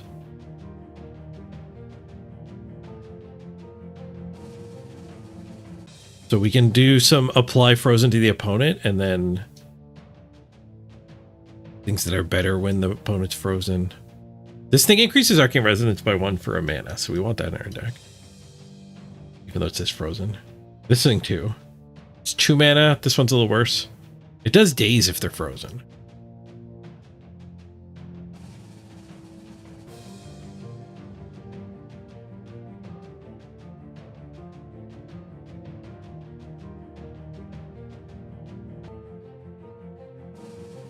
I don't think we want Essence Drain. It's so expensive.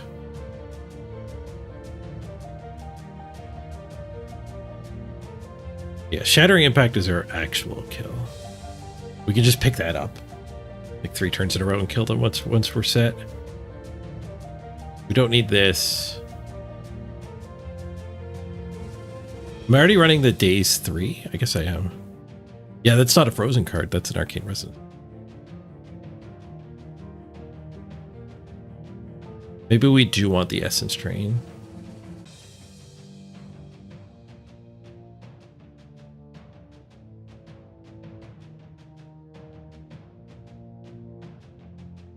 Being able to interrupt spellcasting. It would only matter in the mirror match.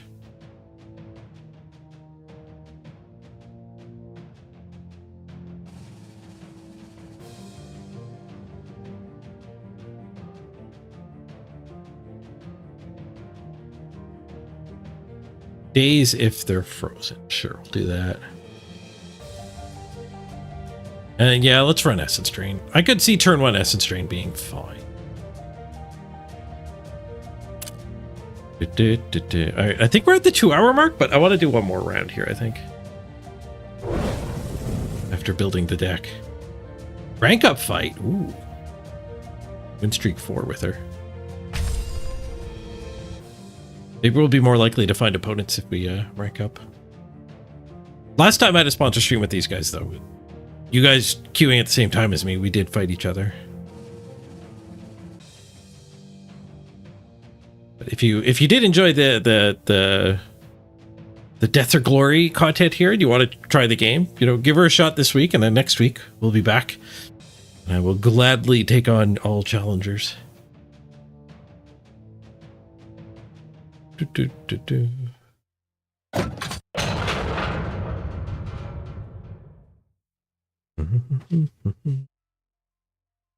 Oh, okay.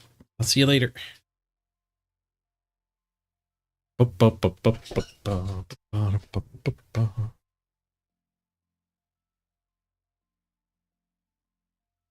come near me. Wolfman's angry.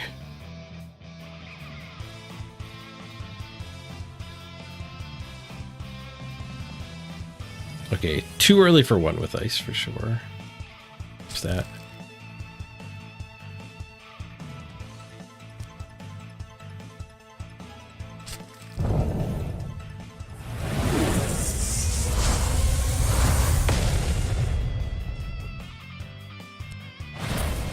ways to increase arcane resonance. We didn't get a way to no ways to increase our mana though. What did he do?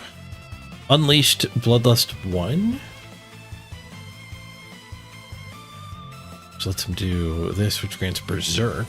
At the end of turn, you draw an extra card and lose 2 health. But we can full block that.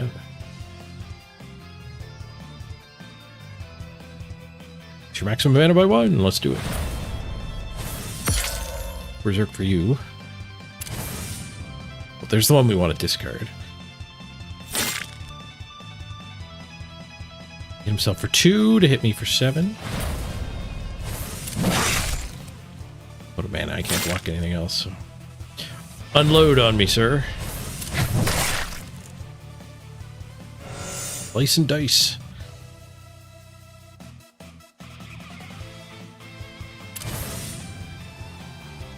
Down to 1 card, though. Boom, boom, boom, boom, boom.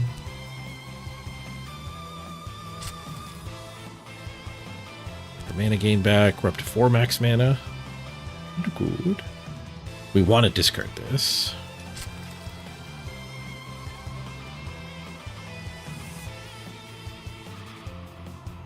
We can gain a barrier. We can gain an arcane resonance. That actually seems kind of... Let's do that. Because having 1 arcane resonance makes stuff like this active. Countered it. Raging Onslaught. Increase speed by X, where X is your bloodlust. That's 2, so this is actually speed 4.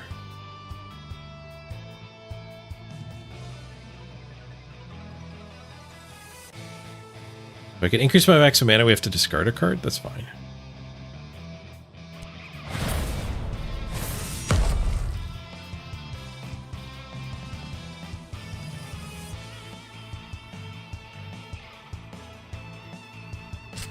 Early for the Arcane Resonance freeze.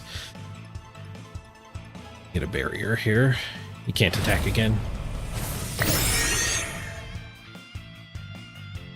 Shields up.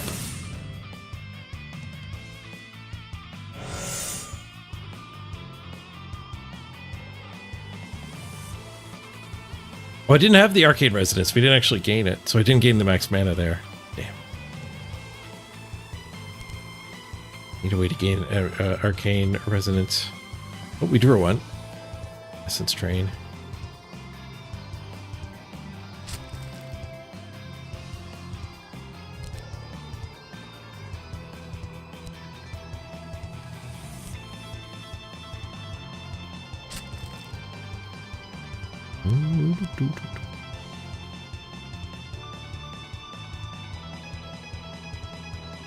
Maybe just by 3 if you're below 25, he is not. Or if you're under 15. Alright, so it's just hitting me for 6. I believe that's an increase our max mana by 1. We'll block it. Seems good. Place and mirrors. We only have 1 mana left, so we can either go extra mana and draw a card, or extra mana and heal 4. We'll draw a card.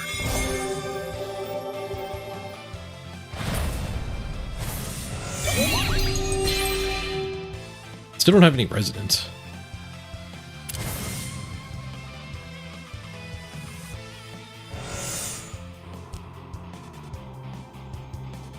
We'll pick up the card draw, not the expensive thing. I have a lot of blocks. I don't think that blocks for 7 though. Better keep that in our hand.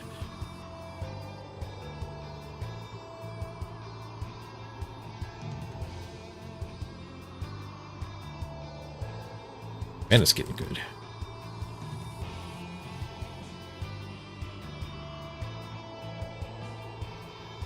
I really want to start channeling a spell. It just gives him free reign to come at me. My hand is full of blocks. Just pass back to him. Slices at me. Like that. Get another maximum mana. This time we draw a card. That was his 1 spell, so we can Essence Drain now. little bit of patience pays off here. I love that in this game it's right to do nothing sometimes. That's rare for card games.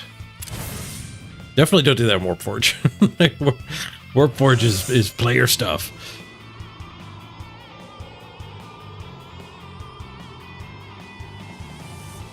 Okay, let's let that go, the big block. Let's get our glaciers even bigger. It's probably as big as we need to get it. Now it's 8-4. I don't know exactly how the deck works in this game. Okay, how hard is it to get that back?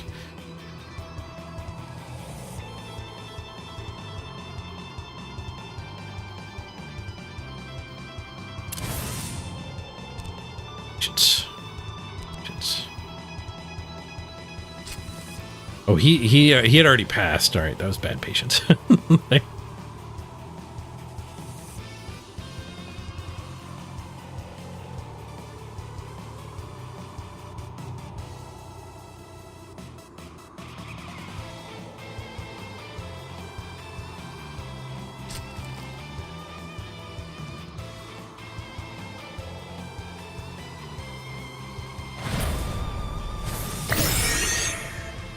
Okay, so now we get to pick this up, so we're gaining advantage if he does just pass.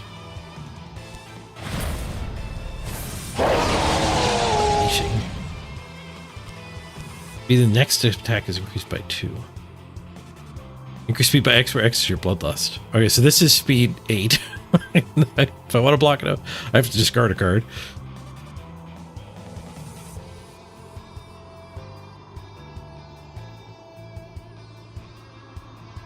I might still want to block.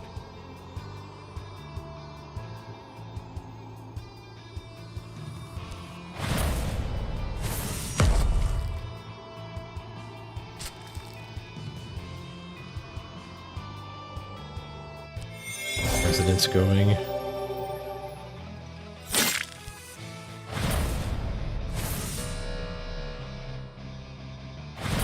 The shield keeps him from actually disrupting my spell. He was pretty far away from disrupting it anyway.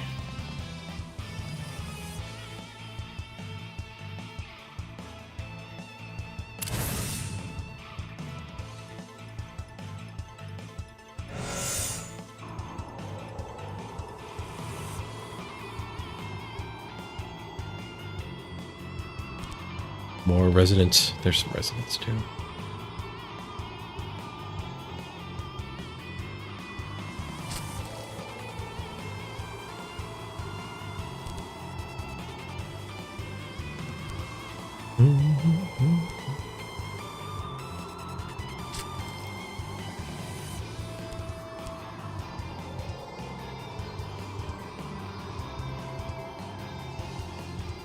You're seeing if your bloodlust is 2 or greater. Oh, his bloodlust is 0.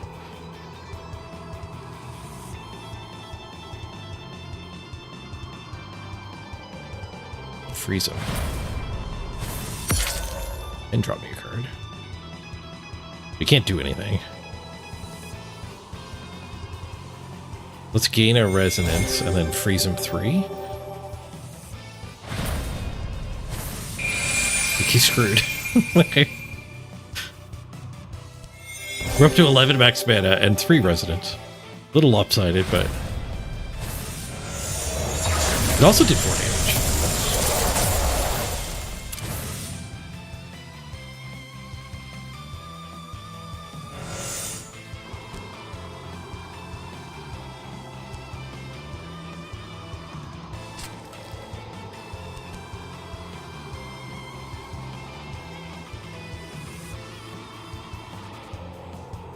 So I'm gonna pitch the one I picked up.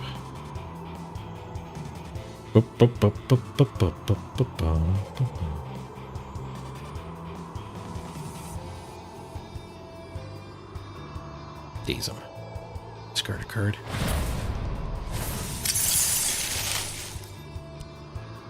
Tried to block it. He didn't have enough block.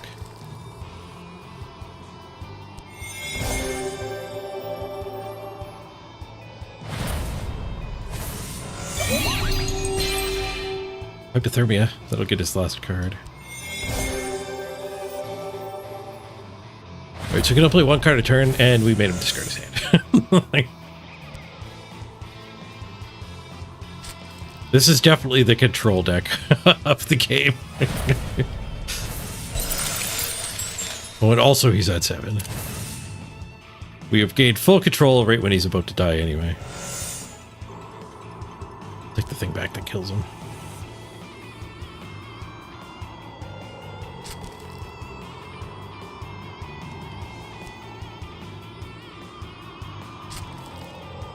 This is the prison deck.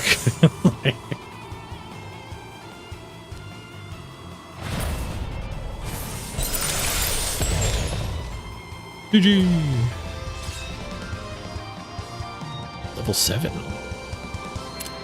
I think it said that was a rank up challenge too.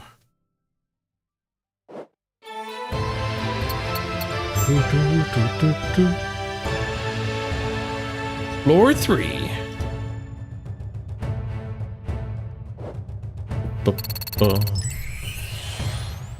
New card unlocked.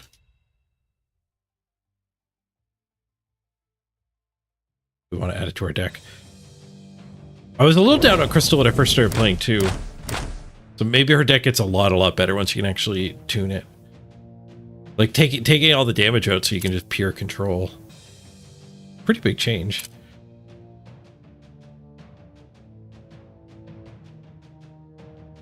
What do we get?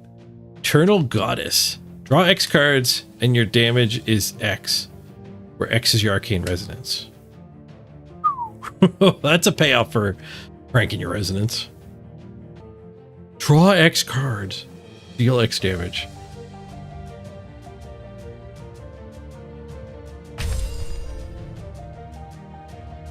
Right, so focusing on arcane resonance seems to be pretty clutch now.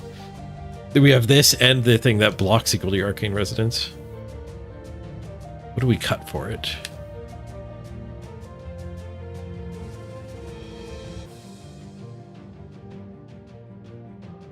The daze does seem a little bit excessive. It's a bit of a payoff for having arcane resonance 3. But a lot of the time your opponent's not going to be able to, not really going to get super affected by it. Because it's a spell, like they get to dump their hand.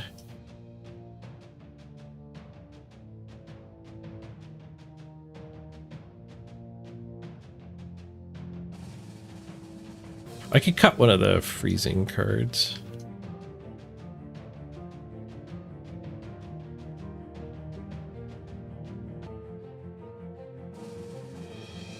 I like Icy Manipulation. Freezes on block. I don't think I have any attacks that freeze in left in anyway. Got the Essence Drain. Essence Drain did feel kind of important though. Increase maximum mana and heal 4. Feels like the weakest way to gain max mana.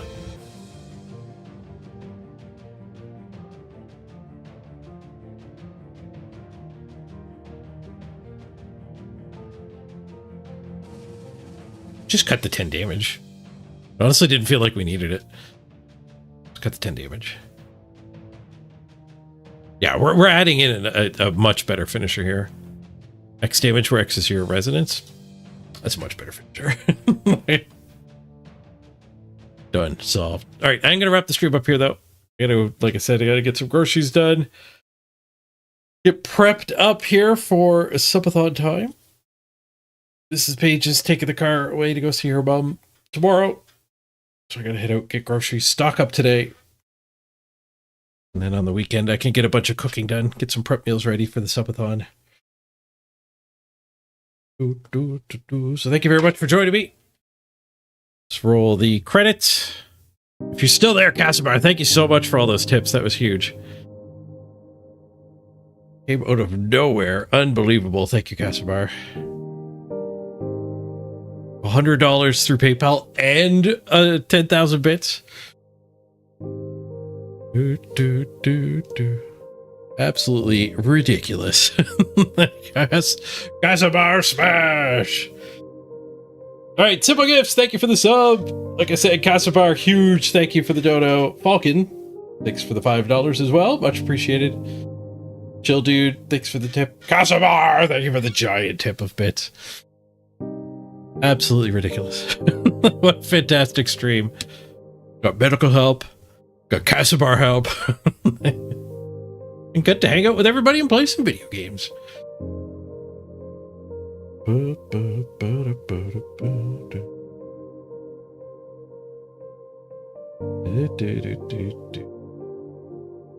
Have a great night, everyone.